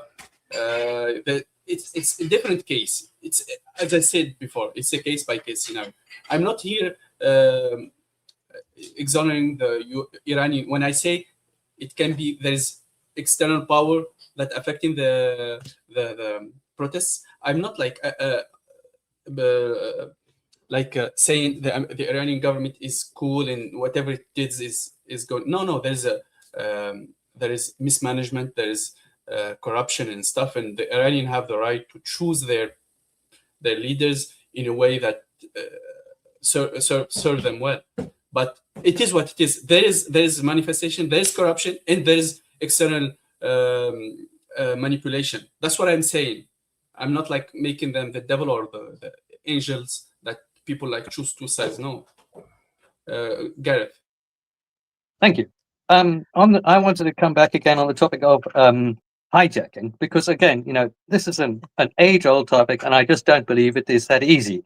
Trying to control a mass movement is like trying to control a river. I mean, pissing into it doesn't make much difference. It's going to go where it's going to go. It's got its own authority. So the way that historically you hijack movements is by inserting some kind of agent into an organizing body or something along those lines. And you get infiltration like that at all times. I mean, even the Bolsheviks had a Russian imperial infiltrator in their central committee, okay? But those things are independent of the popular movement. They can set some of the strategy, but what you cannot do is have control of every little tiny local group that's gathering together to hire a bus to take into the city to take part in the protest. You simply cannot. There is no way any external actor or even any internal actor can control them. In fact, the only way they can be controlled is democratically by themselves. Now, as I say, through the subversion of organizing bodies or something, it's not impossible to interfere with these movements. But I think that you have to have some evidence of something like that if you're going to claim that a movement has been suborned, because I think you should otherwise default to assuming that a mass movement is authentic, because I think that 99% of the time, that's the only way that they can happen. Done. I want to agree on that. And that's the difference between this Iran one and the Euromaidan. Because Euromaidan is very concentrated on Kiev, right? It's mainly very Kiev-centric. It's not like across the whole country, which is so much more easier to control and manipulate. Which is why they have one sniper and then they just cause whole chaos in the square. And then they use that as an excuse to remove the elected president. So I think that I can agree, is a Western, maybe Western or whoever that coordinated and create this overthrowing of the president. But in Iran, like I said during my reporting, the first time I reported on the Iran thing was like 3 or 4 days in, because I ignored it. In the beginning, I was like, it's just another Iranian protest. It's like, no, they always have protests. But no, by 3 days in, then I started to realize something is abnormal about this, which is why I started reporting about it. And it really indeed turned into something very serious. But I think it's dying now. I think Grey Fox, or is it Coping? I'm not sure who. No, it's Grey Fox and then me. Grey Fox. Hi, everyone. So I agree with you. You touched an important topic there, the difference between Euromaidan and Iran. In Euromaidan, like you said, it just takes one sniper, and you don't really know where this sniper came from. Some are saying this was government troops, the Berkuts. Some are saying no, it was among the protesters themselves. And there are videos circulating online where you could see protesters hiding snipers, or they were given these snipers from the car boots and all. And it just created that chaotic environment there. And immediately you see Victoria Nuland and McCain come in, and they were both bragging how, okay, you see, this is how people take over their country. And all of a sudden, everything just digressed. And Yanukovych, of course, he was corrupt, had to run away from Kiev. But in Iran, like you said, it could be something entirely different. I know I have many friends here, Iranian friends, and everyone I speak with, they don't like the current government. Every Iranians here, they don't seem to like the government. So they were pro revolution or against the government. And so what I wanted to say is that there's always, like someone mentioned, it's a case by case. Sometimes there is elements of foreign involvement, and sometimes it's just people coming up, and then you have this psychological warfare of this maybe ruling party saying, oh yeah, this is CIA, this is Mossad doing it, so that they have the reason to crush the protesters. So that's what I wanted to say. Yeah, so if I'm Coping, sorry. Yeah, sorry. There was just the because could it be external? Yes, of course, but does it necessarily mean a foreign actor? Now, I'm not saying that there's not a foreign actor. Like, I'm going to be, just so nobody misunderstands me, I am absolutely saying foreign actors are involved, but to what capacity, that is what I think is debatable. Not really if they are involved or not. I don't think that's any sensible at all to actually even discuss. But it's there's like a few things, like, for example, what mentioned about being in the capital. And it's also not something that's very common in Ukraine to have, like, maybe they have demonstrations and stuff like that. But the escalatory patterns that we saw in Kyiv, for example, that's not something they've handled before. Whereas in Iran, for example, the security forces resorting to overt violence, the threshold is fairly low, right? So and it has happened several times before. Now, one thing that I didn't got to say, which I found very telling, because I mentioned that like it seems like a psyop when you have like these uprisings going all across Iran. Like that would be my impression from it at first. But I had talked to Iranians several months ago, where they were. I don't think it was necessarily the Shah, but it was someone very important in his side of the things, where they had kind of made it clear and tried to disseminate the information that, you know, if you are coming to an uprising because the time is for you to decide when it happens, you know, whatever, you know, that's how they laid it out anyways. But more importantly, they made it explicit that do not do as you've done before, where you march on to the capital and gather there, because when you are all gathered there, it's easier for the security forces to clamp down on you right there. But if you all start up at the same time, you know, even if it's smaller, it's going to be much more strenuous for the security forces, and it's going to be harder for them to clamp down on it violently. That's what. Then that I thought that was interesting to point out, because that means that the diaspora have kind of been like Ray Fox was saying as well. Generally, the sentiment, and I get the impression it depends a bit. So the diaspora, for example, in the Americas, there will be overwhelmingly proportionally favored towards the Shah and explicitly the Shah. So not just necessarily against the government, but they're also pro-Shah. Whereas in Europe, you will have the Iranians are still, majority of them are going to be against the Islamic Republic, but they're not necessarily pro-Shah or anything like that. However, it's noteworthy that the last 1 year or two or so, like even though the Shah was kind of known, he wasn't kind of considered like a very serious actor. Like it was known that he was always a potential actor, but it's the last 2 years or so he started really becoming more notable. And even those who are then not pro-Shah. So this is the interesting part here. This is where I think the momentum for the uprising distinguishes itself. Why you see the Javid Shah being shouted out and stuff like that, unlike before, it's because there's so many more that just simply, like, even though we rather not have the Shah, or at the very least not the dictatorial Shah, we would prefer, if anything, the constitutional monarchy, which is what he has projected. And they have just come to the point that, okay, even if he's lying, even if he will try to wriggle himself to an authoritarian position, he cannot possibly be worse than the Islamic Republic. Like, we have more wriggle room with this. Is the ultimate rationale to, like, because they pretty much all of the Iranian diaspora, they have family back in Iran, right? So, like, I know I have friends in one side of my family who just recently got to hear from his aunt, right? And she said she's fine, but a lot of people have been killed, right? That after being in the shutdown. So for them, you know, it's like, okay, you know, they are telling us back home, they are telling us it's untenable. It just keeps getting more and more oppressive. The economic situation is unbearable. We're having whole fucking buildings sink right into the ground. Like, it's just the comprehensive ineptitude and mismanagement by the Islamic Republic makes them even as illegitimate actors. Like, even if you were to be obsessed about, like, oh, they came to power by a coup or the dictatorial, that's kind of like, okay, fine. That's one thing you can debate, but you cannot debate that they are unfit geopolitical actors when they run their own country so thoroughly into the ground that they don't even need external actors actually to bring it down. This is a natural regional hegemon from thousands of years ago and destined to be so for a long time, except when you have something as incompetent as the Islamic Republic that makes what is supposed to be the big brother of the region looks like a joke. Right? It's like, if you are Iranian, the tremendous, like, you're getting beaten, you're getting shot, you're getting just your life wrecked over, and on top of it all, it's just a complete, it's just disgrace. Which is why they shout "be shut off," which means grace, like the disgrace. You are without honor. So, like, yeah, they're not even as illegitimate. Are they competent enough? Like, they're not. But that's my opinion. I'm sorry, Gareth, I think it was, or maybe it was your. No, I think it was Gareth. I think Joe was up before me. So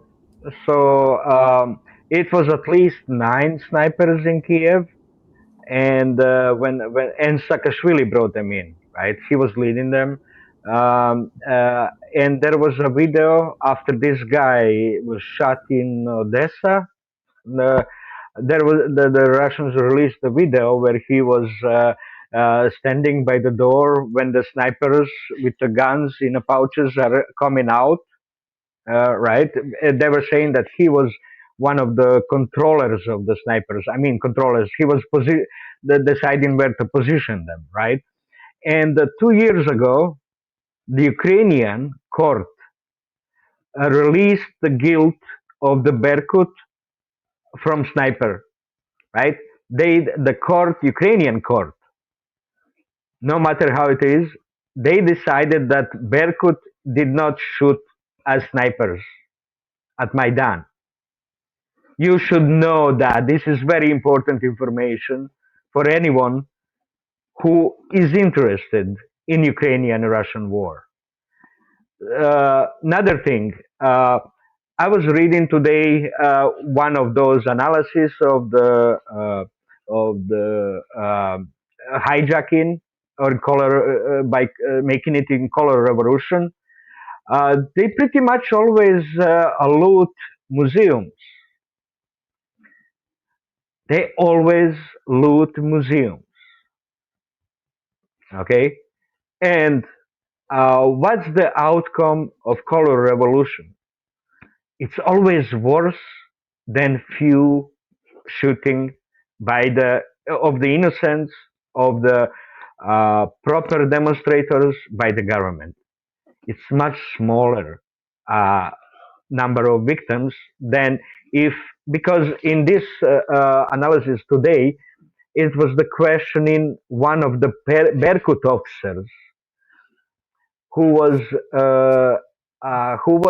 actually controlling the Berkut action, and they had so somewhere in February of 2014 they started clearing the Maidan, the square, right?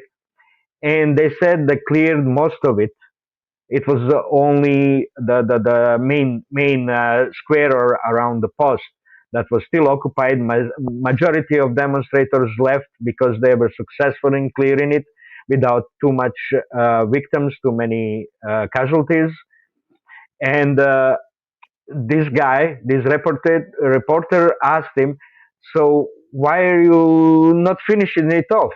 Why you're almost done? Why you don't finish it off? Says, well, we're waiting for orders. So this reporter is asking, is this Berkut officer, if he's still alive, questioning himself, if I finish the cleaning of the Maidan, would I stop what is happening now? Million deaths. Because he didn't finish this. This is Machiavellian question. How many innocent victims have to be produced in order to prevent total chaos, like in Libya, like in Ukraine? What's the price that government has to do in order to prevent way more casualties in the future? This is the real question. This is Machiavellian question, right? You have to ask yourself. You guys support, two of you support the overthrow of Iran, like it's gonna be better for the people? No, it's not. It's gonna be like Libya. Like in Libya, Iran is gonna be gone through the civil war, split up in a multiple, maybe even worse than in Syria. This is the result if it's not prevented. Total collapse of the government, which is what foreign agents did. But it's really funny when you Kopin says, you say, is it external? I don't know, but there's a foreign agents for sure. I mean, what? Do you know the language, or do you really hope that everyone is so stupid that you can say such a thing? No, no, that's not what I said. I said it is silly to be assuming there is not foreign agents. Of course, there's going to be foreign agents there. You are just not listening. But can you please finish? Because actually, like Gareth is doing all his finger, and I think he's going to lose his voice. But this is what you said. But it's a question if it's external. That's what you said. But it's definitely no, it's not. There's no debate. What I said, there's no debate if it is external, and now I'm reaffirming it. There's no debate. Of course, I'm sorry. There's external problem. Okay, you got it. My bad. My bad. Okay, please finish. So Gareth can get the word, please. Nika. Oh, Gareth. I just wanted to say thank you. Yeah, I just wanted to say that. Is that Gabriel? Hearing background noise, I think. Okay. Gareth. Okay. Yeah, I just wanted to comment on the state of mind of the people of Iran. I inquired with some Iranian exiles I knew last year as to whether they thought that the Iranian government had sort of won itself some legitimacy as a result of its missile exchange with Israel, nominally in support of the Palestinians. And they basically said no, they didn't think that that would change the hostility of the populace to the regime. Secondly, though, just another comment on the point about organization in demonstrations. It should also be remembered that the modern protest movement has developed a lot of internal mechanisms of its own organizing. I mean, the starting protests, columns moving at different times from different places. I mean, that's actually something that you do just to make it easier for people to gather at their various rallying points and then move in an organized fashion that the authorities can deal with, controlling traffic and all of that. None of that implies that some foreign agency has to come in and pull strings. People are smart, people are organized. We do ordinary jobs. We organize things that are more complicated than that kind of thing all the time. It's easily within the wit of man. So just because a protest is organized doesn't mean it's being orchestrated. Thank you. That's all. Well, no, it was Nika's turn. We are 10 people. We got to follow the finger here. We're having a bad day, Gabriel. We're having a really bad day here. I want to just comment and move forward because we all agree there is a good reason for the protesters. I think everyone agree there is a good reasons for the protesters to protest. We agree there is corruption. We agree that there is problem from the West because of what they did to the economy, and we agree that there is a foreign interference. The thing is, I'm thinking of the outcome. The problem is, if I'm sure the revolution would be natural and there'd be it would be organic and peaceful. The people, not peaceful, not necessarily, but the people who will care about the Iranian population will rise to power. Yes, I will be positive 100%. But the issue is not. The issue, because of the interference, you can have just a puppet regime. And a puppet regime isn't necessarily a good regime. I want to give a small example because I know that example. For example, in Tunisia, we had the puppet regime, Western puppet regime. He was totally obedient, totally cooperating with them, and he was totally, practically secular. The thing is, the same problems happened. The corruption's there, the gangs are there, the insecurity are there, but they were masked and they were hidden, and people revolted. And you know what the Western did? They sent riot equipment to the regime. That's Are why you the talking about Iran? Tunisian, 2010, I think. Yeah, we missed that. What happened is they sent riot gear because it was beneficial for them. They don't give a fuck about the Iranian. They don't give a fuck about anyone else. That's the issue. Is you can have another puppet regime that will screw the Iranians too. I'm not saying that it's a dilemma. I'm torn apart between both sides. That's the issue. It's not an easy answer. It's not okay. Let the writers broke the regime. Yeah, and you forget the Israelis that are waiting on the backstage. Americans, Europeans, they want to tear up the country and break it into pieces to benefit it more. So those are questions that I personally struggle because I know the suffering of the Iranian. I don't think a lot of people here, maybe few of you, live in a corrupt regime, in an oppressive regime. You cannot understand how it is. You can never understand how it is. Even you, Nonia. This is a child level corruption.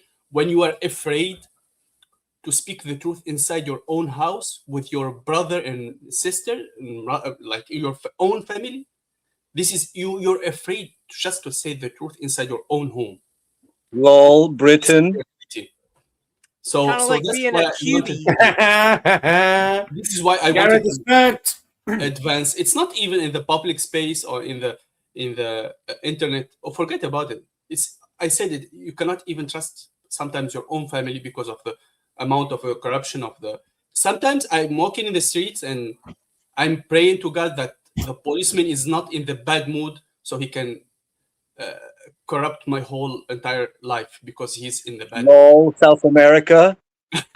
No, but with all anyway, I see Can I? Because I was after. Yeah, excellent sequence here. Because what Gareth was saying there is like that's one of the reasons I said the thing what I said. It was not that there's no foreigners. I said they are doing that, but also internally they're quite well organized. I speak indirectly to them, and like Gareth is saying, like people can organize themselves. They can make up their own mind, especially if you're in an environment like Nika, right, where you have to be careful where you are, what you're saying in your own house. So when you have had several rounds with the regime, you do get by default more organized, because the incentive for you to fight the regime and the government has not been removed, right? So but two things can be true at once. I think what a lot of people here keep, like, I see that in the chat, like you keep thinking that it is a black and white thing. It's not. It's like two things can be true at once, and there's more factors to it, right?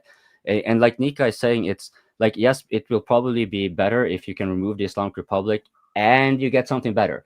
But are you actually going to keep it together, right? Like Wyatt has been reporting, for example, about the Kurdish Freedom Party being operating in Western Iran. Now, there was some, I think we didn't actually get to it, but I think Wyatt was touching on it. And I've spoken to Iranians who are, again, like, they make it very clear. The Kurds of Iran are not the same. The secessionist proportion of them is much, much lower than, say, for example, Syria. Like they are Kurds, but not all Kurds are the same. Okay, so for those of you who don't understand that, you cannot just put everyone in a box. Even in Syria, just about this, even in Syria, the Kurds just happen to be in the right place in the right time, because they were there, they are cooperative, and they get the injection of the money, because population was, they are not like that. The support they have is incredibly small in Iran as well. So, like, of course, the uprising appreciated that because they were already prepared for, and they were armed, they could fight the IRGC and the Basij and so forth. Of course, they appreciate that rather than being gunned down. But they're like they're definitely viewing that with hostility. But it's not like the most, like, when I asked them, they were not too concerned about the Kurds, because as far as they were concerned, the Kurds of Iran were more loyal to the nation of Iran, because that's the kind of also a thing to note. Like, while the Kurds are nationalistic, it's the degree of nationalism varies quite a bit. And in Iran, my impression was that it was very low by so. But it's good to know about it in a tangent anyway. So Desi, I think you're the next one. It's good to know that not all the Kurds are retarded like in Syria. Well, they're getting rolled over in Syria, and I'm glad that they're getting rolled over, because that whole thing in Syria is complete goddamn manufacture. I mean, anyway, Kurds don't even live that much in Syria. But my point is, you guys made a good point, but I do want to ensure, violence in protest is very subjective, right? Like a lot of the people who are pointing out to the violence, whether to like shut down the protest or the government, I do want to point out to them, especially the ones who are criticizing the government about it, that if ICE or the American police shoots an Antifa agent, you wouldn't be complaining, right? You wouldn't become what? You wouldn't be complaining that much. Oh, complaining. Right? Neither would I. I mean, Gareth would be, but we wouldn't be.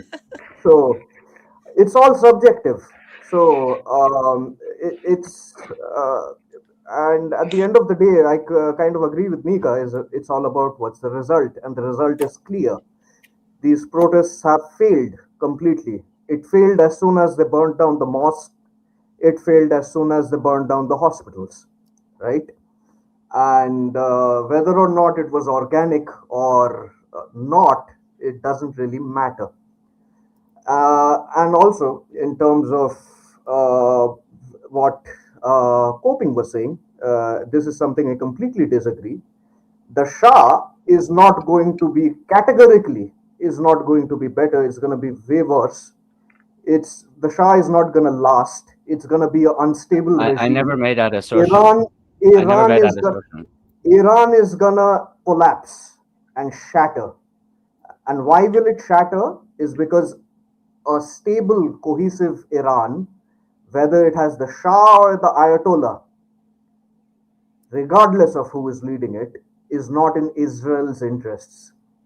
So if there is an Israeli puppet, that puppet will be used to disintegrate the Iranian state. Quick correction. I didn't assert that it would be better. I have added on to what Nika was saying, that you don't know if the outcome is better. Of course, you want the bad that is the Islamic Republic gone, but if the next one is better, you don't know. You said before, no, you did say that's before. That's what the Iranians perceive, because that's what the Iranians who are against the regime, that's what they say. If it's going to get better, I cannot say. Who the fuck am I? Do I have a crystal ball? And No. also the Iranians who say this, usually Could be wrong. Yes, they could be wrong. Usually live in the United States or in the UK or in some Western nation. They don't live in Iran itself. But at the same time, I also give credit to what Nika said, because critics of the Iranian regime who are living within Iran, it's very difficult to criticize the regime itself. I have, of course, never went to Iran, but I have been throughout the Middle East, and it's a completely different world. Believe me, it's a completely different world. Fear is completely invasive in life. It's invasive in Saudi Arabia. It's invasive in Oman. It's invasive in Yemen even. Before there's certain degrees, but just wanted the quick information to give you about Kurdish groups that were infiltrating northern Iran. Actually, Iraq provided info to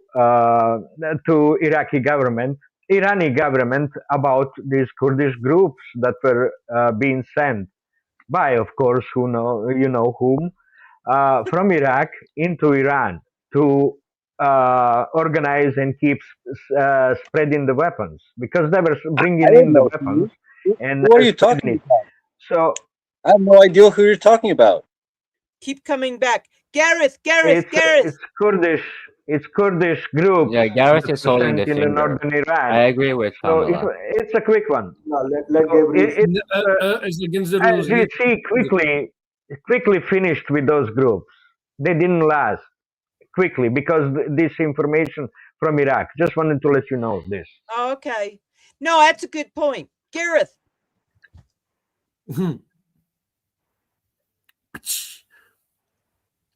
Gareth, you're muted. You're muted. You're muted. Sorry. I think it might be useful to think of a protest movement as gaining veterancy over time, because even if you suppress a particular uprising at the moment, most of the people involved are going to live, and they're going to pass the lessons that they learned on to a future generation of activists. So again, it's possible to destroy a movement completely if you're very thorough, but you have to be quite fascist to do it.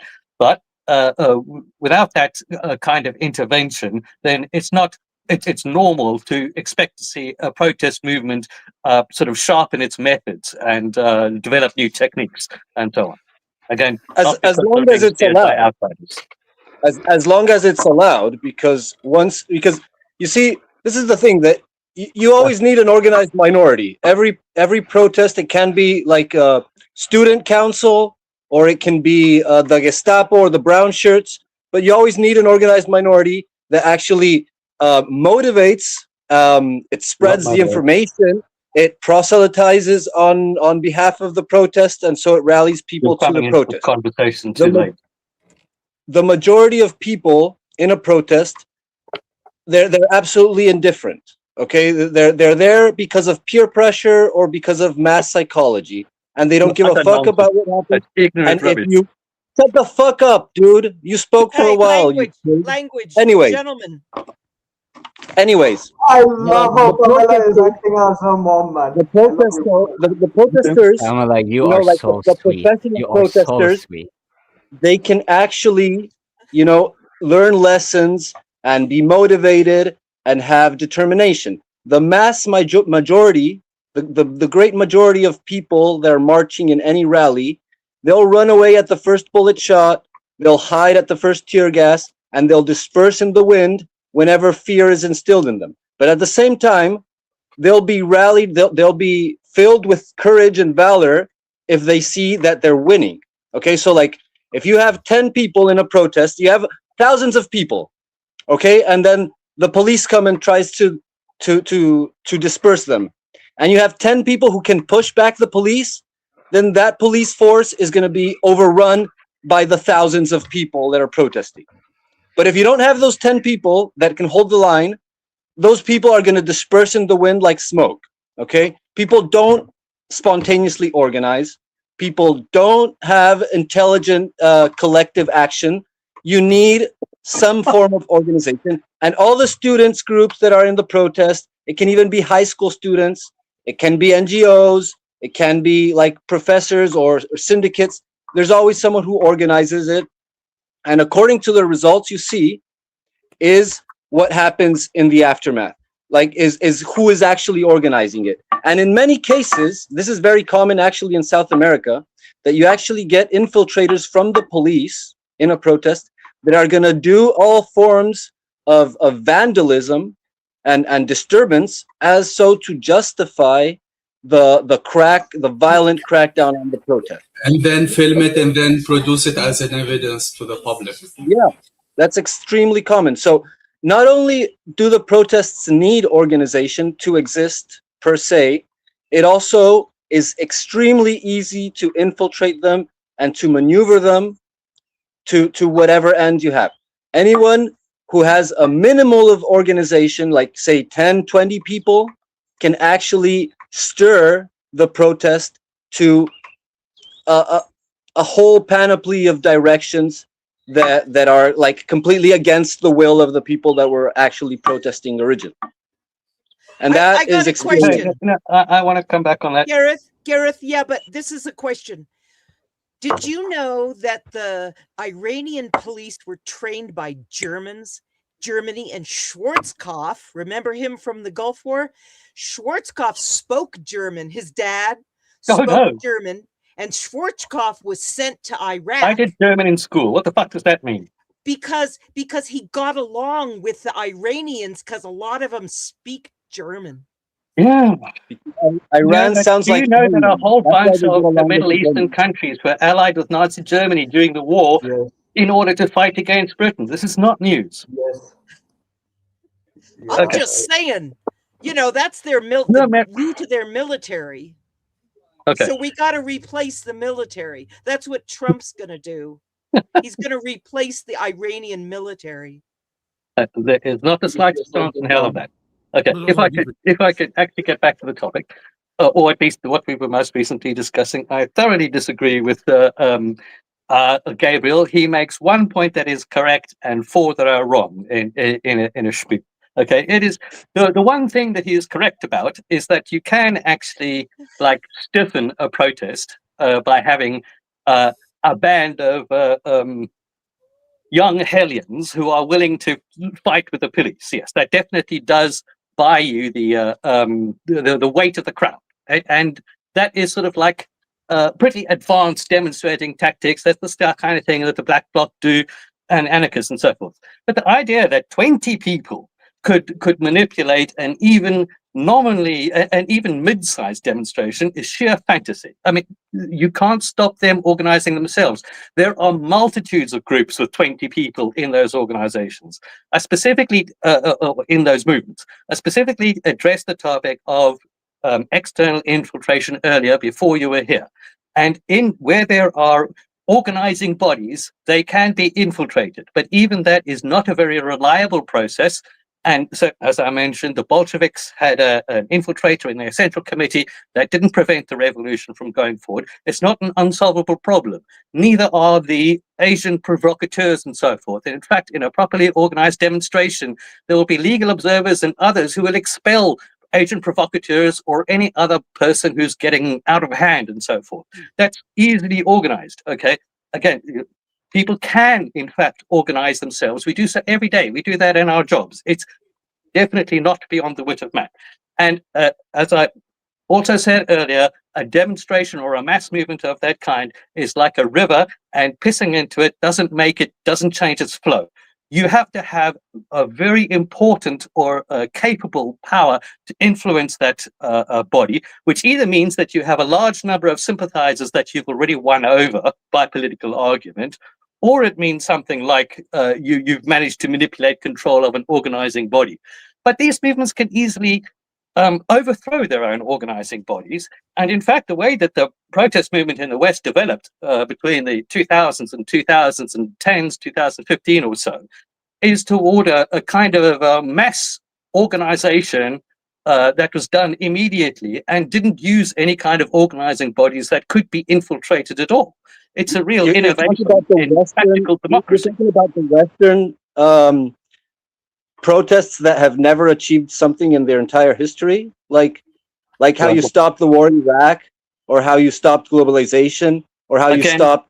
I started off by saying that a protest movement gains veterancy. How you started your revolution? Gabriel, you're missing the point. Gabriel, you're missing the point. You're missing the point. What Gareth is saying is basically that when, like, think about it like this: if you have ancient provocateurs, you can, as an internal security force, you can actually easily detect them and take them out. They are actually not insolvable to take, and that is also for the same for eternal protests. So when they organize, when they start taking out, like if you do internal suppression, you go after the ones who are agitating, the leaders. And that's how they learn then. That's what Gareth is referring to, veteranizing. They learn then that, okay, they are going to be targeting the one who is actually rallying and helping us organize and whatever. So we need to be doing this and this and this to maneuver. And like and I agree with Gareth, like the notion that people cannot organize by themselves. Like if they fail in the Western world, it's because there are more mechanisms that work to diffuse the protest. It's not that important, right? It's not that their own lives being at stake, right? But if you look at protests where they're actually dealing with the government, right, when they're getting shot at in the streets, it's kind of hard to say like, oh, they're just doing it for like, a can of soda or something, right? Okay. So, look, all you guys are missing one key point, right? First of all, you are talking about conjuring protests movement out of nowhere, right? First of all, you have to realize what differentiates successful protests from failed protests is that whether the thing that you're protesting, does the majority of the people support it or not, or a vast group of people support it or not. I'll give you an example of two examples in India, one for a failed and both are recent, a failed protest and a successful protest. The failed protest was the Delhi University student protests.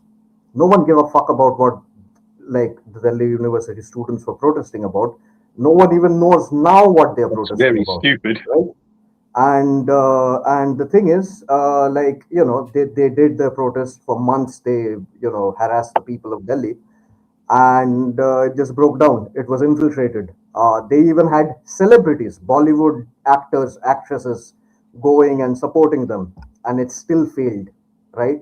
And they had every necessary organizing body. They had a very, driven student cadre who were leading it, and we beat the shit out of them, and we busted the students, and they went home. All they got from it was busted heads, and they achieved nothing. The other example is the peasants movement, the farmers' protest in India, right? Went on from 8 months, and India is a democracy, but we still have colonial laws. We are technically a very authoritarian nation, so it kind of applies. I don't know if it applies to the same degree to the Middle Eastern nations or not, but it kind of applies. And the farmers' protest succeeded. One, because yes, there were organizing bodies, farming syndicates, Kisan Sabhas, various from multiple states. It was prepared, right? Those organizations existed. It was prepared from the beginning, but it received mass support from nearly every single farmer in North India. And because India is, has a national tradition of respecting both farmers and soldiers, it received mass support from every section of society as well. Yes, they tried to infiltrate into the farmers' protest as well, right? There was tear gas used, lathi charges, everything short of live rounds being fired was done to the farmers' protests. but the farmers won after 8 months. And the farmers harassed the people of Delhi way more than the students did. But at the end of the day, the people of Delhi thanked the farmers, right? So, the defining factor of what if a protest is going to succeed or not is do the majority of the people and the conditions present, tolerate it and support it. It's also the difference between why the Bolshevik Revolution succeeded, Gareth, and why the Spartacus, movement completely got crushed, because no one in Germany supported the Spartacus, right? It's ridiculous to say that nobody in Germany. No, I'm not saying no one, but the vast majority of people were either indifferent or were against it, right? People were sympathetic to the soldiers of Germany who just fought World War I and were now facing the Spartacus. And people forgot but that many a of lot, them were all with of the the people. Spartacus. Yeah, I'm getting to it. A lot of the Spartacus were soldiers in World War I. But the propaganda victory, why Rosa Luxemburg got shot, is because the vast majority of people didn't stop her from getting shot. Yeah, well, right? okay, no, Sherlock. But but then look at the difference in the farmers' protest, right? There was a BJP politician, and BJP, how popular they are, right? And a BJP politician went and hit one of the farmers with his car, and the right wing started like abusing him, right? And started giving death threats to a BJP politician. I was pissed off, right? So it's all about the moment. It's all about what the people are thinking in that moment, right? You have to find the right time to protest, first of all. And secondly, your protest, as Gabriel has said, and both Gareth, you both kind of agree, even though you disagree on the specifics of it, you have to be prepared for the protests. What is happening in Iran now is neither the time nor the way to do it, right? I'm not joking. I'm not joking, but there is a gradient of luck in it. I'm not joking about it. I'm serious. There is a luck. For example, before Nika, luck only arrives if you fail in these two things. Right? No, but sometimes because you the have farmers' all protest the was never going to ingredients, fail. The and farmers' it cannot protest was never going to fail. The Indian independence movement was never going to fail, right? Yeah, maybe in the American independence, war, that had luck, definitely. Washington escaping, that was based on luck. The Bolshevik Revolution, regardless of what kind of luck played in, regardless of which way the battle turned, the Bolsheviks were always gonna win because they had it's not a matter of luck. It's a matter of it's an ingredient. The right it's moment. An ingredient. It's a matter of reading the historical process that's happening at a particular time. Now, if you're constantly on a struggle and constantly agitating the flames of dissent and whatever, then it's more likely that you'll hit the right spot, But that's why I'm talking, like, I think that our disagreement with Gareth on the issue of organization is that he probably considers that when a group emerges from within a group and organizes, then it's like people are spontaneously organizing. But what I'm saying is that, if there's not a group inside the group, like let's say the proletariats, for example, or the students, if there's not a student council that, makes the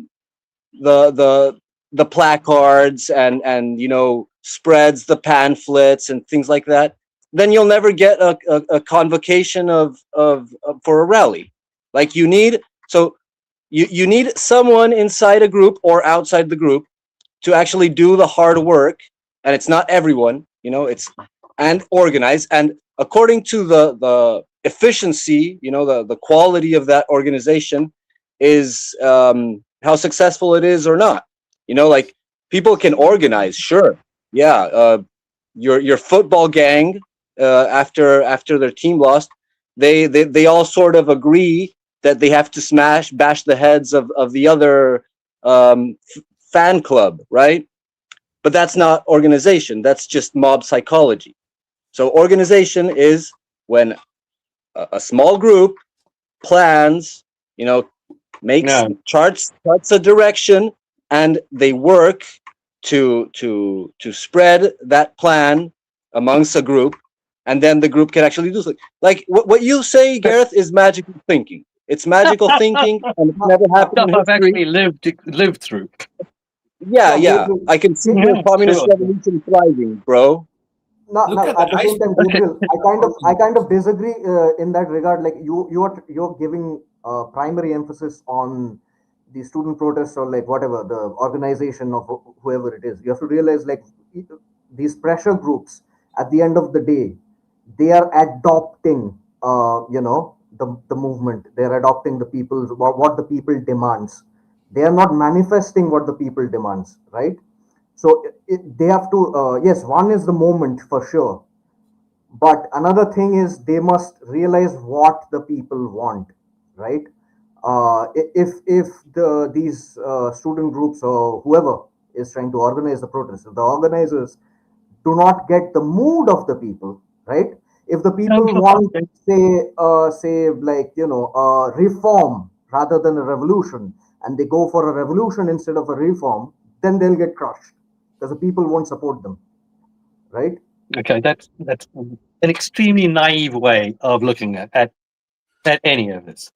Okay, I want to come back to this model of the student council. Okay, the argument that I was making before is that the student councils are things that are normal. It is not necessary to assume that some kind of intelligence agency came and created the student council. Okay, and secondly, it is also not reasonable to think that you can insert one CIA agency into the student council and completely redirect it. You can't like turn it from being a pro-Palestinian organization into a pro-Israeli one. Okay, you're not going to be able to make that radical a change. You can do some things with, you can send an infiltrator to influence the argument, but you can't completely take over the organization. It's too big. You would have to actually arrest all of the people who are in the student council and shut down the student paper if you really wanted to do that.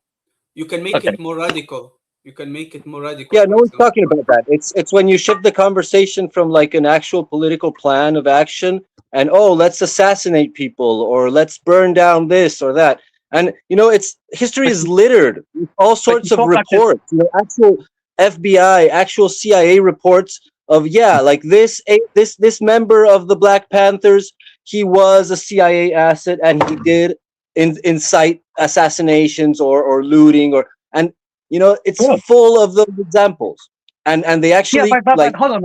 There's a difference between, first of all, saying that none of this would have happened were it not for that agent. Although sometimes that is the case, there can be cases of entrapment, and we've seen some of that in the UK as well. I mean, I've seen agent provocateurs, as I've mentioned before. But again, the topic, the way we were originally posting this question is: should we regard, or at least I was anyway, should we regard popular movements as being authentic, or should we assume that they're all just color revolutions that are organized by external powers? And my argument is that the presumption should be that they're organic. And if you're going to make the case that there is external intervention, then I think you need to show evidence of that. So, one second. What bothers me is that a lot of people don't have any experience of mass movements and don't have any experience of how they're organized. I mean, like for one thing, if you're actually in a big demonstration, you must understand that you can't actually see anything because everybody around you is basically as tall as you are. So your field of vision is only about like 20, 30 feet. So even if somebody got up, on a step ladder or something with a microphone, with a loud hailer, there's also an immense amount of noise. Everybody's talking, everybody's shouting. You can't direct a crowd. You can't just have one person get up and direct a crowd. That's just literally physically impossible. The crowd is its own thing. So again, I'm essentially skeptical of all claims that crowds and mass movements can be easily manipulated and directed. And I think if you're going to make that claim, I'm going to want to see some substantial evidence that they did do like a big propaganda campaign and they produced leaflets and they issued them and that kind of thing. Okay, there were there's just 800,000. Hang on, Desi. There's 800,000 CIA agents on the payroll, and their job is to find every single little group of people in every neighborhood and hire them. Remember the thing with in Michigan, they were going to assassinate the governor? Well, there were 6 people and 5 of them were FBI agents, paid agents. So the CIA just spreads money around and hires people to influence the smallest group. So, good luck with the organic thing. I think that's more a case of agents padding their hours and finding somebody that they could throw up to show that they'd been doing their job. Yeah, that too, yeah. Super chat by Madeline. Been listening traders and bankers talking about Jerome Powell and the Fed for an hour. This is a big deal regarding USA finances. About to run off the rails apparently. Any thoughts? So yeah, this some massive developments in the United States, regarding the lawsuit, the suit to force to basically criminalize Jerome Powell because of the renovation project. Like he renovated a building for $2.3 billion. Freaking hell, I can build a skyscraper with that money.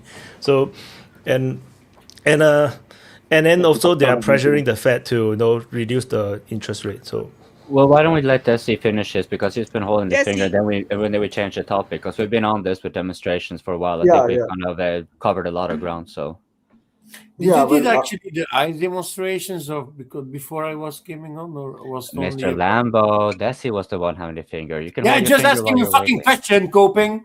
Fucking listen. Your finger, and then you can ask your question. Dudes, come on. Just asking very fast. Did you spoke before I came in about ICE or something like that happening in the United States? No, nothing. Only Iran bullshit. So I'd like to come on these topics, or maybe Keshnik.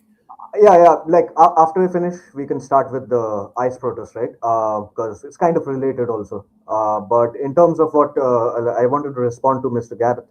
Well, firstly, I don't have much experience in protesting, but I have some experience in cracking down protests. And I'll give you an example of you make a good point, and yes, I agree.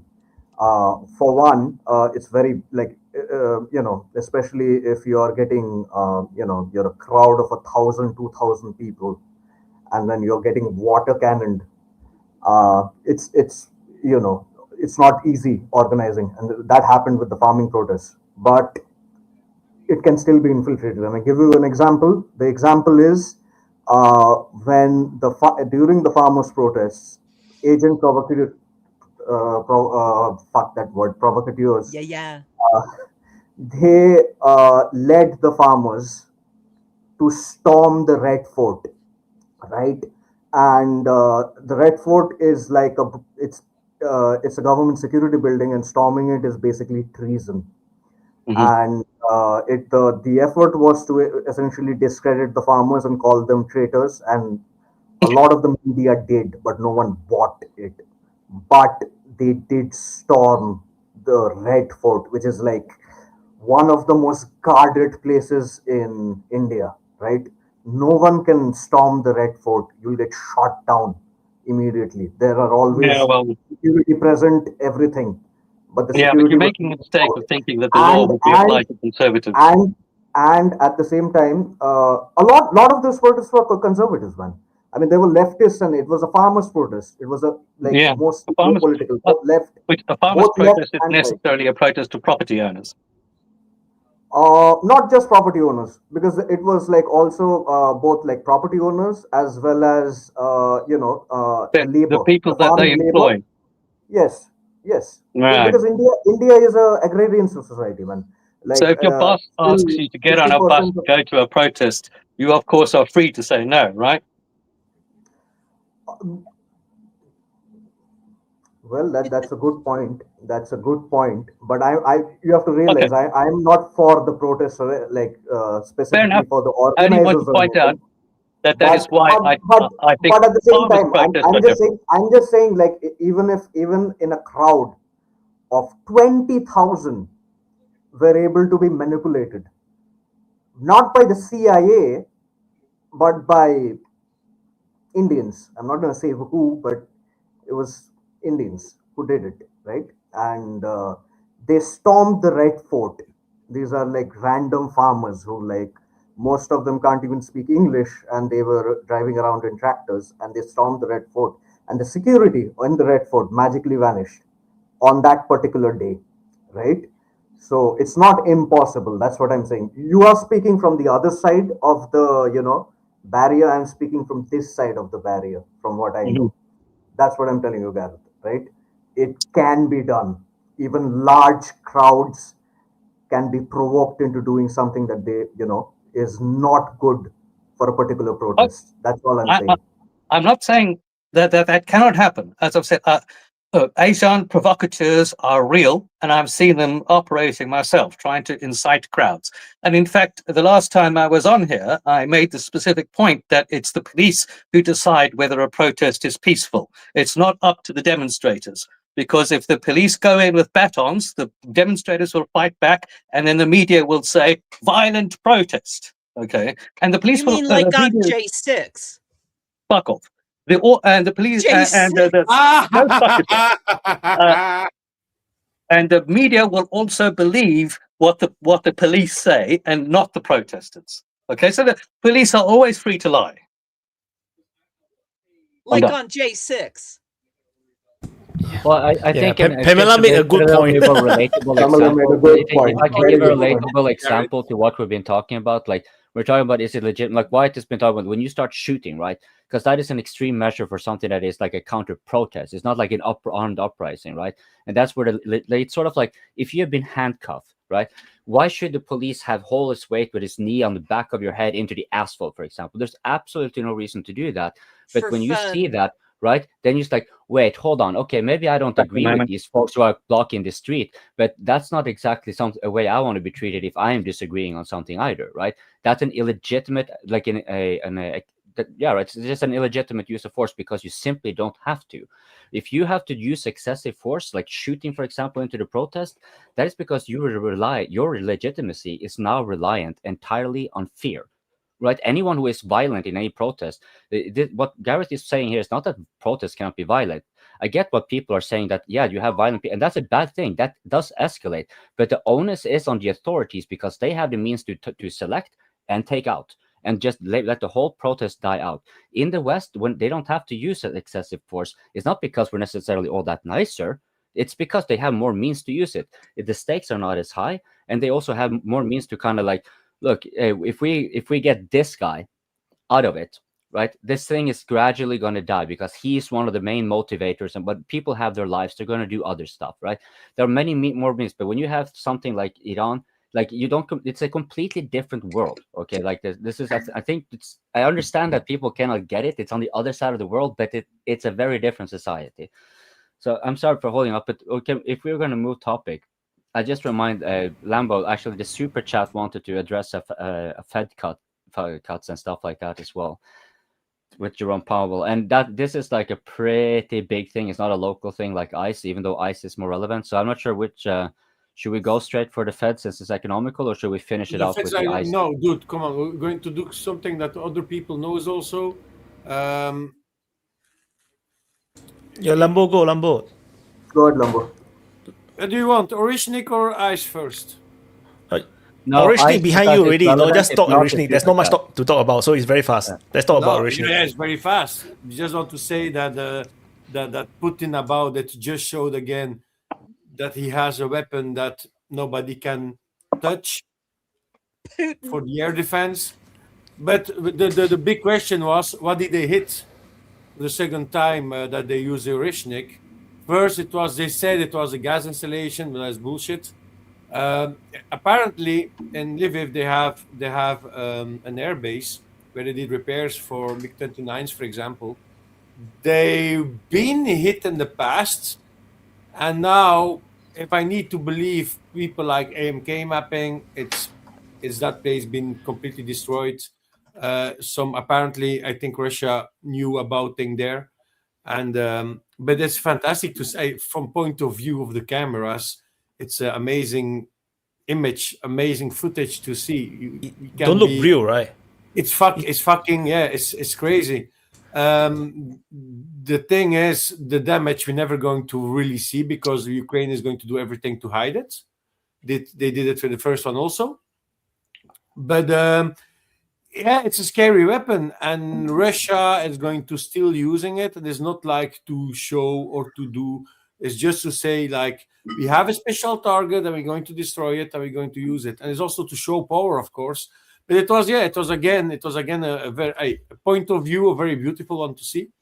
But I'm afraid we never go. We maybe just only after the war going to see what's going to really to happen. So we will see. There's a couple Canadians here that know about freezing pipes, right? So in Kiev, they can drain them buildings for the heating systems, but all the water doesn't come out. There's still water in loops and traps and stuff. And now those pipes are starting to freeze as it's like day, 4 of no heat. And it so so they can't turn back on. It will be a catastrophe. Talk, Nunia, talk. Super chat by Uncle Coping. I vote ICE as transition to super chat. Yeah, to be clear, you guys can finish your rationing because it was supposed to be short, but like Madeline has been very generous to the open mics. I think we give due respect by addressing that topic. And since we've been taking on protesting and demonstration like ICE, it's a very good transition because we get to the United States and then we can take on the economics that there's the feds, because that's going to address the whole fucking world. What she's addressing there is an important thing. So I think it's So about the Fed is that in 2016, No. You super chat your own vote if you want something else than the ICE to be. This is to the super chat. She's asking about the Fed. And I super chatted in that we're going to have transition because I want to reply on Oreshnik. And in 2016, Trump offered them 60 cents on the dollar for every Federal Reserve note. In 2020, he offered them 40 cents on the dollar for every Federal Reserve note. And now it's 20 cents on the dollar, which is what Zelensky got 2 years ago. Or was it last summer? He settled for 20 cents on the dollar for his currency.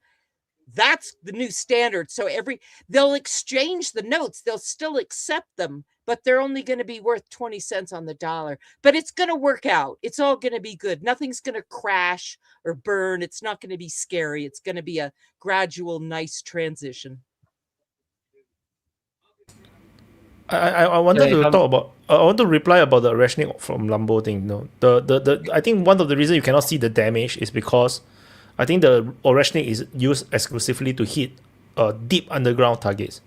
I think that's the reason, because that's why we didn't see big explosions. We didn't see fire. It just went all the straight down into the underground and explode things underneath. I got a feeling that is the reason why they use it. I don't know how that air base is built, but from what we have in Belgium, because we have 2 air bases, for F-16s and F-35s in the future. But we are possessing nuclear weapons from the United States. This is also the reason why we were choosing back for the F-35. There was an election about which plane we're going to replace for the F-16. The answer was already F-35. Why?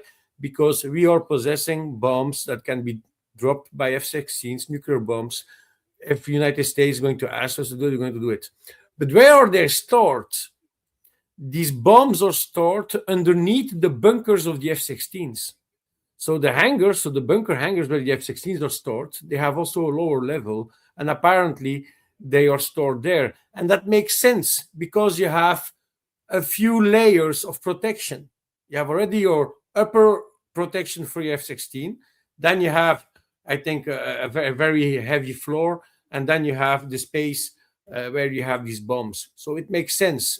If you're looking a little bit of history about how U-boat bunkers by the Germans were built in the Second World War, they use also multi-layer roofings. So possibly, I don't know, they hit something because it's burned, like by night it burned. Like the sky was pink. Because what was reported was that they hit the gas storage. That is impossible, and Ted confirmed that also on the thing. But if the AMK mapping geolocations, like from the point of view of the cameras, are accurate, The only possible place is that air base where they repaired the MiG-29s. It can be also that they stored, like you said, something underground because you already attacked it. So I don't know if the Ukrainians repaired that base. I think so. Or they were hiding some stuff, or they were still maybe repairing F-16s also. And the Orishnik, you can make, I think, if you're going to target the buildings, you're going to destroy the ground so heavy, you're not going to use these building spaces anymore. And you can also drop a few of them on the airfield. Imagine the hole you're going to create on your landing strip.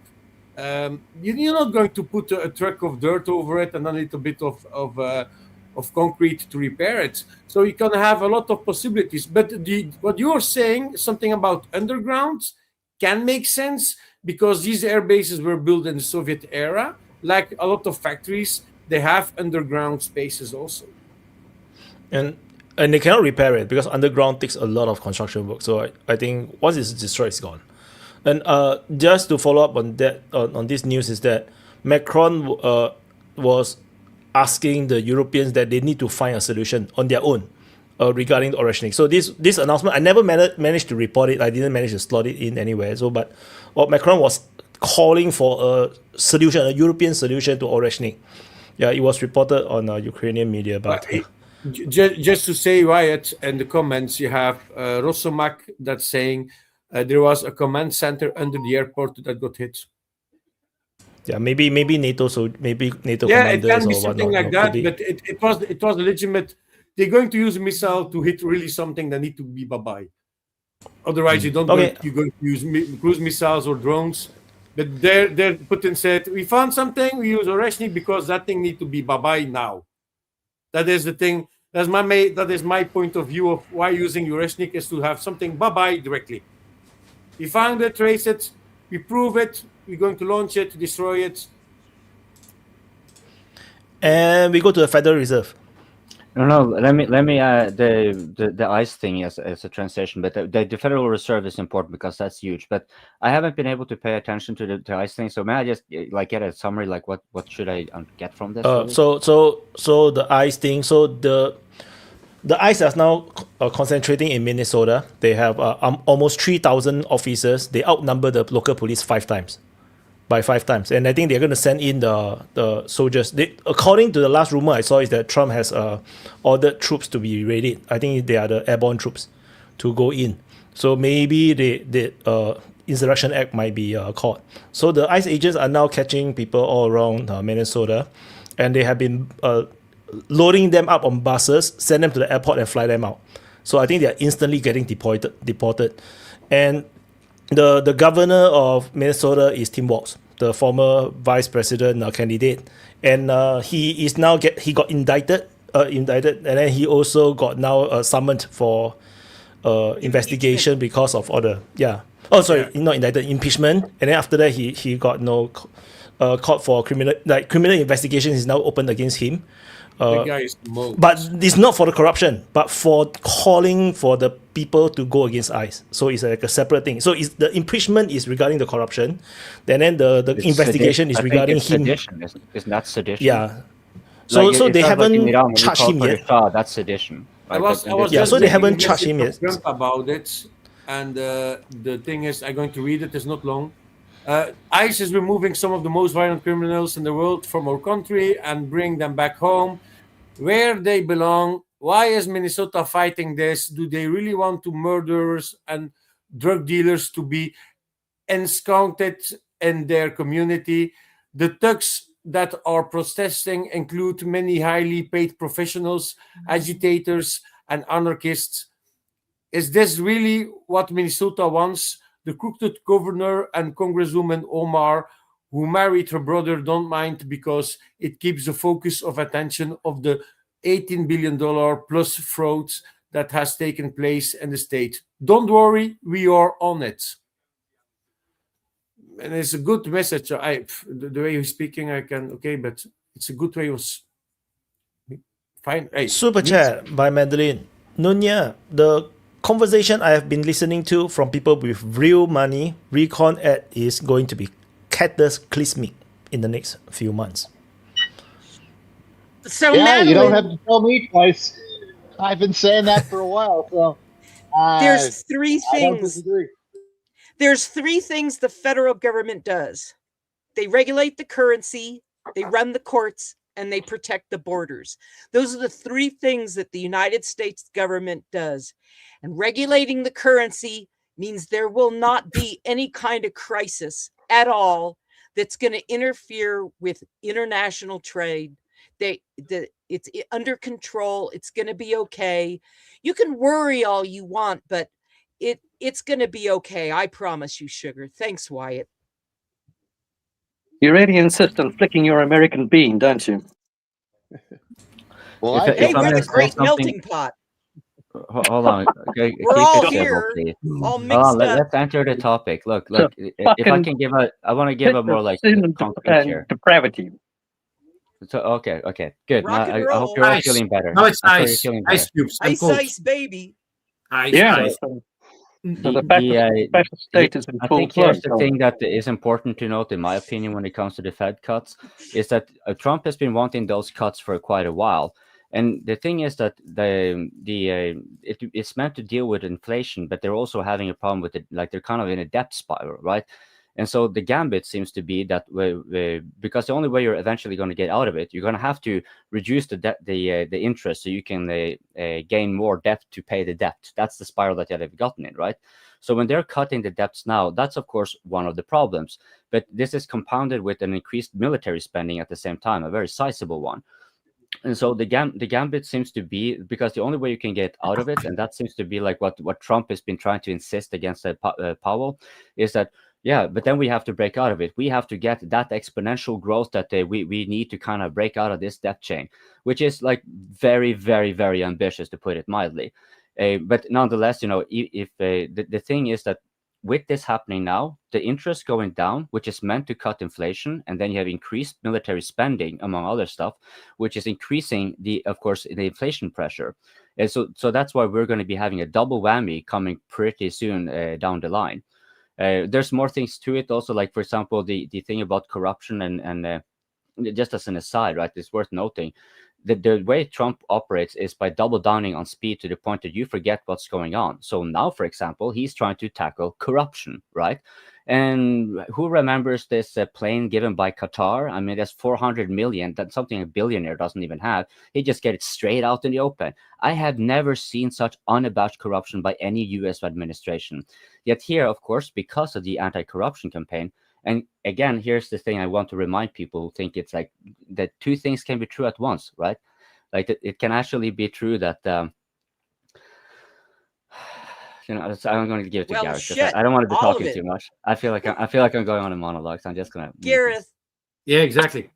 Thank you. I just wanted to point out that, of course, the reason that the US has this massive debt deficit is because Republicans get into power and cut taxes, and then they pass all the costs of the state onto ordinary taxpayers. And they've been trying to detach the rich for having to pay their fair share. That's basically what they exist for. They have no other agenda. And Dude, Trump, that's the most Trump doesn't want change I've ever heard in my anything. life. He's just It's not a. an He's issue of just a. Republicans. Shut up They're for all a moment. doing that. They're all He's doing just that. a And on top leaf of on that, green. it's an And he'll advantage do for whatever their, he's for told their to do. own, That's what his handlers tell for him their own is the economy. wise thing. He respects everybody who is rich and prestigious and has a The title. So deficit, he is the the most deficit conventional is thinker that there has ever been, a because he's tax on the completely world. incapable of questioning any of his of the people he admires as experts. And so he has driven the United States into a huge financial and political crisis at the same time. I mean, Yeah, you this, know how he told them capital. if you could just wait a minute. As I his said truth before, last year, It's 'cause he's I a pointed out that a deportation of a program of this scale would provoke resistance, and here we are seeing that resistance. And now, of course, we have an outright police state killing people on the streets and smashing people's windows and going house to house and demanding papers. I mean, we are seeing full fascism fully implemented in the United States, which is, of course, quite in tune for its demand for Lebensraum in Greenland. It's all fake news. Staggering. Fake news. Staggering.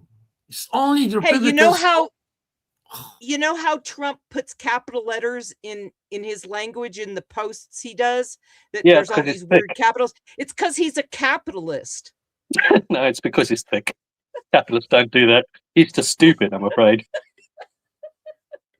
For those that are not capitalists or don't believe in capitalism, stop using capital letters. No, don't be a hypocrite. It's still very funny that non-Republicans like Tim Walz, Tampon Tim, like that they like to call him, like during debates, he was saying like ambitious vesting and daycare centers and all that stuff, and then apparently all run by Somalians are fucking empty. You're at least 18 billion only for that fucking state, and it's I watching that YouTuber, I forgot his name, but it's staggering. Like transport companies to bring people from place A to B, where the trucks are sitting on, if they have trucks or buses, sitting on the parking for months doing nothing. But that's not the problem, Garrett. It's only the Republicans' fault. It's only imagine. What are you even talking about? For nothing. I mean, I was talking about Republican policy over the past 50 years. Imagine how bad California but Democrats are not healthy also, you know? So don't and they're blame next. always one side. We're just starting with. I am entitled to criticize those I think are wrong. You can criticize everything, but unless if it's Trump, you shouldn't criticize him. Whatever he's doing is great. You shouldn't criticize that person. He's like a saint. He never. No, Nika, it may be huge what he's sometimes doing, but it's not everything is huge that Trump is doing. Trump is also doing stupid stuff. But now about with Minnesota. Minnesota's just the beginning because they're a little state. It's the beginning. It's just and New York you're building a revolution against yourselves.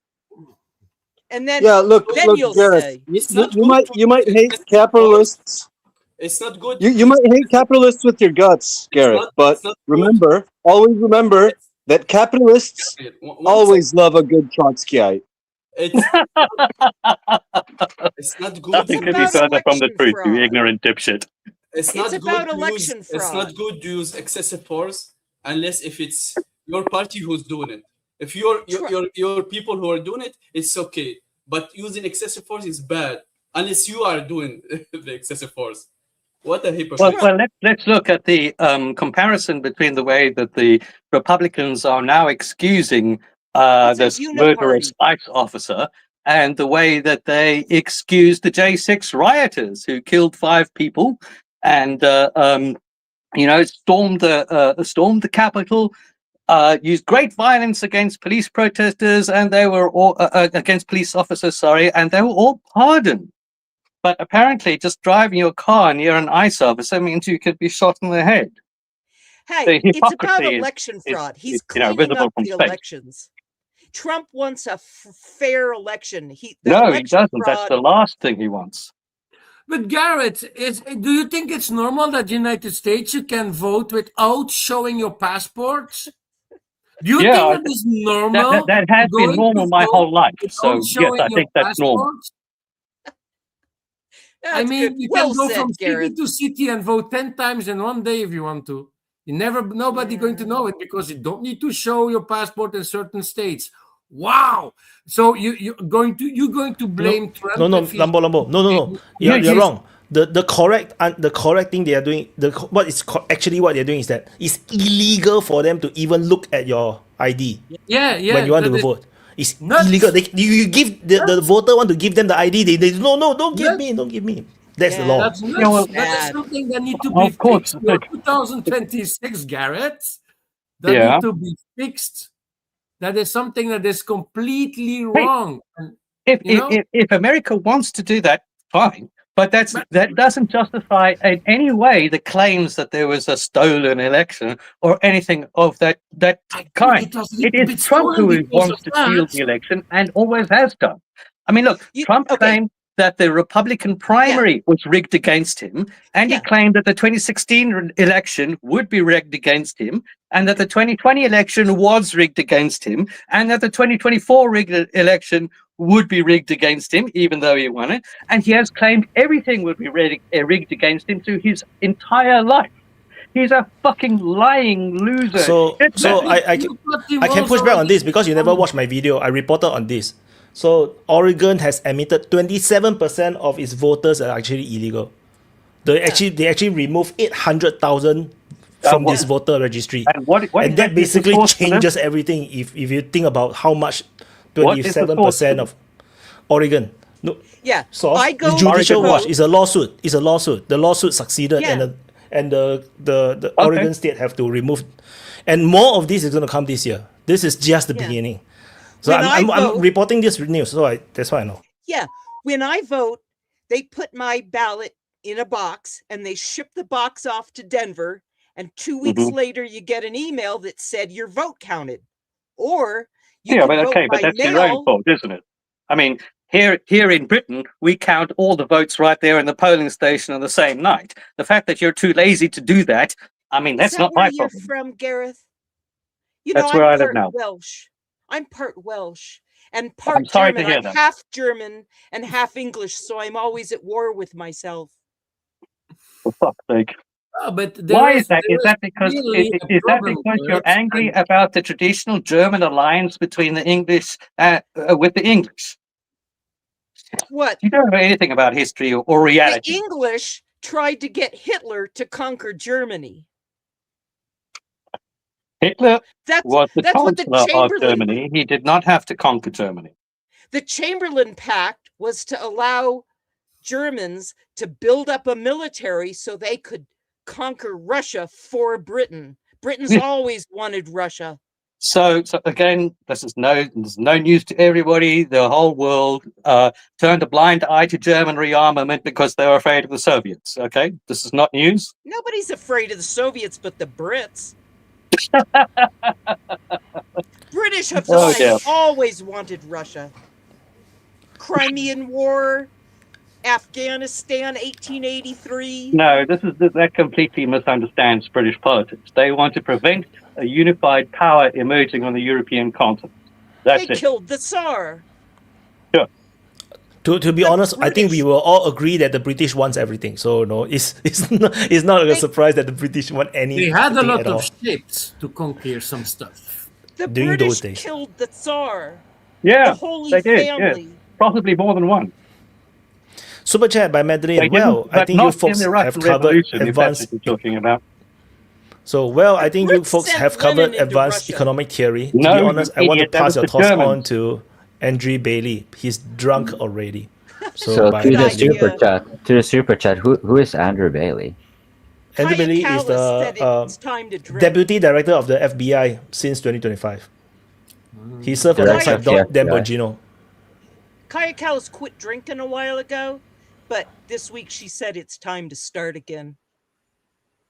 Oh, God knows Trump would drive anybody to drink. Certainly drove me. That's too You know, America he's- I specific for think all me. these lefty protesters are going to drive a lot of people to drink. If you see all the Trump's a teetotaler. Yes.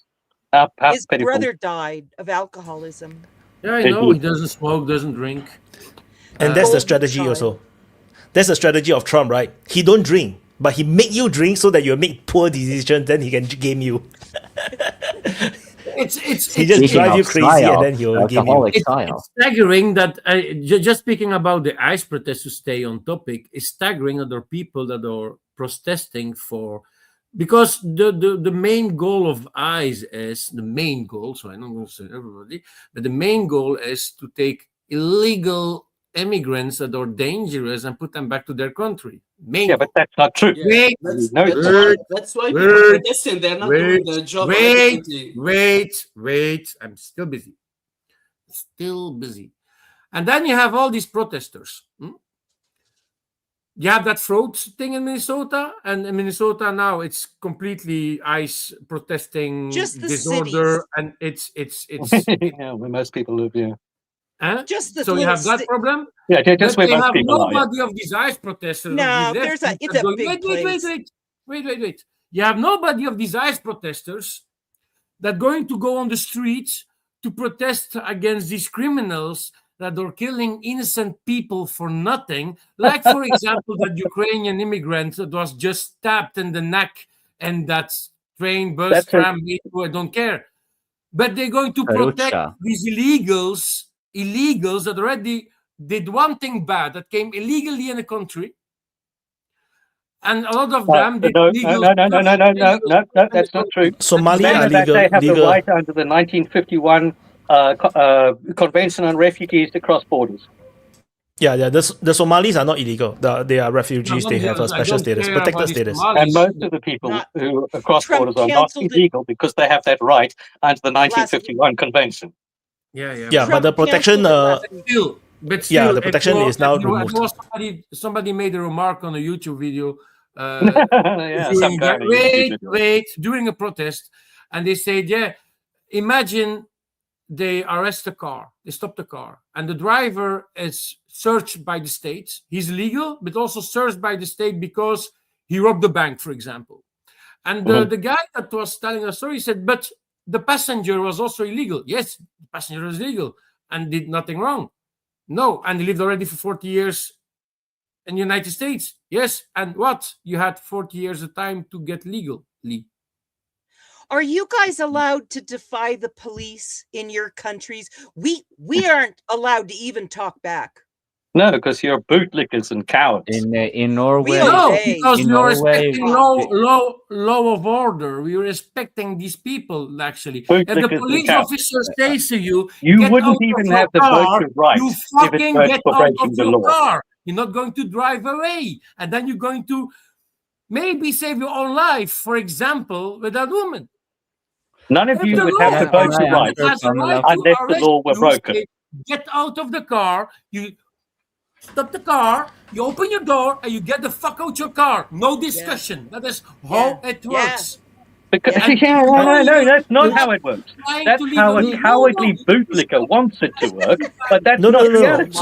So I have to justify the reason because the United States have very unique way of policing because they have the right to bear arms. That's why the American police, the way they operate is very different from the rest of the world. Like let's say in Singapore, there's never this. Oh, your hand must be on the wheel. There's no such thing because it's like there's no threat of gun violence. But in United States, it's different. The moment your hands move into the pocket or something or below or try to grab something, they will shoot. They will fire at you. It's not due to the right to bear arms. It's because the American police Just one thing. grew up. If they have the right to they have a different way to deal with things, but doesn't mean they can break the law because it's a different way. They need just to apply the law. You cannot for example, keep the daughter 3 years old outside just to lure her parents, or turn off the camera, or tell your people just turn off the camera when you are doing those things. Those are all illegal things. Those people aren't pissed because they are catching illegal immigrants. People are pissed because they are doing a shitty job doing it, because they are harassing everyone. They're not even trying. So I should believe you. Hold not on. Protesting. They're not even trying to arrest people who are criminals. As Stephen Miller said, he brought his subordinates in and lectured them and said, "Why are you not at Home Depot?" He's just looking for any migrant. They've been going to the places where migrants are fulfilling their duties to turn up and show in and go to interviews, even to the places where people were having their very last interview to get the green card or whatever it was, and they're grabbing those people and detaining them. We just saw a video the other day of ICE officers arresting somebody because of their accent. That the basis for their suspicion was that he had an accent, even though the officer himself also had an accent. But even if you go into the detention, So this is absolutely not a campaign that is targeting criminals. It's a campaign that's targeting brown people, and the American public are reacting against it. It's targeting the state governments. They're going after the governors and sanctuary cities. Aren't you supposed to be the states' rights people? What happened to states' rights? They're not white people. What happened to states' rights? That is Don't the states' states rights. have the right to govern themselves? Yeah, No, they but don't. Only if Trump don't want to. No, they don't. Only Except Trump for don't. borders, the When currency, it's about and the Trump, courts. you should switch the law, switch the rules a bit when it's Trump. But everyone else, before Biden, no, that doesn't have the right. We need super chat. Wait, Because they're all hypocrites. Every single So word super they chat, say super chat. is fake. Super chat by Madeline. Andrew Bailey is actually the governor of Bank of England. I have passed on your demotion of him. He's laughing now. I just want to say apologies to Andrew Bailey. Because I searched Andrew Bailey. The first Andrew Bailey that came out is the CIA deputy. No, they have the exact same name. I'm so sorry. Yeah, so my apologies. Yeah, it's all going to work out. I want just to make one point. USA or any country have the right to eliminate immigration from its border or reduce it or whatever they want or open it totally. It's their right. If look, this whole thing with immigration, immigration and ICE is bullshit. We're not doing mass deportations. They're focusing on low-hanging fruit, easy guys to pick up, people that have deportation orders. There have been some mix-ups.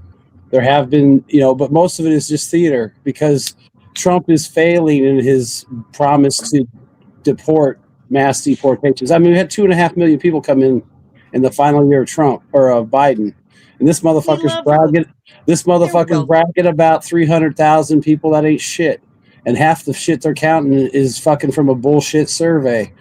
All this crap you see where their ICE is chasing down some Mexican guy and tackling him, and then they put some edit on it with some stupid ass music, so you think the ICE is mean and badass and that they're doing their job, and they're really not. They're really not doing their job. So people really shouldn't get upset about the ICE and the mass deportations because it's really not happening. You have people who are upset, then you have agent provocateurs going in there, and then you've got government agents that are probably fucking heavy-handed, stressed out, and stuck in a shitty situation because they're not really doing their jobs, but they're being made to look like they're doing their jobs, and everybody fucking hates them, and they're not even getting anything done. So it's just a big fucking mess, and Trump's probably going to fuck it up even more. But I mean, great. They're not really doing the deportations that people think they are. I mean, it looks bad, but that's what the problem is. It looks bad. It's garbage. Oh, it's entertaining. Yeah, but it's not entertaining. It's only entertaining if you're actually doing the deportations. I mean, I don't really need the government to make itself look like shit, and then on top of that, they're not even getting the job done. That's so the what? It's great. We love it. It's not great. He's supposed to be doing mass deportations. He said all this shit. He's not getting it done. His wife's an immigrant. Yeah, you just can't do everything in 1 year time also, and at least he's doing something. Because you're all there's a massive increase in the budget of ICE, and it may take about a year for the people to roll up and get hired and all that shit. But still, if you don't see any major results by the end of the year, then it's bullshit. And as of right now, he's not getting it done. It's a lot of theater. It's a lot of fucking hype. I mean, get rid of that dumb bitch Kristi Noem. We don't need a fucking Barbie with a fucking M4. We need people that go out and do the job and get it done and don't want to be on camera and don't have to do fucking makeup for 3 hours before they do Fox News. Fawn, have you noticed how many of Trump's hold on. Let me answer your lawyers question. You asked a question. I want to answer and it. people, I know, but I just want to look at how many people around Trump are these beautiful bombshell women. That blonde lady that greets all the foreigners to the White House. There shouldn't be any women in the White House or in the government. The only woman that should be in the White House should be Melania Trump and his children that are females or their female grandchildren when they're visiting. There should be no females in the government. There should be no females advising him. I mean, maybe a female can answer the phone and take his appointments, but that's probably about it. Or cook his food. Trump's such a playboy. Oh. He loves women. Yeah, but at least yeah. Well, you know, I have to admit, Pam Bondi is quite I'm glad pretty. he loves women. I wish he would love America like he claims he does and do his fucking job. Oh, he's going well. That's something that you understand. I want to tie this up since we have now asserted that there's not going to be any deportation. We can go back to it because we were on something regarding ICE, right? And Pamela was asking a question. Can you fight back to the police in your country? And then Mr. Lambert was saying, like, no, you have to comply to the police. And then Wyatt nuanced with that the United States is different. So I thought, just so you can understand that what Nika was saying regarding borders also holds true internally. This is arbitrated by the sovereign. That's what it means to have law, sovereign law. So in Norway, for example, if you hit the police or anything like that, it is judicially counted as the same as hitting the king. The king. And so while that doesn't mean that you're going to get the severest punishment, it means that it has already been laid out that they're potentially, if they simply don't like you and they find it that it's worth it to expend the political capital, if you fight back violently, then yes, you can be knocked down. Conversely, however, though, because but it doesn't, contrary to what you are saying about protesting and about lethal force, about extreme force, and it's like contradictory. You don't let them finish also. Like what we like to use in Belgium, or water cannons. So we have the big fancy trucks. Hold on. Let me finish. Because I'm not talking about like what works or what's not. What should one do in a protest? That's not. I'm just answering Pamela's question of how it's in Norway. Now but it doesn't go just one way, because legitimacy is somewhat of a consensus, one way or the other. Where even if you're not in a democratic system, right, there is a sense of election or democracy within the higher echelons of power. You have to make kind of key personnel, so to speak, to agree with each other. But that as an aside, right? When it comes to like the social contract of Norway, while it is indeed true that you can apply a very severe punishment if you fight back against the police also have they need a lot of justification to even be involved in your life. So if they stop me on the street or they even come to my doorstep, I can ask them at the first time to if they're asking anything, I ask them first, are you here as police? Then I say, very well, identification, please. Right. And not only can I demand identification, I can also tell them straight out that I'm going to film this. I'm going to take a picture of this. I'm going to live stream this. I'm going to film you.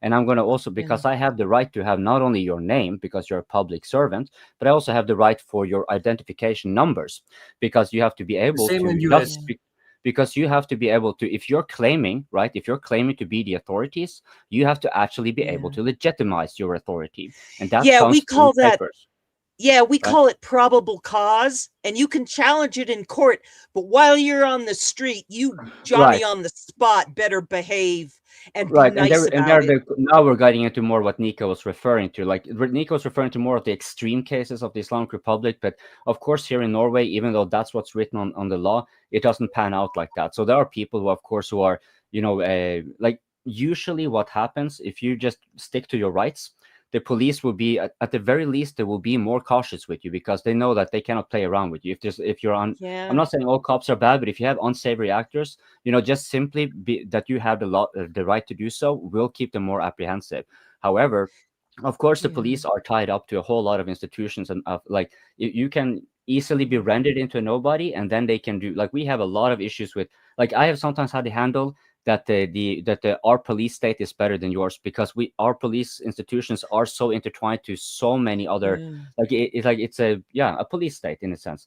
So what is on law is one thing, but what is on the ground is another, and that comes to like both the United States, like the right for the police, for example, to fire if they think that you might actually be pulling a gun instead of an ID, right?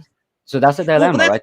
That's a cost. Like, you don't have anything for nothing. Like, I think people need to recognize that when they're saying like, oh, this is bad. Okay, but the price you have, like, if you want to be able to defend yourself with firearms, it's also that the police need to be armed enough in case you are a person that cannot adhere to the law, right? It's like, okay, and if you don't have it, right? So if the regime is oppressive, then you get a situation like Iran or any other country really where the authorities have the power and they have the institutions and organization and it's already ready to take coping. Right? Coping, that's part of the problem in Minnesota, is that there's so many Scandinavians up there. Well, I mean, what can I say? We used to have a hobby of sailing to Mr. Lambo's shore, just for pastime. We also the Britons and whatever. Like, I'm just saying it, by the way. I'm just half joking, by the way. If the English lose control of Great Britain, Scotland is ours. That's ours. Are back. Okay, the British, they can have it. Like, it's fine. Like, we are okay with the English. They're kind of like our big maritime brother. But if they lose their shit, they also lose the right to be the big brother. The same is like with Sweden. Sweden is our natural big brother in Scandinavia. But if they lose their shit, then we'll have to wall them off like Gaza or something like that. Just to respond to Von, and you have the same problem in your country coping. Trump is at least doing something about the immigration problem. Here in Europe,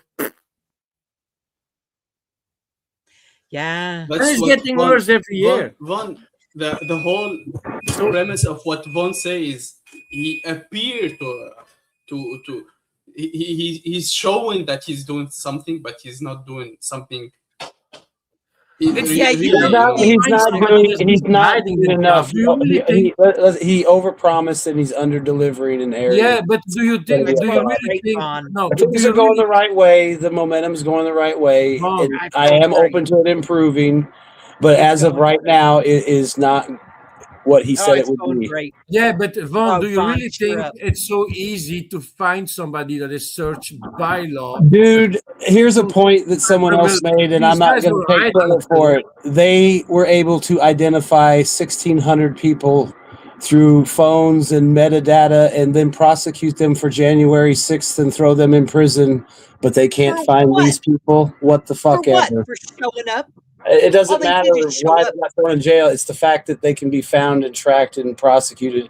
But for some reason, the government can't do it with these people, but they did it with old women. They're doing it. They're doing it. Like I said, we'll see. Very, very, very limited prosecutions. And if they're not federal charges and they're in these blue states, they usually walk. No, but it's really easy. Sorry, it's really easy to blame somebody if they can't find like difficult of dangerous people to like organizing gang members. These guys are organized. Dude, we hunted Al Qaeda and all these motherfuckers across the desert through their money laundering and transactions and secret bases and organizations. We can find a bunch of dumbass college kids that wear black bloc way fucking easier. There's no excuse for it. They're half-assing it and people are getting tired of it. It's like, you're the commander, do your fucking job, call in the military, enforce the law. We got the border shut down. You're working on the drugs. Now, internally go from city to city and clean them out. People want it done. They're tired of hearing stories. They want it done. Vaughn, read the Q posts, and you'll find out it's not just about immigration. It's a big operation to clean up the elections. The best thing you can do to clean up the elections is to deport illegal aliens and people that overstayed and are here illegally. And arrest all the Democrat governors and Democrat sanctuary city people. Yeah, and that's going to happen with First Minnesota. They're not going to do that. They're not even going to call up the Insurrection Act. No, they don't have to. They don't have to do the Insurrection Act. They're doing it just now. like people saying Obama's going to go to jail. He's not. No American president is going to be put in prison. Trump's not going to go to prison. And that you saw that. He didn't go to prison, did he? Clinton's not going to go to prison. Bush Jr.'s not going to go to prison. Trump don't need to do that. The only presidents to go to prison are like presidents of Serbia or Angola or come on, Venezuela. If Greenland doesn't fucking get its head on right, they can go to fucking jail too. That's bullshit. They put the Sarkozy in prison last year. What are you saying? If you want to target somebody, you will going, and even if it happened with Sarkozy, and nobody was thinking like the guy is going to prison. He went to prison. Now he's back out because but that's France. Yeah, I mean that's France. We don't put our presidents in jail. It's a bad precedent. Right. It looks normally bad. not, but they try to third world banana republics jail their politicians. Americans don't. No president like Trump or ex-president like Trump. And I mean, and you can say that's as hypocritical as you want. It is hypocritical, but that's the way they look at it. If we put a president in jail, then we look bad, like a third world shithole. So they're never going to put somebody in prison. Nixon didn't go to jail. Clinton ain't going to jail. Obama ain't going to jail. Bush ain't going to jail. Trump ain't going to jail. Never going to happen. It's the contrary. That's right. People in the third world country don't put their president in prison. Either they rule for life or they die. But there's no prison. You know what I'm saying? We're not gonna punish our president criminals. Yeah, that's a third world country mentality, by the way. Yeah, because they're never going to show the Epstein files. He cannot they're do never anything gonna wrong. They're never going to show the Epstein files because it's child porn and nobody needs to see that. No, they're not going to show the Epstein files because it would compromise a very lucrative intelligence operation and blackmail operation that's probably profited the United States and a lot of other countries quite handsomely over the decades. That's right. Why they're not going to. They don't give a fuck about them kids, and they're not even kids. They're young women. They don't give a shit about them. Them And women chose that. there were prostitutes that were sex trafficked. It's horrible, but they were sex trafficked in the, in the bigger scheme of blackmailing influential people, rich people, to gain power and leverage over them. The sex trafficking and prostitution is horrible, but it's not really the issue. The issue is the intelligence gathering operation that's being kept secret. Can I throw a bit of positivity before you continue on these kind of horrid topics? That's exactly right. Well, hang on, Coping. Trump is the one who turned Epstein in. Trump was an FBI agent working with the FBI during the 90s, tracking all the Russian money coming in from the Soviet Union. When the Soviet Union collapsed, Trump was helping with the real estate Russian money. Okay, real quick, the problem with the whole thing is it's probably a lot of Trump's friends and people that gave him money to get elected are on the list. And it would be embarrassing to find out that you took $100 million from a guy who fucked 17-year-old prostitutes. Trump don't have friends. You know what I mean? If you're associated, you're associated. They hung out in the same clubs. They had the same social circles. They flew on the same planes. They partied with the same people. They went to the same events at the Kennedy Center. They went to the same White House press club. They all hang out together. Trump's best friends went to jail.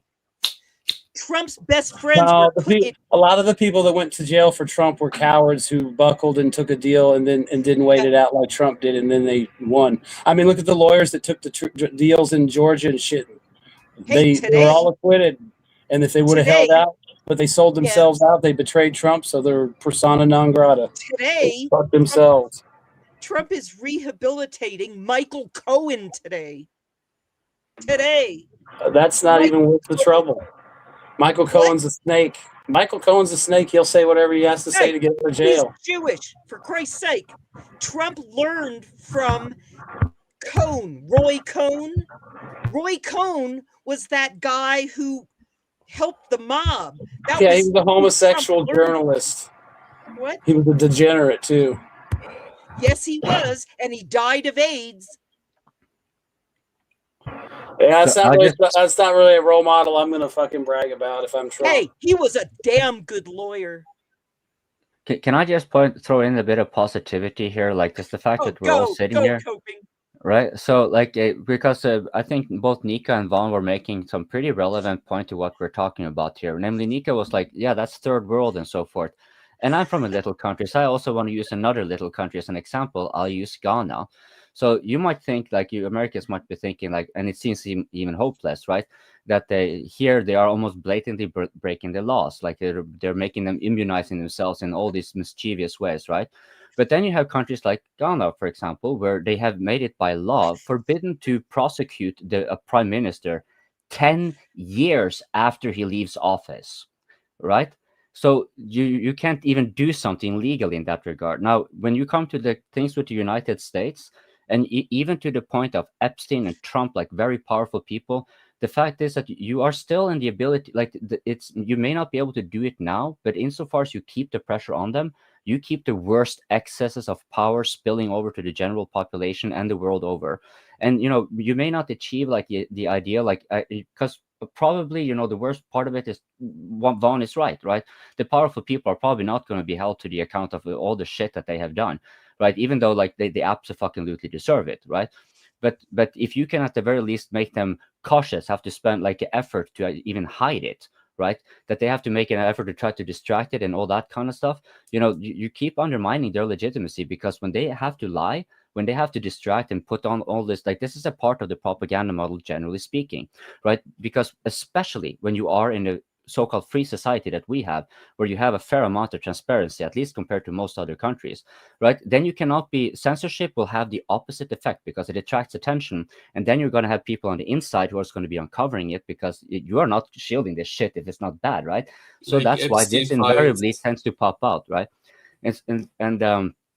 I'm losing my train of thoughts. I think I'm just gonna stop. I wanted just a small comment. When I was in my country, in a third world country, we had good laws. We had nice laws, to be honest, like anti-corruption, but people didn't follow them. Didn't broke them. In the West, they did it in a smart way. They make them the law. They make bribery is the law. They make corruption is the law. So when you do corruption and bribery, you're legally doing it. So this is the difference between the West and the East. But you have noticed that in several third world countries too, like Egypt, for example. They basically take all the, and also in the Islamic Republic, right? They merge everything into absolutely every single facet of the economy. And that way it becomes no longer corruption, it becomes business, right? But in the United States and much of the Western world, what has kind of functioned is that it has been going tangentially and enough related to actual economy, but the corruption is like the checks and mechanisms that used to apply. Like you said, the rules might still be good because there are several rules that are pretty good, but then they're often just like blatantly ignored. Like you see this, for example, across in Africa, like the international laws that pertain to, for example, air traffic and so forth, that the African countries have, for example, signed into. Generally across the continent, they disregard it and they tax it because that's an immediately available revenue stream. The law is actually supposed to prevent them from doing that, and this is harmful to themselves.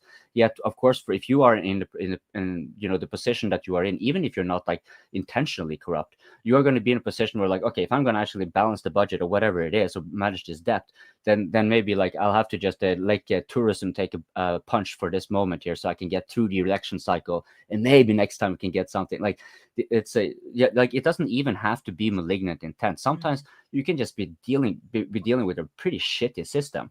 So the United States is remarkable that it has even functioned as well as it has done for that long, because it is immensely powerful. The amount of power, just think about the US lobby, right? The power makes it running. You know, the amount of the sheer power make it running, the sheer money. Exactly, because make it running. For example, for a small example, Wyatt, and I think we have the same law like Wyatt, any outsider money cannot be entered politically. Otherwise, it would be treason.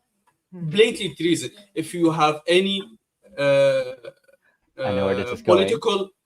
if I know. If I have any political party getting money from outside, it's treason in our law. In Wyatt too. And this it's is not even outside. You can't even take it from corporations because it's just lobbying. Exactly. Look why Sarkozy went to jail. Even taking it from outside, as White say, if you take it from a business, but that's everywhere. But no, not in everywhere. In America, you can illegal shell company or Israel can put money look or how whatever. it is right now in Minnesota with all these daycares. Look at the corruption. You don't need to go changing your topic that far. Just say that. Let me, because Nika is absolutely correct when it.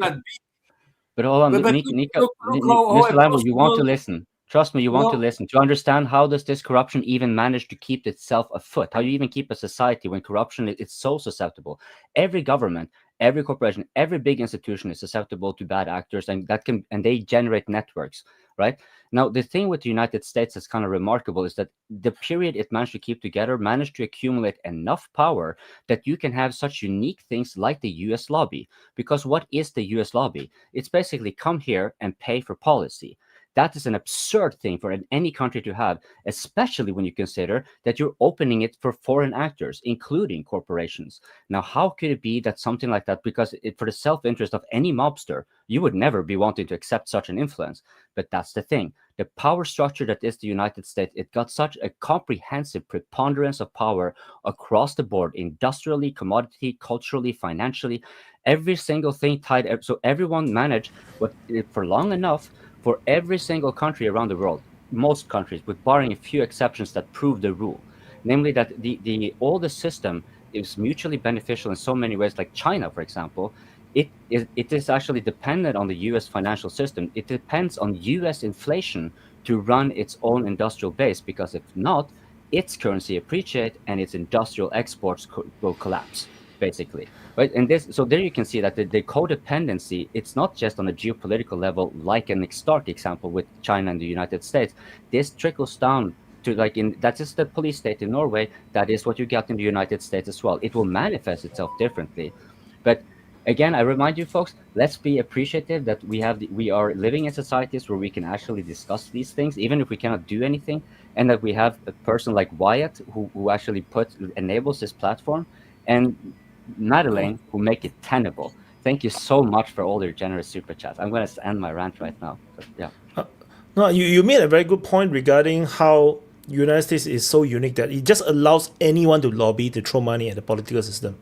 It inspired me to think that maybe that is some kind of a defensive system. That means no one in the world, no country in the world, no powers actually need to destroy United States, because you can always buy in and influence its politics to your favor.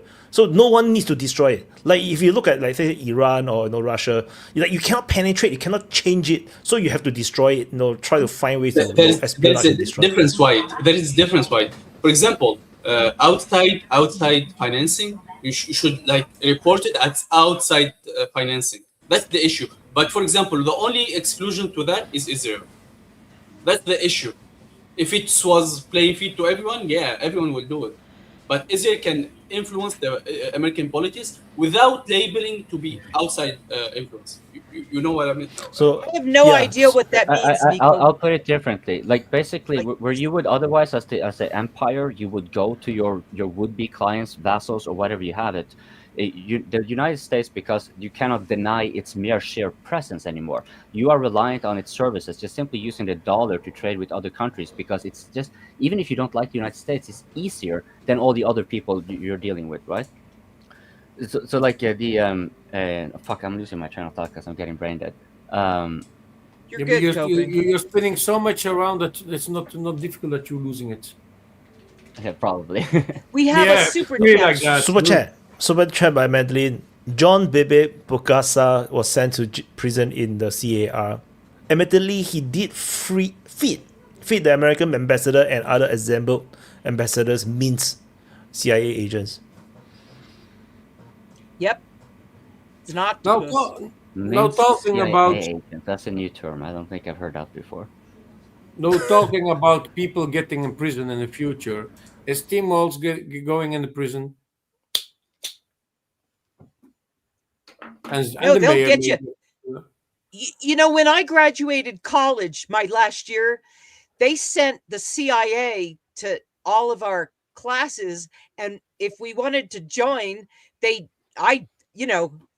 my dad was in, I went to get an interview, and they meet you in a hotel room with the drapes drawn. They act just like they do in the movies. The CIA people, they're snakes. They're a breed apart, which is why nobody wants to join the CIA, because they're just criminals. So that's why Trump is putting them out of business, and it's going to work out. Didn't Truman?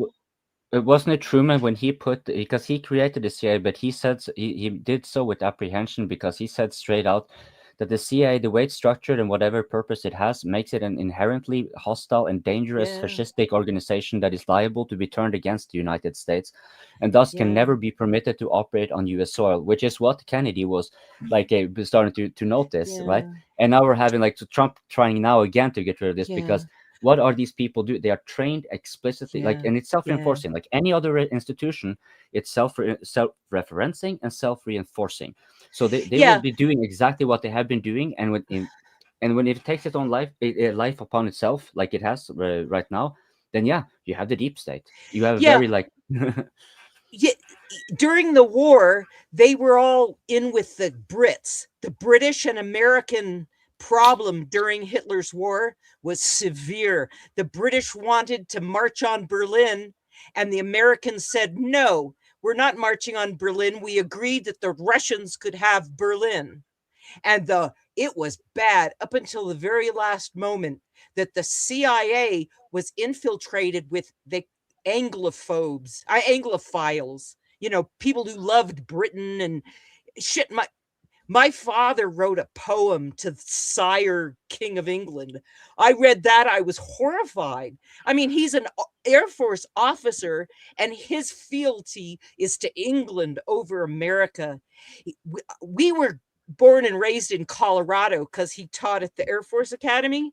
So we grew up Coloradans, and he hated it because he's Princeton graduate from New England, and he could not believe that his own children would turn out to be Americans. It was a horrifying thing. Britain and America are still at war.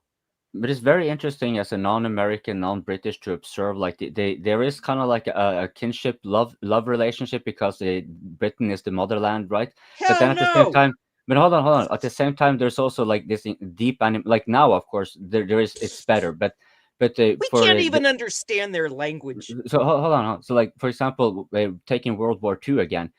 For most, the main concern actually for the British as well as the Americans, like the ancillary thing was the Germans, because that was important. Of course, that's the one they were going to defeat. But we invaded England. But hold on. But what they were actually looking at, they were actually looking at each other the most, because Britain recognized that the United States would be the biggest rival, the naval power.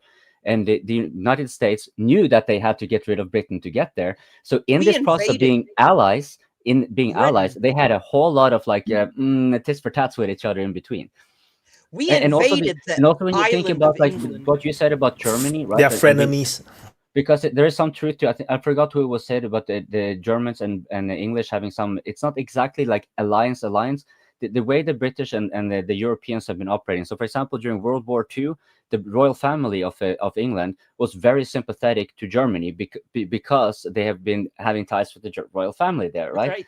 Yeah. So that was kind of like a conflicting interest that kind of was a thing by itself. I'm not going to get into it, but no, that's right. But the overarching strategy for the British is not like, for example, let's take Russia with Crimea. It's not territorial acquisition. Britain is not a natural regional hegemon. It is just a uniquely located great player. It is a maritime great power, but it can never be dominating Europe like, for example, Germany, right? And it can never take over Europe like, for example, Russia. So for Britain, the issue for them is to make sure that they have dominance in their maritime sphere. Therein, it's only France. Greenland. No, well, that is in that direction, right? But if you stick to the European continent, right, then Norway is a natural subordinate that they would like to have. Either you are on our side or we're gonna fuck you up, and the same goes for the Danes as well, right? So coping. Yeah. Hitler invaded Norway in 2 hours, 4 hours with 2 brass bands. No, that was Denmark. Norway took a couple of months. Yeah. You can understand it when you see the geography. Denmark is tiny and flat. Norway has an incredibly steep topography and large. The Norwegians were all in with Hitler. They hated the Brits too, but no, it's going to be good. They did, but the policy of Norway was that whoever chose to invade and go to war would be the one that Norway would fight against. But if it was that the iron ore was important for the Germans, and for the British, it was simply preventing the Germans from getting access to both fish, iron ore, and the access to Atlantic Ocean, because the ice-free naval ports that we had, enabled them to have pretty sizable submarines and battleships, which in turn could aid for the blockade of Britain. Blockading Russia from the Baltic Sea. Blockading Russia as well, but that became more important as a later policy, because the thing is that the Soviet Union was generally underestimated to a large degree. So if you look at U.S. planners in the 20s and 30s, what they predicted and they assumed is that Germany would ultimately be seizing at the very least the continent, where that would be their sphere of influence alongside with the East with Russia. And the United States can hope for having a foothold with Britain and maybe Norway. Then everything else was up for dispute. But then what happened was that the Nazis were actually defeated and the Russians took over their place. And so the policy simply adopted from the policy that you see with the USSR. That was the policy that the United States had towards their prediction, their estimate of what was going to be Germany. But since it turned out to be Germany defeated and the Russians take over, then it was the Cold War policy was with them instead of the Nazis. Up until the very last week of the war, Britain was trying to make a separate peace with Germany. No, Britain Himmler was making a treaty through Sweden, through the Scandinavians, making a treaty with Hitler. Himmler got fired by Hitler in the very last week of the war. They were trying to make a separate peace with Britain, but Hitler didn't want to deal with the Americans. He thought we were just mongrels. So he marginalized it. If Hitler would have made friends with America, they would have done much The- it- better. you're kind of on the spot. So from Hitler's perspective, this is an act of sedition and treason, and obviously No, so Hitler because was on drugs, cocaine. No, hold on. So the rationale is not the same for all Like of the allies, and the Zelensky. British and the British were not the dominant partner. They were the junior partner in the affecting here.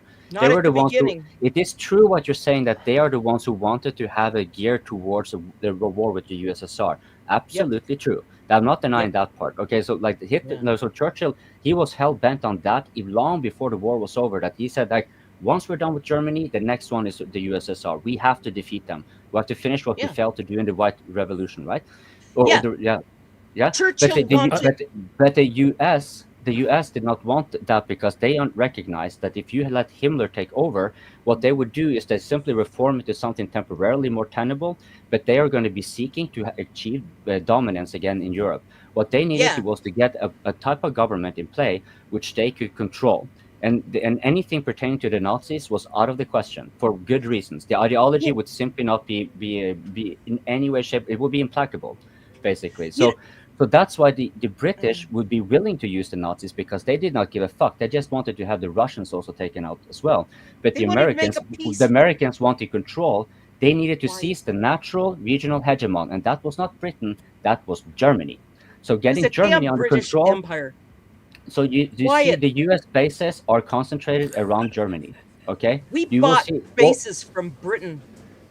But the point is that the main drive was not the British, even though they wanted to. You're right that they wanted to, but the one who got their will through that was the United States, and their interests are clearly reflected on where we are now. They needed control of Germany, and Germany is the U.S.'s bitch, right? So yeah, sorry, Wyatt. So Coping described the entire strategy, the conspiracies and all the things. Make me want to play computer games, man. Like, it makes me want to play like Europa Universalis 4. Like, oh, let's play these grand strategies. But we are just peons. We're just like peasants. Inspiration for this but it sounds so exciting. I usually don't talk like this. Like, Britain made a pact with Poland. Britain made a pact with Poland because Poland was selling coal to Italy by railroad, and the British couldn't interfere with the coal trade. The British wanted to sell coal to Italy at a higher price, and Italy said, no, we're buying coal directly from Germany, shipped by railroad. So England made a pact with Poland to cut the railroad. The French were supposed to march in and cut the railroad, shipping coal to Italy, right? But the French realized it was a trap, or they realized they couldn't beat Germany or whatever, but it went bad fast. But Britain started that damn war. That's a good example you're mentioning. That's a good example you're mentioning of mutual interest aligning, and that not all interests are unified. So within Britain, you would have those that would have a different strategy vis-a-vis, for example, Russia. So Poland was placed there to keep to actually be a problem to keep both the Germans and the USSR like have an influence there, right? The coal miners were striking. But the coal mining, you see, that's where mutual interest helps shape where the direction goes, because these interests were, regardless which strategy you wanted vis-a-vis the USSR or Germany, you still wanted to have this one everyone could agree on, right? And so that's often it's useful to go for, like, when you see that mutual interests align, that's where the conflicts are also dissipating, and that's often tells a lot more why decisions are made sometimes, not always, but it's a useful indicator. The British government couldn't control the coal miners. And the coal miners were the backbone of the Russian Revolution. And they thought that the Russians were making the labor strikes in Britain, labor agitators in Britain. Right, and that they infiltrated the working labor unions, right? Yeah, labor unions. Yeah. And they thought they were being egged on by Russia. Hey, Wyatt. That goes actually to so Wyatt's point about if you make every protest like a foreign actor thing, because that's exactly what happened. Every single legitimate protester were also labeled a communist, and then you had a whole bunch of like more fight with people that had less to do with communism and more to do with you being just shit at ruling. It was bad in Germany. In Yeah, Germany, they went and shot, like Bismarck, for example, went to send the military. When they striked in the mines, they sent the army to just wipe them out and just like. In Germany, the communists were rioting. They were marching in the streets, and they'd both come back from World War I with their weapons because it was a negotiated peace, and they were allowed to bring their weapons back from the trenches. And they were fighting and killing each other in the streets of Germany in the 20s. It was bad. Yeah, they raided each other's offices. Like all pretenses of having a parliamentary democracy. Like the only thing they agreed about when it came to democratic process was that the democratic process had to be abolished, so they could get back to killing each other properly. Like fuck all this shit. It's a farce. It's just a mess. We just want to get straight down. We have our like communists on one side, Nazis on others. We are the right one, and we're gonna not waste any words. We're gonna bash the fucking door in and cave in your skull. And that's how they went out. They came with armed and attacking each other, burn down offices. Like it's like like the sectarian war-like situation. It's so cool, right? The geopolitics in those days is so different. Like it's the same geography, but it's like it's entirely different. And I think people today cannot appreciate what happened then.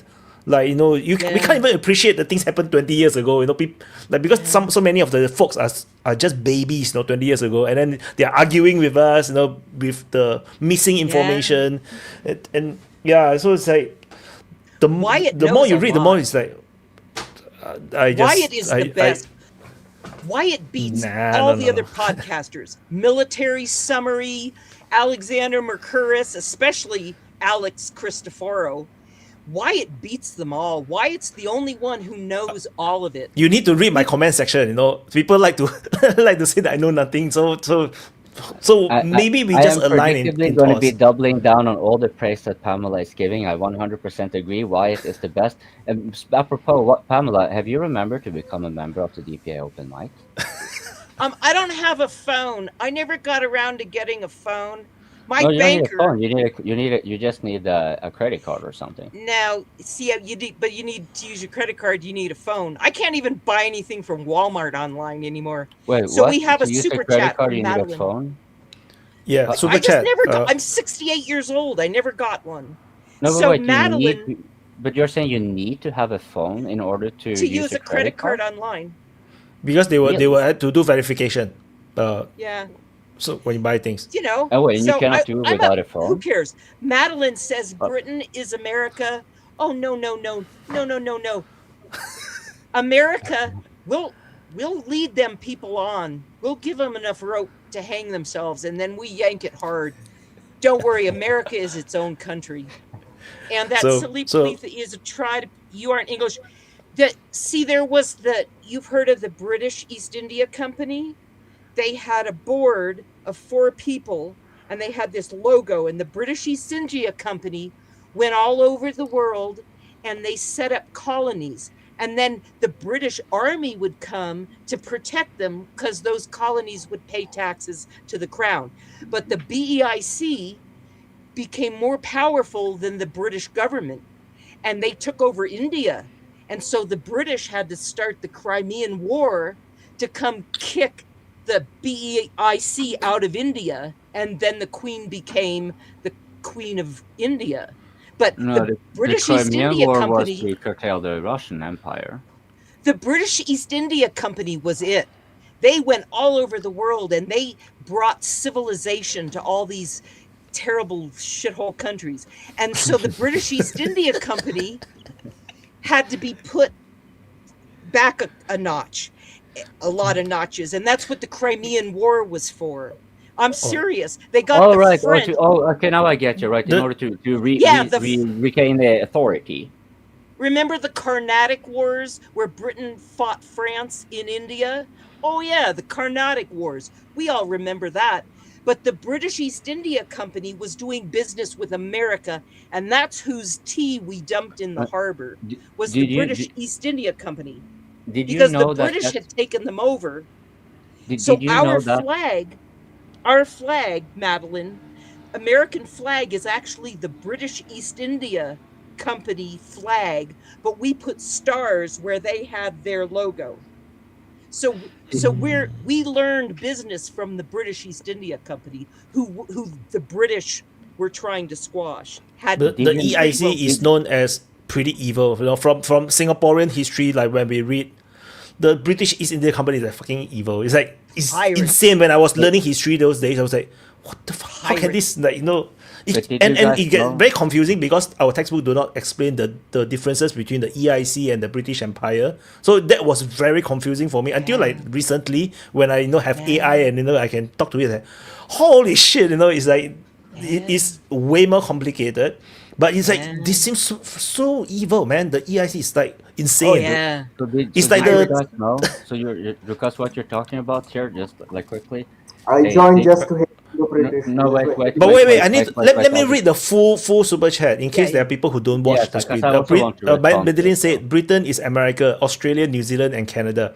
That silly piece of cloth you salute is to try to persuade you that you are un-English, but you are. The white pieces just move around the board. So to the super chat, I want to just remind the thing, because what Wyatt and Pamela is touching on regarding the British East Indian Company, and this is something like they learned quite a lot from the Dutch, and there was also a political perception. So when you're talking about them fighting, this was actually anticipated. This is why actually the first corporations were by law only meant to be temporary in order to make New Amsterdam. Yes, exactly. In order to make temporary economic moves that needed comprehensive mobilization of the economy. However, this seems like a sensible thing to do. But however, what they noticed immediately is that when you have the whole economy, because let's not forget, what is the state? The state is ultimately an economic entity, and state with a judicial apparatus, and also it is most importantly, it has political power tied to the right to violence, right? So when you have something like a corporation that can take such a large part of the economy, then it is liable to substitute the state, which is, of course, what you saw with the British East India Company. They went amok. And then you have the United States, right, where you see, like, this is why people are saying it. Corporations have too much power because they are, when you are from the beginning of the production chain to the end of the production chain, how is that any different from the state capitalism of the USSR, right? It's planned economy. Right, and you have a concentration of power that is detached from the political process because it doesn't have to operate with the political process; it subsumes it. So all these countries, for example, that was mentioned in the super chat, while they do have political power, it's not like they are completely under the whim of any single corporation or whatever. The corporations do have a lot of power precisely because they are such comprehensive, like they're not mere financial instruments as they were meant to be in the beginning. They are a life within itself. And therein is an important thing to note for all those who think about democracy, because this is actually a valid criticism of anything from communists to liberals and whatever when they're referring to corporations having so much power in politics. Like, oh, you cannot just change your job or anything when they dominate the market. But also, more importantly, how is the corporation structured? The corporation is inherently authoritarian, right? Yeah, I got a thing for you, Coping, but Madeline, you have so much power over a democratic process. You need to detach it and limit it, right? So super chat by Madeline. The East India Company failed in India. The British government had to come in and save the situation. The American flag has nothing to do with the EIC. For those that do not know what the flag look like, it looks like this. This is the flag of the British East India Company. It suspiciously looks like something. So, I do not know because the Malaysia also have the same flag now. Why? I remember correctly that it had fewer stripes, or was it fewer stars? You have a board of directors and shareholders, and the board of directors votes, and that's how. So the corporations are actually very democratic. They're the most democratic. So the East India Company had a board of directors and shareholders, right, Wyatt? No, Madeline. What you're saying here, it's democratic within its own sphere. Right, so you can have democracy in an authoritarian system with two players, right? No. It's not. No. Because that's the number of directors. It's the present corporations are less democratic than the Soviet Union. What do you mean by democratic, Desi? I mean by people having opinion on where the corporation. No, a vote. Like it's about a vote. Yeah, the vote. About the vote. You have to realize that the corporation. Well, let him finish. What's part of the corporation, right? Is it just the shareholders? Is it just the board of directors and the executives? Yep. Or is it everyone who is contributing to the success of the corporation. Is so the workers are irrelevant. So it's basically the Soviet Union, right? It's inherently not a democratic institution. Corporations are not democratic at all, right? But this is the funny thing, right? Corporations are way more better and way more accountable than they used to be. If you compare like how evil a corporation is, I mean, people who say Amazon is evil right now, they should look at what the EIC was or the VOC Buy was. shares. Buy shares. Get a vote. They had, I mean, if you're a billionaire, then your vote matters, your share matters. But if you're a minor shareholder, well, you don't buy matter more either, shares. Pamela. You don't matter either if you're a minor shareholder. You're irrelevant. Did you, and another thing, just on that note, regarding the shareholders and CEOs, what is driving them? Quarterly reports. If you don't make the benefits, you get replaced. That's simple. There is no choice in that. Right? So you are compelled by within the ramification you have. The only thing that can really set true ramifications for you here is the government and public pressure, right? And so it's not really democratic at all. It's like, yeah, you can vote on business decisions, but it's hardly any more democratic than, are military officers going to go to war? Like, they are deciding that in between themselves, but it's not anything the countries have to do with in a military junta, for example. Like, just I would say military juntas are even better and more accountable to the people than corporations. Because if you look at it, corporations aren't really even people or like institutions. These are zombies. Just as you said, right? They are enslaved to the very fiduciary responsibilities. They don't have explicit authority. The military does. That's the difference. Because the military is also a different institution like corporations, but the difference is that they have an explicit direct authority. Corporations are just seemingly detached from any responsibility. We vote. Precisely. They have just one responsibility. One fiduciary responsibility. It's money, right? For the shareholders. So corporation is centering around on money. Military or juntas center around power. The motivation is a bit different. But anyway, it's 6.5 hours, and Vaughn never got to talk about Ukraine, so we're going to do closing right now. Coping, thank you for sharing. But it's a great discussion. And Desi, thank you for sharing. So thank you for coming, Pamela. Yes, thank you for modding. That was necessary. When the whole place was packed, it was necessary that there was someone here that someone sort of listened to. Like, even though, I mean, moderation in a self-moderated open mic is like, well, I mean, it's closing, so let Vaughn have his because he has a lot on his mind. Because Vaughn is working, so let Vaughn go first. No? Yes, let Vaughn let Vaughn first.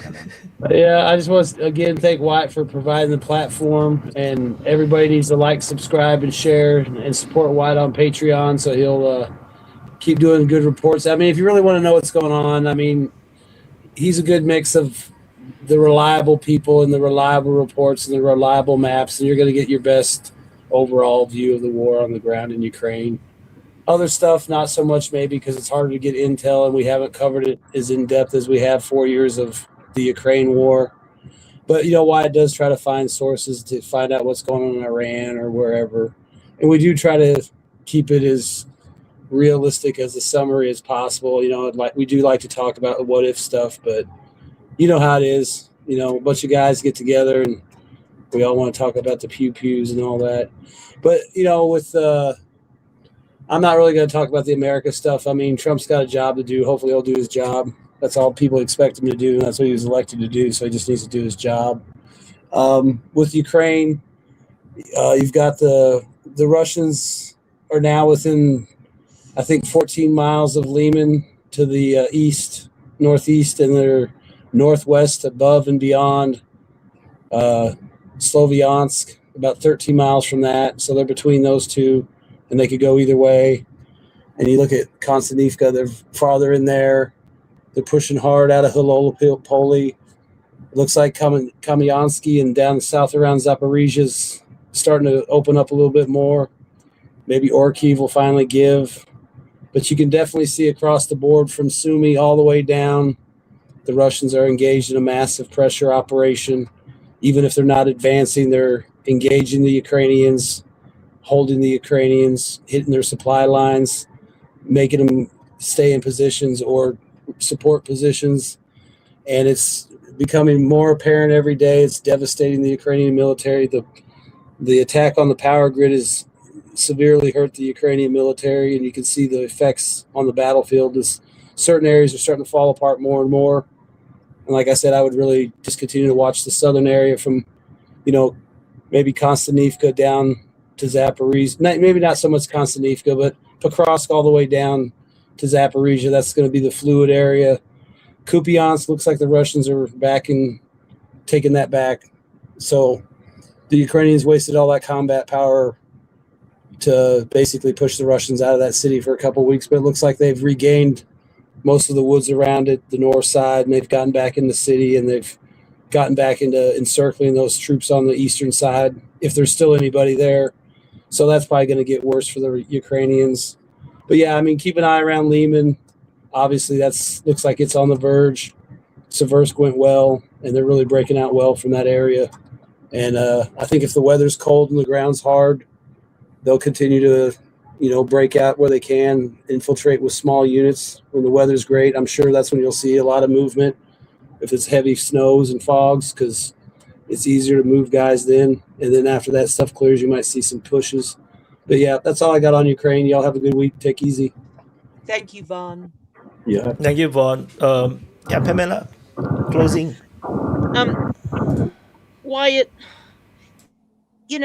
the thing about the religious angle is that, believe it or not, all these good people believe that Russia is the king of the North in the final battle.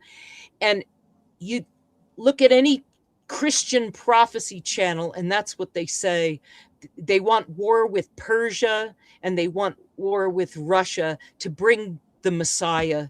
And it's really sad, but that's the explanation. I mean, when I was in college, I took a lot of classes because my father got sent as a Fulbright scholar to Leningrad and spent 6 months teaching English at the University of Leningrad. And it's sad, but that's been the academic push for decades, that Russia is the king of the North, the evil in the Bible, and that the final battle will bring back Jesus. And it's so seductive. And they have these backroom meetings with the politicians, and they get this globalist spin of, we're going to bring peace to the world and set the prisoners free and bring on the Messianic age. And it's so seductive. And a lot of really stupid politicians have gone along with it. And they don't get elected to office because they have brains. They get elected to office because they go along with what academia says. So it's all going to work out good. God's a great comedian, and I wish you great prosperity, young man. Kiss your daughter and wife for me. Thank you, Pam. Desi, closing.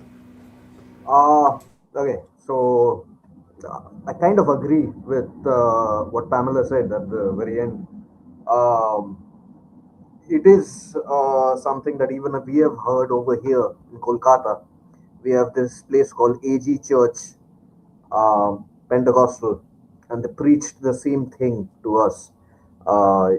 Came to our schools and preached us like 20 years ago from now. Very weird. And it is kind of scary to think that there are US politicians who are in control of hard military hardware amounting to $800 billion a year, who are basing their geopolitical and national policy based on such. I don't even know what to say. Kind of scary. Yeah. But I don't know how much it is, but regardless, in terms of Ukraine, I really hope this is the last year of the war. I think, right now, I'm in no way as much as an expert of any of these guys, right? But even I'm feeling certain to say that I think the conclusion is over. It's inevitable that this war is going to end with a Russian victory. It's just about when it's going to end, and I hope it's going to end soon. Also, in regarding the protests and whatnot, right? This is something I didn't get to say, so I'm just gonna say for a little while that Gareth was saying that all protests are started by the authorities, but if you're standing in this side of the picket line, protests are just as chaotic for the police as much as it is for the protesters. And from our perspective, it's always the protesters who throw the first stones, and we are the ones who have to deal with it, and we are tasked with our duty to deal with it. So I don't know. I mean, hating on the police is very popular. I get it, but you have to, like, if you can, just try to empathize with us also, because we are also human beings, and at the end of the day, we're just doing our jobs, and none of us want to be there, but we have to be there because it's duty. If you are protesting, prepare well, know what you're protesting for. Don't just show up there because your friend told you to do so, or it's cool or something like that. Have set objectives. Make sure that these have broad appeal, and listen to your elders and people who are more wise than you, and don't act irrationally, especially when you are in crowded areas, right? In regards to the Iranian protests themselves, I think I don't have anything more to add than what has already been discussed. There was definitely some foreign influence over there. The protests themselves have failed, obviously, if you can even call them protests, because they are definitely violence. I mean, the government response was brutal. Shooting on protesters is what ended communist rule in the state I'm living in right now, West Bengal. And I think governments that shoot on their own civilians it's never justified. It's never justified. But at the same time, you also got to look at the geopolitical circumstances surrounding these protests. And I would say the protesters, if those of who were like real and were organic, should have picked a better time to protest. Now was not the time to protest. Your movement would have inevitably failed, and those who would have normally sympathized with your protest are now opposing it. So yeah, that's that. Anyway, I'm going to give it off to Coping, and thank you, White, for hosting. Thank you, Desi. Coping, closing. Yes, thank you. Wow, what a nice open mic. I've too bad I wasn't able to come in earlier. I mean, we had Alan, old faces, and seeing him again, not only one-off like last time, but he comes back again. That's like very good for my coping. Seeing Grey Fox popping back, and we were a packed stage, and not only that, we got a little bit of the good old, wholesome flavor of argument and interrupting and shouting over each other.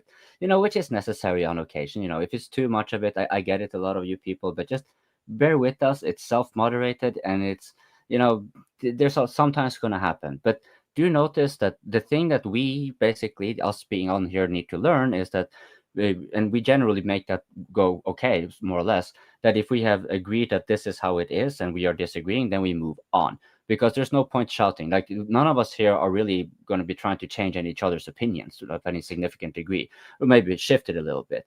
And that's important, right? Especially when we consider all that we've been talking about. There's a lot of like black and white framing of things that it's just one, but there's more nuance to it. And to get it, you kind of have to have a little bit of a courtesy, which I think we did pretty well, all things considered. It was nice to have Euro back here so passionate. Honestly, I think that because he's usually much more well behaved. But I kind of appreciate it too, because it makes it fun. And also, to me, it suggests that he's missing Prata, like everyone else is doing. Because it's one of those lovely, like, it's sort of like one of those like informal wedding couples of sort. Like they're sort of like an old couple. They've been married for ages. You can expect them to, when they come on here, like there's going to be a little bit of jabbing and a little bit of action coming on. And now Prata has been leaving us all alone. And you see, this is how our brother Bureau is getting a little bit pissed off that. And so, but no worries, that's what he comes here for, vent a little bit, can coping a little bit, right? And that's why you should take as an example here, folks. Did you notice, for example, that while it was packed, when it would be otherwise at its most disorderly, there wasn't a new face coming on, and that was Pam, right? And that was just kind of working okay as a moderator. Granted, of course, any moderation here, like even with Wyatt, there's clearly a limitation, right? But there is a He's sort too of nice. no, but it's also like he has a good strategy because his hands-off approach forces us to because notice what happened, right? When we were just shouting over each other, nobody gets anything. What is actually the greatest enemy of the open mic? Is it that, oh, you get an opinion you don't like that is dangerous or whatever? No, you're going to have all those opinions spawning all over the place anyways. Our problem here is that have failure to communicate. That's how you get wars, right? When all the other means of communication end up being just like, okay, no more words to be wasted, just smack on, right? But here we have like by grace of fortune, we have to have a place where we can meet together. I mean, think about it like this, okay? In the old days, they need to make complex rules to ensure that they would not be using what we call now today hate speech. They would not be using words of violence because words are thoughts, and thoughts, if you use thoughts of violence, then your iteration is very close to acting on it, right? And you have a lot of power at play in the Roman Senate, right? The Romans, they were brutal as hell, right? But they understood that they need to have a sort of civil discourse. If not, everything would break apart, right? So certain wording would not be permitted.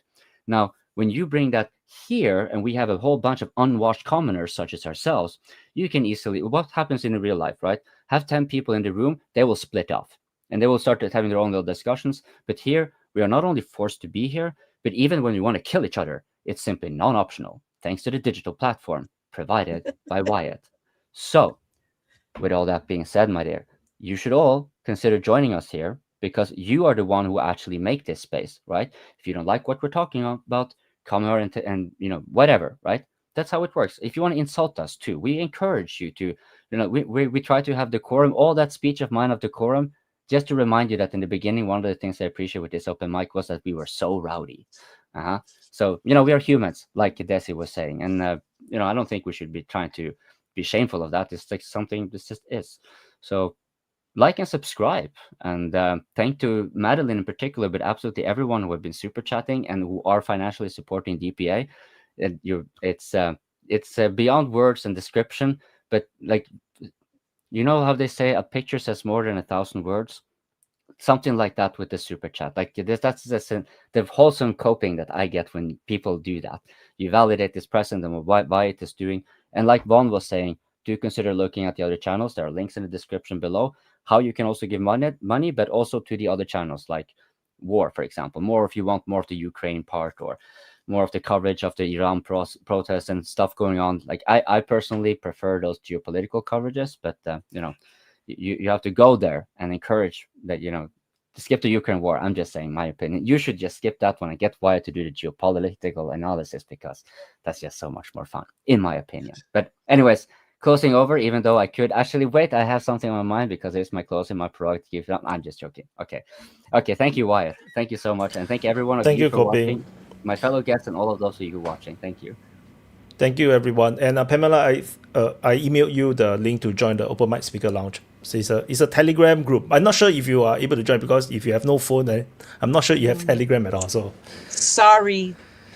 So this is the Muslim sign for God is in charge. Yes. So you may think about considering getting a phone eventually someday. Now they would love to have you inside. They chat like this every day. They chat like this every day. So I'll see you soon. See you. Bye, Wyatt. See you, Pamela. Bye. And now it's my turn to do closing. So hello, thank you everyone for watching the DPA Open Mic episode 157. A super colorful and vibrant episode today, and a lot of things that was talked about, philosophy, stuff. So anyway, thank you guys for watching. I just now I created a song for the closing, so it should be nice. And so thank you. I need to go and do 本来就just report, and thank you for all the super chat, and thank you, Madeline, particularly who dropped a lot of money to fund the open mic. So thank you so much, and glad to see you back. That time you said you're gonna be away for some time. Yeah, indeed, you were away for some time. So anyway, thank you for watching, and I'm gonna drop the outro and see you guys in the next update. Bye, guys.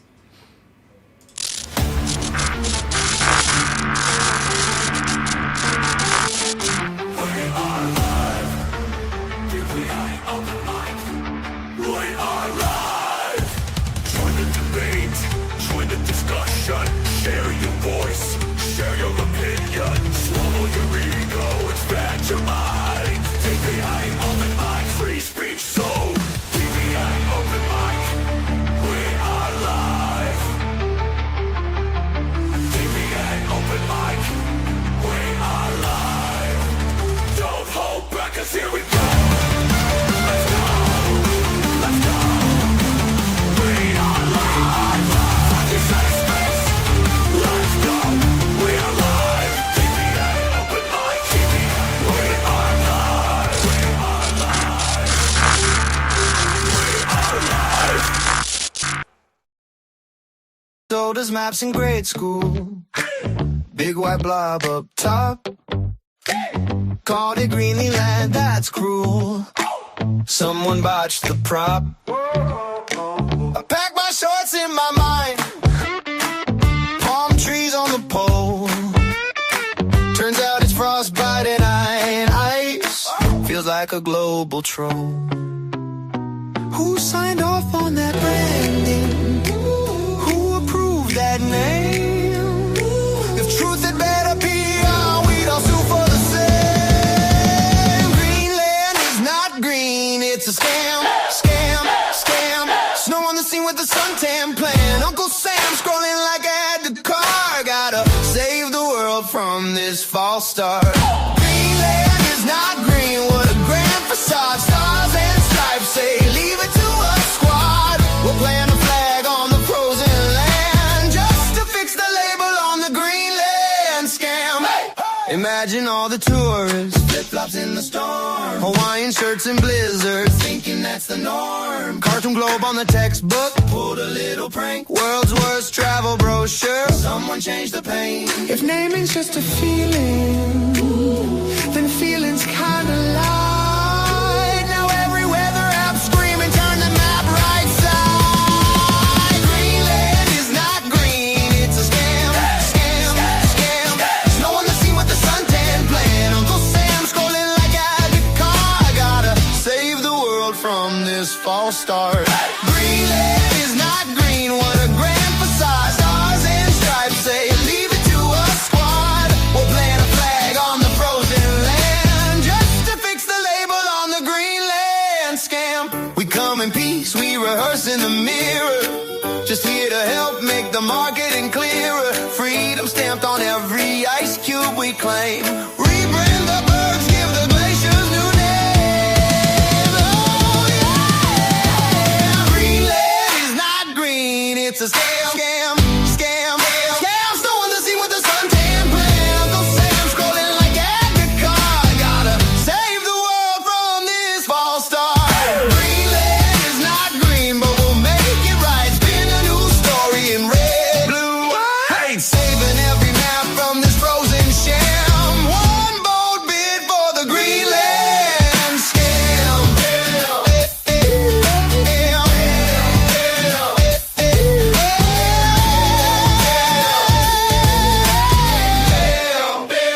Greenland scam.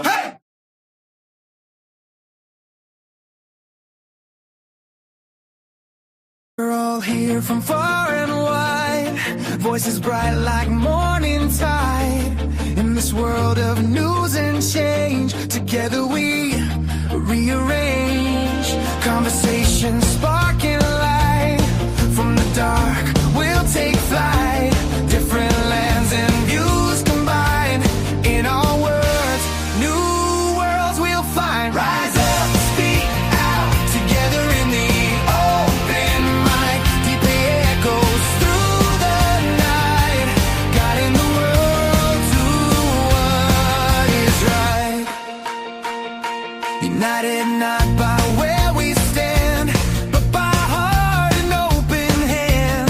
Every voice a vital thread. We weave the truth in what is said. Rise up, speak out, together in the open mic. DPA echoes through the night, guiding the world to what is right.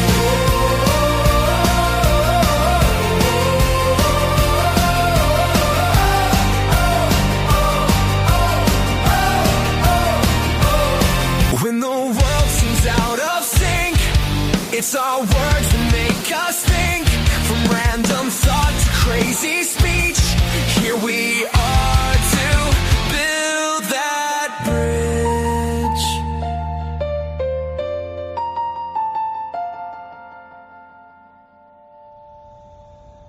Rise up, speak out, together in the